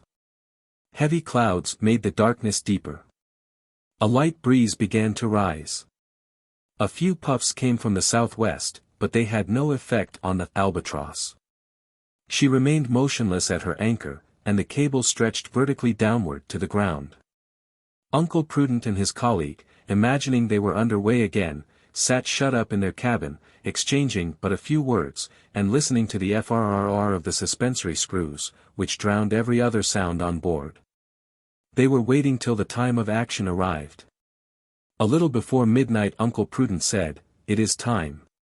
Under the berths in the cabin was a sliding box, forming a small locker, and in this locker Uncle Prudent put the dynamite and the slow match. In this way the match would burn without betraying itself by its smoke or spluttering. Uncle Prudent lighted the end and pushed back the box under the berth with, "Now let us go aft, and wait." They then went out, and were astonished not to find the steersman at his post. Phil Evans leant out over the rail. "The Albatross is where she was," said he in a low voice. "The work is not finished. They have not started." Uncle Prudent made a gesture of disappointment. "We shall have to put out the match," said he. "No," said Phil Evans, "we must escape." "Escape?" "Yes. Down the cable. 50 yards is nothing." "Nothing, of course, Phil Evans, and we should be fools not to take the chance now it has come." But first they went back to the cabin and took away all they could carry, with a view to a more or less prolonged stay on the Chatham Islands. Then they shut the door and noiselessly crept forward, intending to wake Frycollin and take him with them. The darkness was intense. The clouds were racing up from the southwest, and the Aeronef was tugging at her anchor and thus throwing the cable more and more out of the vertical. There would be no difficulty in slipping down it. The colleagues made their way along the deck, stopping in the shadow of the deckhouses to listen if there was any sound. The silence was unbroken. No light shone from the portholes. The Aeronef was not only silent, she was asleep. Uncle Prudent was close to Frycollin's cabin when Phil Evans stopped him. "The lookout," he said. A man was crouching near the deckhouse. He was only half asleep. All flight would be impossible if he were to give the alarm. Close by were a few ropes, and pieces of rag and waste used in the work at the screw. An instant afterwards the man was gagged and blindfolded and lashed to the rail, unable to utter a sound or move an inch. This was done almost without a whisper. Uncle Prudent and Phil Evans listened. All was silent within the cabins. Every one on board was asleep. They reached Frycollin's cabin. Tapage was snoring away in a style worthy of his name, and that promised well. To his great surprise, Uncle Prudent had not even to push Frycollin's door. It was open. He stepped into the doorway and looked around. "Nobody here," he said. "Nobody." "Where can he be?" asked Phil Evans. They went into the bow, thinking Frycollin might perhaps be asleep in the corner. Still they found nobody. "Has the fellow got the start of us?" asked Uncle Prudent. "Whether he has or not," said Phil Evans, "we can't wait any longer. Down you go." Without hesitation the fugitives one after the other clambered over the side and, seizing the cable with hands and feet, slipped down it safe and sound to the ground. Think of their joy at again treading the earth they had lost for so long, at walking on solid ground and being no longer the playthings of the atmosphere. They were staring up the creek to the interior of the island when suddenly a form rose in front of them. It was Frycollin. The Negro had had the same idea as his master and the audacity to start without telling him. But there was no time for recriminations, and Uncle Prudent was in search of a refuge in some distant part of the island when Phil Evans stopped him. "Uncle Prudent," said he. "Here we are safe from Robur. He is doomed like his companions to a terrible death. He deserves it, we know. But if he would swear on his honor not to take us prisoners again." "The honor of such a man." Uncle Prudent did not finish his sentence. There was a noise on the Albatross. Evidently, the alarm had been given. The escape was discovered. "Help! Help!" shouted somebody. It was the lookout man, who had got rid of his gag. Hurried footsteps were heard on deck.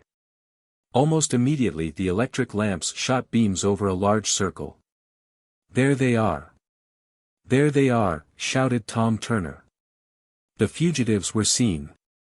At the same instant an order was given by Robur, and the suspensory screws being slowed, the cable was hauled in on board, and the Albatross sank towards the ground. At this moment the voice of Phil Evans was heard shouting, "Engineer Robur, will you give us your word of honor to leave us free on this island?" "Never," said Robur. And the reply was followed by the report of a gun, and the bullet grazed Phil's shoulder. "Ah! The brutes," said Uncle Prudent. Knife in hand, he rushed towards the rocks where the anchor had fixed itself. The Aeronef was not more than 50 feet from the ground. In a few seconds the cable was cut, and the breeze, which had increased considerably, striking the Albatross on the quarter, carried her out over the sea. Chapter 20. The wreck of the Albatross. It was then 20 minutes after midnight. 5 or 6 shots had been fired from the Aeronef. Uncle Prudent and Frycollin, supporting Phil Evans, had taken shelter among the rocks. They had not been hit. For the moment there was nothing to fear. As the Albatross drifted off from Pitt Island she rose obliquely to nearly 3,000 feet. It was necessary to increase the ascensional power to prevent her falling into the sea. When the lookout man had got clear of his gag and shouted, Robur and Tom Turner had rushed up to him and torn off his bandage. The mate had then run back to the stern cabin. It was empty. Tapage had searched Frycollin's cabin, and that also was empty. When he saw that the prisoners had escaped, Robur was seized with a paroxysm of anger. The escape meant the revelation of his secret to the world. He had not been much concerned at the document thrown overboard while they were crossing Europe, for there were so many chances that it would be lost in its fall, but now. As he grew calm, "They have escaped," said he. "Be it so. But they cannot get away from Pitt Island, and in a day or so I will go back. I will recapture them. And then." In fact, the safety of the 3 fugitives was by no means assured. The Albatross would be repaired, and return well in hand. Before the day was out they might again be in the power of the engineer. Before the day was out. But in 2 hours the Albatross would be annihilated. The dynamite cartridge was like a torpedo fastened to her hull, and would accomplish her destruction in mid-air. The breeze freshened, and the Aeronef was carried to the northeast. Although her speed was but moderate, she would be out of sight of the Chatham Islands before sunrise. To return against the wind she must have her propellers going, particularly the one in the bow. "Tom," said the engineer, turn the lights full on." "Yes, sir." "And all hands to work." "Yes, sir." There was no longer any idea of putting off the work till tomorrow. There was now no thought of fatigue. Not one of the men of the Albatross failed to share in the feelings of his chief. Not one but was ready to do anything to recapture the fugitives. As soon as the screw was in place they would return to the island and drop another anchor, and give chase to the fugitives. Then only would they begin repairing the stern screw. And then the Aeronef could resume her voyage across the Pacific to X Island. It was important, above all things, that the Albatross should not be carried too far to the northeast, but unfortunately the breeze grew stronger, and she could not head against it, or even remain stationary. Deprived of her propellers she was an unguidable balloon. The fugitives on the shore knew that she would have disappeared before the explosion blew her to pieces. Robur felt much disappointment at seeing his plans so interfered with. Would it not take him much longer than he thought to get back to his old anchorage? While the work at the screw was actively pushed on, he resolved to descend to the surface of the sea, in the hope that the wind would there be lighter. Perhaps the Albatross would be able to remain in the neighborhood until she was again fit to work to windward. The maneuver was instantly executed. If a passing ship had sighted the aerial machine as she sunk through the air, with her electric lights in full blaze, with what terror would she have been seized? When the Albatross was a few hundred feet from the waves she stopped. Unfortunately Robur found that the breeze was stronger here than above, and the Aeronef drifted off more rapidly. He risked being blown along, way off to the northeast, and that would delay his return to Pitt Island.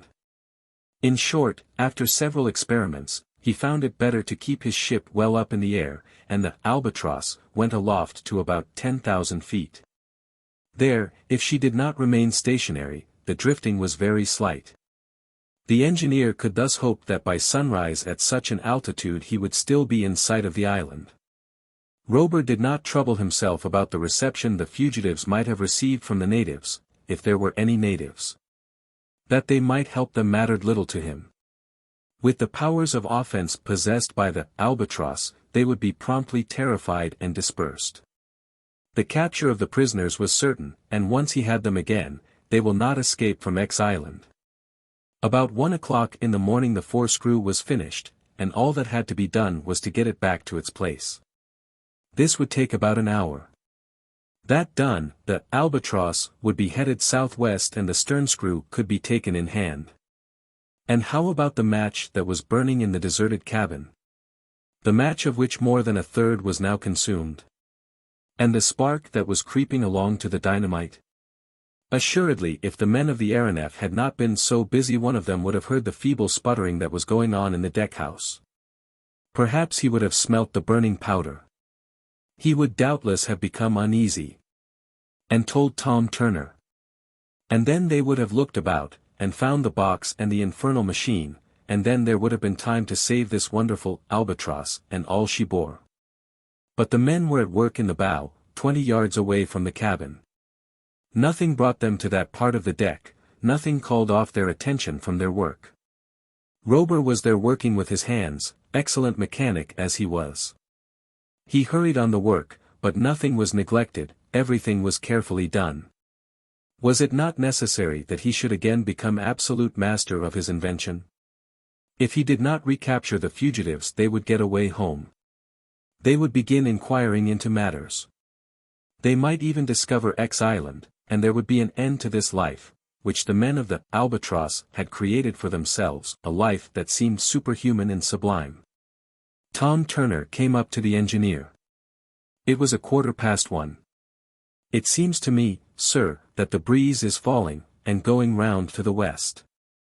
"What does the barometer say?" asked Robur, after looking up at the sky. "It is almost stationary, and the clouds seem gathering below us." "So they are, and it may be raining down at the sea, but if we keep above the rain it makes no difference to us. It will not interfere with the work."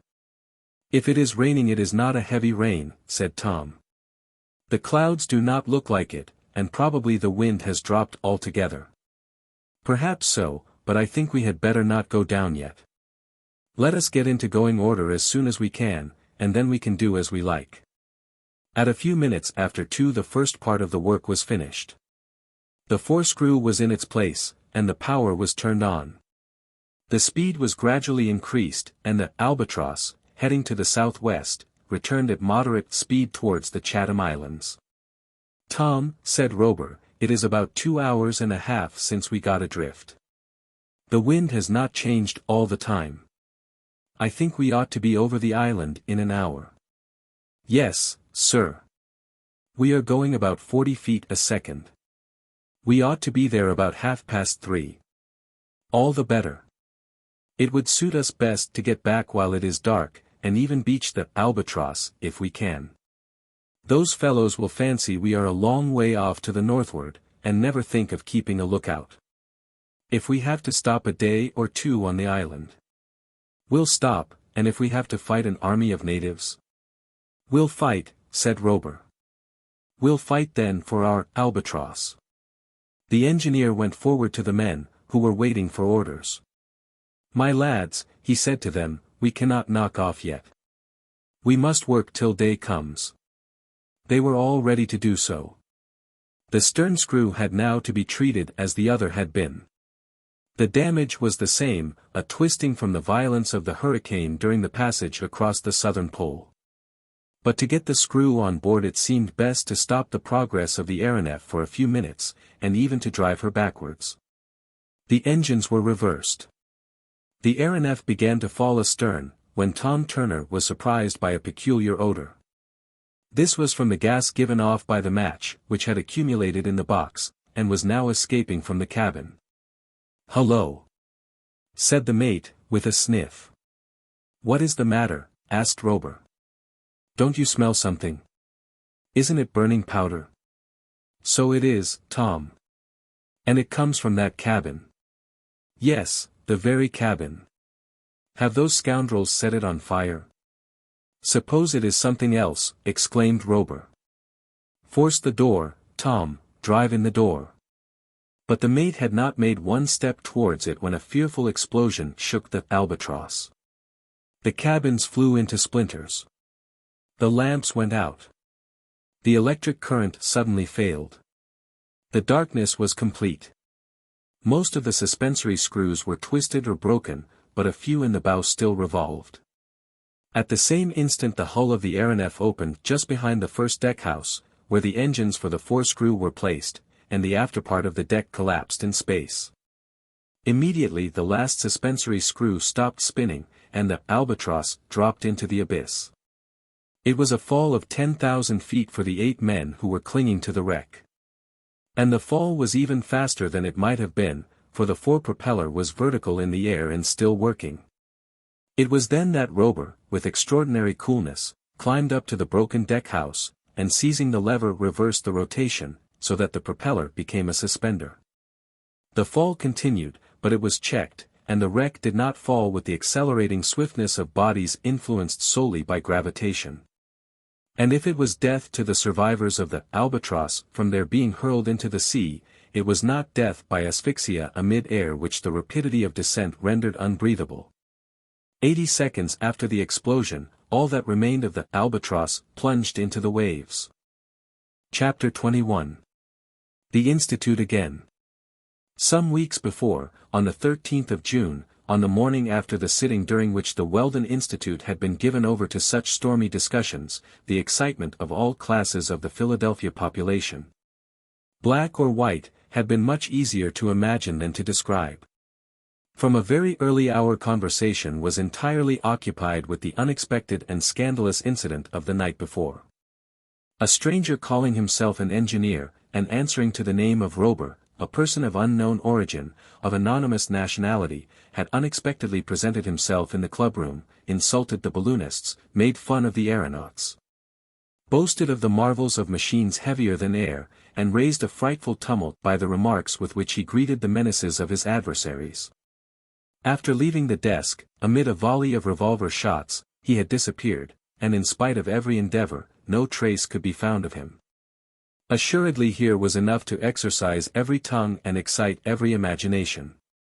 But by how much was this excitement increased when in the evening of the 13th of June it was found that neither the president nor secretary of the Weldon Institute had returned to their homes? Was it by chance only that they were absent? No, or at least there was nothing to lead people to think so. It had even been agreed that in the morning they would be back at the club, one as president, the other as secretary, to take their places during a discussion on the events of the preceding evening. And not only was there the complete disappearance of these two considerable personages in the state of Pennsylvania, but there was no news of the valet Frycollin. He was as undiscoverable as his master. Never had a Negro since Toussaint Louverture, Soulouque, or Dessalines had so much talked about him. The next day there was no news. Neither the colleagues nor Frycollin had been found. The anxiety became serious. Agitation commenced. A numerous crowd besieged the post and telegraph offices in case any news should be received. There was no news. And they had been seen coming out of the Weldon Institute loudly talking together, and with Frycollin in attendance, go down Walnut Street towards Fairmount Park. Jem Chip, the vegetarian, had even shaken hands with the president and left him with "tomorrow." And William T. Forbes, the manufacturer of sugar from rags, had received a cordial shake from Phil Evans, who had said to him twice, "Au revoir." Au revoir. Miss Doll and Miss Matt Forbes, so attached to Uncle Prudent by the bonds of purest friendship, could not get over the disappearance, and in order to obtain news of the absent, talked even more than they were accustomed to. 3, 4, 5, 6 days passed. Then a week, then 2 weeks, and there was nothing to give a clue to the missing three. The most minute search had been made in every quarter. Nothing. In the park, even under the trees and brushwood. Nothing. Always nothing. Although here it was noticed that the grass looked to be pressed down in a way that seemed suspicious and certainly was inexplicable, and at the edge of the clearing there were traces of a recent struggle. Perhaps a band of scoundrels had attacked the colleagues here in the deserted park in the middle of the night. It was possible. The police proceeded with their inquiries in all due form and with all lawful slowness.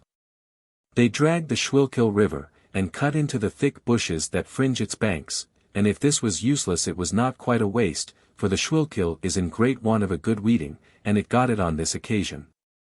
Practical people are the authorities of Philadelphia. Then the newspapers were tried.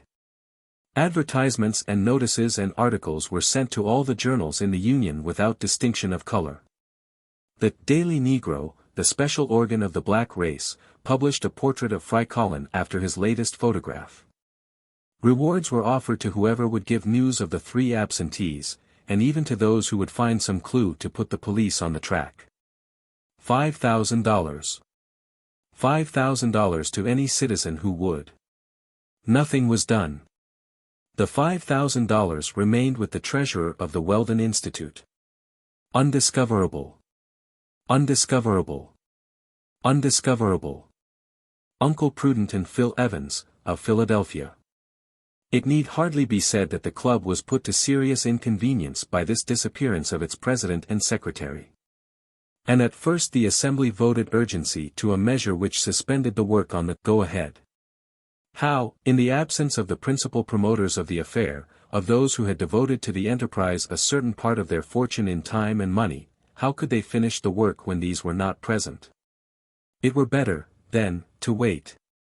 And just then came the first news of the strange phenomenon which had exercised people's minds some weeks before. The mysterious object had been again seen at different times in the higher regions of the atmosphere. But nobody dreamt of establishing a connection between this singular reappearance and the no less singular disappearance of the members of the Weldon Institute. In fact, it would have required a very strong dose of imagination to connect one of these facts with the other. Whatever it might be, asteroid or aerolite or aerial monster, it had reappeared in such a way that its dimensions and shape could be much better appreciated, first in Canada, over the country between Ottawa and Quebec. On the very morning after the disappearance of the colleagues, and later over the plains of the far west, where it had tried its speed against an express train on the Union Pacific. At the end of this day the doubts of the learned world were at an end. The body was not a product of nature, it was a flying machine, the practical application of the theory of heavier than air. And if the inventor of the Aeronef had wished to keep himself unknown, he could evidently have done better than to try it over the far west. As to the mechanical force he required, or the engines by which it was communicated, nothing was known, but there could be no doubt the Aeronef was gifted with an extraordinary faculty of locomotion. In fact, a few days afterwards it was reported from the Celestial Empire, then from the southern part of India, then from the Russian steppes. Who was then this bold mechanician that possessed such powers of locomotion, for whom states had no frontiers and oceans no limits, who disposed of the terrestrial atmosphere as if it were his domain? Could it be this Robur whose theories had been so brutally thrown in the face of the Weldon Institute the day he led the attack against the utopia of guidable balloons? Perhaps such a notion occurred to some of the wide-awake people, but none dreamt that the said Robur had anything to do with the disappearance of the president and secretary of the institute. Things remained in this state of mystery when a telegram arrived from France through the New York cable at 11:37 a.m. on July 13. And what was this telegram? It was the text of the document found at Paris in a snuff box revealing what had happened to the two personages for whom the Union was in mourning. So, then, the perpetrator of this kidnapping was Robur the engineer, come expressly to Philadelphia to destroy in its egg the theory of the balloonists. He it was who commanded the Albatross. He it was who carried off by way of reprisal Uncle Prudent, Phil Evans and Frycollin, and they might be considered lost forever. At least until some means were found of constructing an engine capable of contending with this powerful machine, their terrestrial friends would never bring them back to Earth. What excitement! What stupor! The telegram from Paris had been addressed to the members of the Weldon Institute. The members of the club were immediately informed of it. 10 minutes later all Philadelphia received the news through its telephones, and in less than an hour all America heard of it through the innumerable electric wires of the new continent. No one would believe it. It is an unseasonable joke, said some. It is all smoke, said others. How could such a thing be done in Philadelphia, and so secretly, too? How could the Albatross have been beached in Fairmount Park without its appearance having been signaled all over Pennsylvania? Very good. These were the arguments. The incredulous had the right of doubting. But the right did not last long. 7 days after the receipt of the telegram the French mailboat, Normandy, came into the Hudson, bringing the famous snuff-box. The railway took it in all haste from New York to Philadelphia. It was indeed the snuff-box of the president of the Weldon Institute. Jem Chip would have done on a day to take some more substantial nourishment, for he fell into a swoon when he recognized it. How many a time had he taken from it the pinch of friendship? And Miss Dahl and Miss Matt also recognized it, and so did William T. Forbes, Truck Milner, Bat T. Finn, and many other members. And not only was it the president's snuff-box, it was the president's writing. Then did the people lament and stretch out their hands in despair to the skies. Uncle Prudent and his colleague carried away in a flying machine, and no one able to deliver them. The Niagara Falls Company, in which Uncle Prudent was the largest shareholder, thought of suspending its business and turning off its cataracts. The Wheelton Watch Company thought of winding up its machinery, now it had lost its manager. Nothing more was heard of the Aeronef. July passed, and there was no news. August ran its course, and the uncertainty on the subject of Robur's prisoners was as great as ever. Had he, like Icarus, fallen a victim to his own temerity? The first 27 days of September went by without result, but on the 28th a rumor spread through Philadelphia that Uncle Prudent and Phil Evans had during the afternoon quietly walked into the president's house. And, what was more extraordinary, the rumor was true, although very few believed it. They had, however, to give in to the evidence. There could be no doubt these were the two men, and not their shadows. And Frycollin also had come back.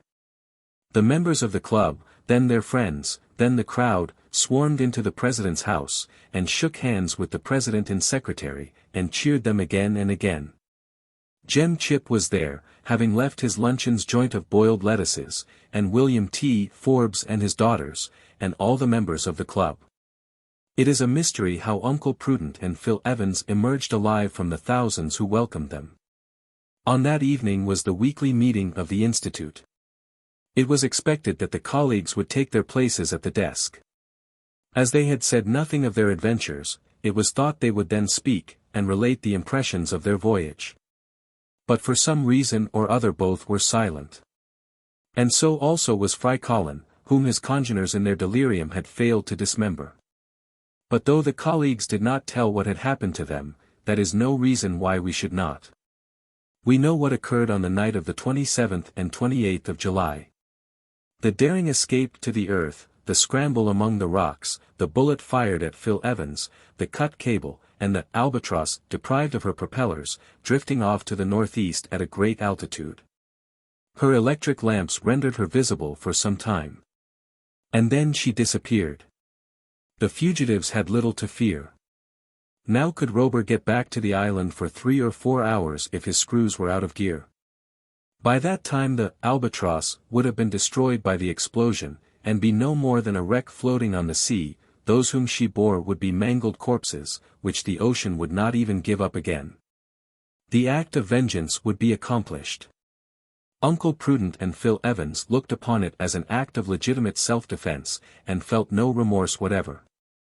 Evans was but slightly wounded by the rifle bullet, and the three made their way up from the shore in the hope of meeting some of the natives. The hope was realized. About 50 natives were living by fishing off the western coast. They had seen the Aeronef descend on the island, and they welcomed the fugitives as if they were supernatural beings. They worshipped them, we ought rather to say. They accommodated them in the most comfortable of their huts. As they had expected, Uncle Prudent and Phil Evans saw nothing more of the Aeronef. They concluded that the catastrophe had taken place in some high region of the atmosphere, and that they would hear no more of Robur and his prodigious machine. Meanwhile they had to wait for an opportunity of returning to America. The Chatham Islands are not much visited by navigators, and all August passed without sign of a ship. The fugitives began to ask themselves if they had not exchanged one prison for another. At last a ship came to water at the Chatham Islands. It will not have been forgotten that when Uncle Prudent was seized he had on him several thousand paper dollars, much more than would take him back to America. After thanking their adorers, who were not sparing of their most respectful demonstrations, Uncle Prudent, Phil Evans, and Frycollin embarked for Auckland. They said nothing of their adventures, and in 2 weeks landed in New Zealand. At Auckland, a mailboat took them on board as passengers, and after a splendid passage the survivors of the Albatross stepped ashore at San Francisco. They said nothing as to who they were or whence they had come, but as they had paid full price for their berths no American captain would trouble them further. At San Francisco they took the first train out on the Pacific Railway, and on the 27th of September, they arrived at Philadelphia. That is the compendious history of what had occurred since the escape of the fugitives. And that is why this very evening the President and Secretary of the Weldon Institute took their seats amid a most extraordinary attendance. Never before had either of them been so calm. To look at them it did not seem as though anything abnormal had happened since the memorable sitting of the 12th of June. 3 months and a half had gone, and seemed to be counted as nothing. After the first round of cheers, which both received without showing the slightest emotion, Uncle Prudent took off his hat and spoke. "Worthy citizens," said he, "the meeting is now open." Tremendous applause. And properly so, for if it was not extraordinary that the meeting was open, it was extraordinary that it should be opened by Uncle Prudent and Phil Evans. The President allowed the enthusiasm to subside in shouts and clappings. Then he continued, "At our last meeting, gentlemen, the discussion was somewhat animated, here, between the partisans of the screw before and those of the screw behind for our balloon that go ahead. Marks of surprise. We have found a way to bring the beforists and the behindists in agreement. That way is as follows: we are going to use 2 screws, one at each end of the car." Silence, and complete stupefaction. That was all. Yes, all. Of the kidnapping of the President and Secretary of the Weldon Institute not a word. Not a word of the Albatross nor of Robur. Not a word of the voyage. Not a word of the way in which the prisoners had escaped. Not a word of what had become of the Aeronef, if it still flew through space, or if they were to be prepared for new reprisals on the members of the club. Of course the balloonists were longing to ask Uncle Prudent and the secretary about all these things, but they looked so close and so serious that they thought it best to respect their attitude. When they thought fit to speak they would do so, and it would be an honor to hear. After all, there might be in all this some secret which would not yet be divulged. And then Uncle Prudent, resuming his speech amid a silence up to then unknown in the meetings of the Weldon Institute, said, "Gentlemen, it now only remains for us to finish the aerostat go-ahead. It is left to her to effect the conquest of the air. The meeting is at an end." Chapter 22. The go-ahead is launched. On the following 19th of April, 7 months after the unexpected return of Uncle Prudent and Phil Evans, Philadelphia was in a state of unwonted excitement. There were neither elections nor meetings this time. The aerostat, go-ahead, built by the Weldon Institute, was to take possession of her natural element. The celebrated Harry W. Tinder, whose name we mentioned at the beginning of this story, had been engaged as aeronaut. He had no assistant, and the only passengers were to be the president and secretary of the Weldon Institute. Did they not merit such an honor? Did it not come to them appropriately to rise in person to protest against any apparatus that was heavier than air? During the 7 months, however, they had said nothing of their adventures. And even Frycollin had not uttered a whisper of Robur and his wonderful clipper. Probably Uncle Prudent and his friend desired that no question should arise as to the merits of the Aeronef, or any other flying machine. Although the go-ahead might not claim the first place among aerial locomotives, they would have nothing to say about the inventions of other aviators. They believed, and would always believe, that the true atmospheric vehicle was the aerostat, and that to it alone belonged the future. Besides, he on whom they had been so terribly, and in their idea so justly, avenged, existed no longer. None of those who accompanied him had survived. The secret of the Albatross was buried in the depths of the Pacific.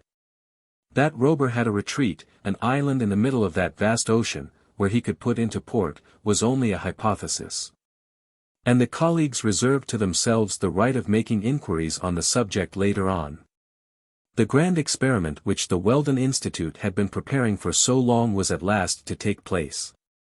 The go-ahead was the most perfect type of what had up to then been invented in aerostatic art. She was what an inflexible, or a formidable, is in ships of war. She possessed all the qualities of a good aerostat. Her dimensions allowed of her rising to the greatest height a balloon could attain, her impermeability enabled her to remain for an indefinite time in the atmosphere, her solidity would defy any dilation of gas or violence of wind or rain.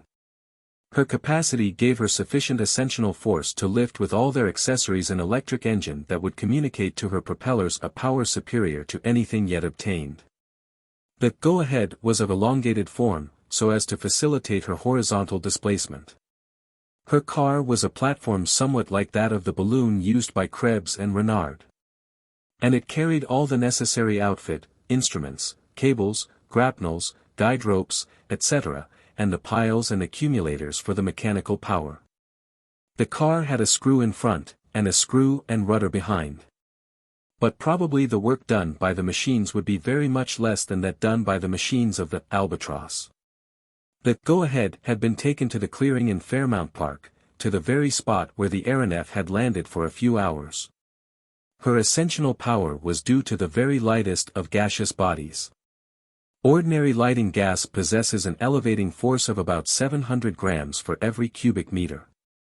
But hydrogen possesses an ascensional force estimated at 1,100 grams per cubic meter. Pure hydrogen prepared according to the method of the celebrated Henry Giffard filled the enormous balloon. And as the capacity of the go-ahead was 40,000 cubic meters, the ascensional power of the gas she contained was 40,000 multiplied by 1,100 or 44,000 kilograms. On this 29th of April everything was ready. Since 11 o'clock the enormous aerostat had been floating a few feet from the ground ready to rise in midair. It was splendid weather and seemed to have been made specially for the experiment, although if the breeze had been stronger the results might have been more conclusive. There had never been any doubt that a balloon could be guided in a calm atmosphere, but to guide it when the atmosphere is in motion is quite another thing, and it is under such circumstances that the experiment should be tried. But there was no wind today, nor any sign of any. Strange to say, North America on that day omitted to send on to Europe one of those first-class storms which it seems to have in such inexhaustible numbers. A better day could not have been chosen for an aeronautic experiment. The crowd was immense in Fairmount Park. Trains had poured into the Pennsylvania capital sightseers from the neighboring states. Industrial and commercial life came to a standstill that the people might troop to the showmaster, workmen, women, old men, children, members of Congress, soldiers, magistrates, reporters, white natives and black natives, all were there. We need not stop to describe the excitement, the unaccountable movements, the sudden pushings, which made the mass heave and swell. Nor need we recount the number of cheers which rose from all sides like fireworks when Uncle Prudent and Phil Evans appeared on the platform and hoisted the American colors. Need we say that the majority of the crowd had come from afar not so much to see the go-ahead as to gaze on these extraordinary men? Why 2 and not 3? Why not Frycollin? Because Frycollin thought his campaign in the Albatross sufficient for his fame. He had declined the honor of accompanying his master, and he took no part in the frenzied declamations that greeted the president and secretary of the Weldon Institute. Of the members of the illustrious assembly not one was absent from the reserved places within the ropes. There were Truck Milner, Bat T. Finn, and William T. Forbes with his 2 daughters on his arm. All had come to affirm by their presence that nothing could separate them from the partisans of lighter than air. About 20 minutes past 11 a gun announced the end of the final preparations. The go-ahead only waited the signal to start. At 25 minutes past 11 the second gun was fired. The go-ahead was about 150 feet above the clearing, and was held by a rope. In this way the platform commanded the excited crowd. Uncle Prudent and Phil Evans stood upright and placed their left hands on their hearts, to signify how deeply they were touched by their reception. Then they extended their right hands towards the zenith, to signify that the greatest of known balloons was about to take possession of the superterrestrial domain. 100,000 hands were placed in answer on 100,000 hearts, and 100,000 other hands were lifted to the sky. The third gun was fired at 11:30. "Let go," shouted Uncle Prudent. And the go-ahead rose majestically, an adverb consecrated by custom to all aerostatic ascents. It really was a superb spectacle. It seemed as if a vessel were just launched from the stocks. And was she not a vessel launched into the aerial sea? The go-ahead went up in a perfectly vertical line, a proof of the calmness of the atmosphere, and stopped at an altitude of 800 feet. Then she began her horizontal maneuvering. With her screws going she moved to the east at a speed of 12 yards a second. That is the speed of the whale, not an inappropriate comparison, for the balloon was somewhat of the shape of the giant of the northern seas. A salvo of cheers mounted towards the skillful aeronauts. Then under the influence of her rudder, the go-ahead went through all the evolutions that her steersman could give her. She turned in a small circle. She moved forwards and backwards in a way to convince the most refractory disbeliever in the guiding of balloons. And if there had been any disbeliever there he would have been simply annihilated. But why was there no wind to assist at this magnificent experiment? It was regrettable. Doubtless the spectators would have seen the go-ahead unhesitatingly execute all the movements of a sailing vessel in beating to windward, or of a steamer driving in the wind's eye. At this moment the aerostat rose a few hundred yards. The maneuver was understood below. Uncle Prudent and his companions were going in search of a breeze in the higher zones, so as to complete the experiment. The system of cellular balloons, analogous to the swimming bladder in fishes, into which could be introduced a certain amount of air by pumping, had provided for this vertical motion. Without throwing out ballast or losing gas the aeronaut was able to rise or sink at his will. Of course there was a valve in the upper hemisphere which would permit of a rapid descent if found necessary. All these contrivances are well known, but they were here fitted in perfection. The go-ahead then rose vertically. Her enormous dimensions gradually grew smaller to the eye, and the necks of the crowd were almost cricked as they gazed into the air. Gradually the whale became a porpoise, and the porpoise became a gudgeon. The ascensional movement did not cease until the go-ahead had reached a height of 14,000 feet. But the air was so free from mist that she remained clearly visible. However, she remained over the clearing as if she were a fixture. An immense bell had imprisoned the atmosphere and deprived it of movement, not a breath of wind was there, high or low. The aerostat maneuvered without encountering any resistance, seeming very small owing to the distance, much as if she were being looked at through the wrong end of a telescope.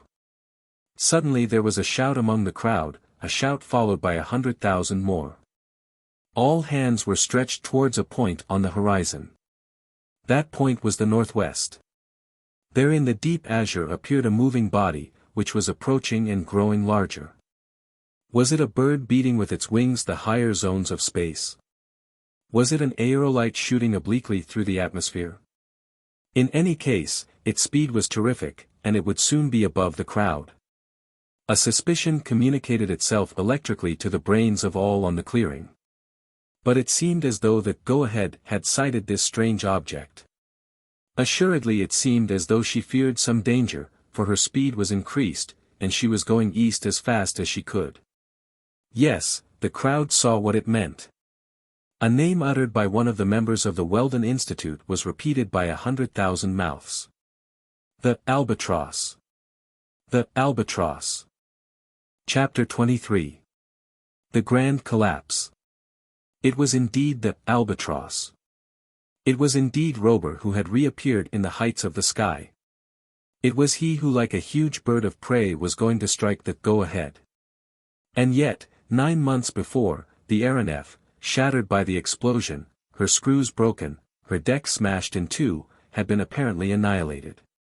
Without the prodigious coolness of the engineer, who reversed the gyratory motion of the fore-propeller and converted it into a suspensory screw, the men of the Albatross would all have been asphyxiated by the fall. But if they had escaped asphyxia, how had they escaped being drowned in the Pacific? The remains of the deck, the blades of the propellers, the compartments of the cabins, all formed a sort of raft. When a wounded bird falls on the waves its wings keep it afloat.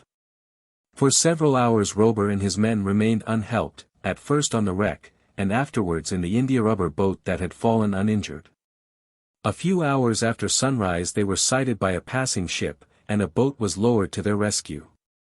Robur and his companions were saved, and so was much of what remained of the Aeronef. The engineer said that his ship had perished in a collision, and no further questions were asked him. The ship was an English three-master, the Two Friends, bound for Melbourne, where she arrived a few days afterwards. Robur was in Australia, but a long way from X Island, to which he desired to return as soon as possible. In the ruins of the aftermost cabin he had found a considerable sum of money, quite enough to provide for himself and companions without applying to anyone for help. A short time after he arrived in Melbourne he became the owner of a small brigantine of about 100 tons, and in her he sailed for X Island. There he had but one idea, to be avenged. But to secure his vengeance he would have to make another Albatross. This after all was an easy task for him who made the first. He used up what he could of the old material, the propellers and engines he had brought back in the brigantine. The mechanism was fitted with new piles and new accumulators, and, in short, in less than 8 months, the work was finished, and a new Albatross, identical with the one destroyed by the explosion, was ready to take flight. And he had the same crew. The Albatross left X Island in the first week of April. During this aerial passage Robur did not want to be seen from the earth, and he came along almost always above the clouds. When he arrived over North America he descended in a desolate spot in the far west. There the engineer, keeping a profound incognito, learnt with considerable pleasure that the Weldon Institute was about to begin its experiments, and that the go-ahead, with Uncle Prudent and Phil Evans, was going to start from Philadelphia on the 29th of April. Here was a chance for Robur and his crew to gratify their longing for revenge. Here was a chance for inflicting on their foes a terrible vengeance, which in the go-ahead they could not escape. A public vengeance, which would at the same time prove the superiority of the Aeronef to all aerostats and contrivances of that nature. And that is why, on this very day, like a vulture from the clouds, the Aeronef appeared over Fairmount Park. Yes. It was the Albatross, easily recognizable by all those who had never before seen her. The go-ahead was in full flight. But it soon appeared that she could not escape horizontally, and so she sought her safety in a vertical direction, not dropping to the ground, for the Aeronef would have cut her off, but rising to a zone where she could not perhaps be reached. This was very daring, and at the same time very logical. But the Albatross began to rise after her. Although she was smaller than the go-ahead, it was a case of the swordfish and the whale. This could easily be seen from below, and with what anxiety. In a few moments the aerostat had attained a height of 16,000 feet. The Albatross followed her as she rose. She flew round her flanks, and maneuvered round her in a circle with a constantly diminishing radius. She could have annihilated her at a stroke, and Uncle Prudent and his companions would have been dashed to atoms in a frightful fall. The people, mute with horror, gazed breathlessly.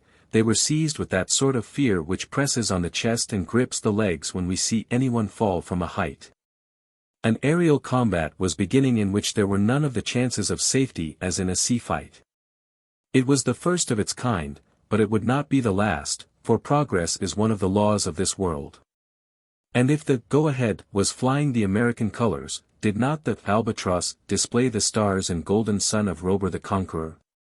The go-ahead tried to distance her enemy by rising still higher. She threw away the ballast she had in reserve. She made a new leap of 3,000 feet, she was now but a dot in space. The Albatross, which followed her round and round at top speed, was now invisible. Suddenly a shout of terror rose from the crowd. The go-ahead increased rapidly in size, and the Aeronef appeared dropping with her. This time it was a fall. The gas had dilated in the higher zones of the atmosphere and had burst the balloon, which, half inflated still, was falling rapidly. But the Aeronef, slowing her suspensory screws, came down just as fast. She ran alongside the go-ahead when she was not more than 4,000 feet from the ground. Would Robur destroy her? No, he was going to save her crew. And so cleverly did he handle his vessel that the aeronaut jumped on board. Would Uncle Prudent and Phil Evans refuse to be saved by him? They were quite capable of doing so. But the crew threw themselves on them and dragged them by force from the go-ahead to the Albatross. Then the Aeronef glided off and remained stationary, while the balloon, quite empty of gas, fell on the trees of the clearing and hung there like a gigantic rag. An appalling silence reigned on the ground. It seemed as though life were suspended in each of the crowd, and many eyes had been closed so as not to behold the final catastrophe. Uncle Prudent and Phil Evans had again become the prisoners of the redoubtable Robur. Now he had recaptured them. Would he carry them off into space, where it was impossible to follow him? It seemed so. However, instead of mounting into the sky, the Albatross stopped 6 feet from the ground. Then, amid profound silence, the engineer's voice was heard. "Citizens of the United States," he said, "the President and Secretary of the Weldon Institute are again in my power. In keeping them I am only within my right.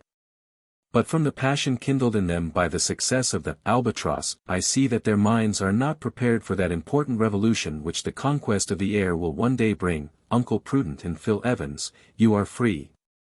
The President, the Secretary, and the aeronaut had only to jump down. Then Robur continued. "Citizens of the United States, my experiment is finished, but my advice to those present is to be premature in nothing, not even in progress. It is evolution and not revolution that we should seek. In a word, we must not be before our time. I have come too soon today to withstand such contradictory and divided interests as yours. Nations are not yet fit for union. I go, then. And I take my secret with me. But it will not be lost to humanity. It will belong to you the day you are educated enough to profit by it and wise enough not to abuse it. Citizens of the United States, goodbye. And the Albatross, beating the air with her 74 screws, and driven by her propellers, shot off towards the east amid a tempest of cheers. The two colleagues, profoundly humiliated, and through them the whole Weldon Institute, did the only thing they could. They went home. And the crowd by a sudden change of front greeted them with particularly keen sarcasms, and, at their expense, are sarcastic still. And now, who is this Robur? Shall we ever know? We know today. Robur is the science of the future. Perhaps the science of tomorrow. Certainly the science that will come. Does the Albatross still cruise in the atmosphere in the realm that none can take from her? There is no reason to doubt it. Will Robur, the Conqueror, appear one day as he said? Yes. He will come to declare the secret of his invention, which will greatly change the social and political conditions of the world. As for the future of aerial locomotion, it belongs to the Aeronef and not the aerostat. It is to the Albatross that the conquest of the air will assuredly fall.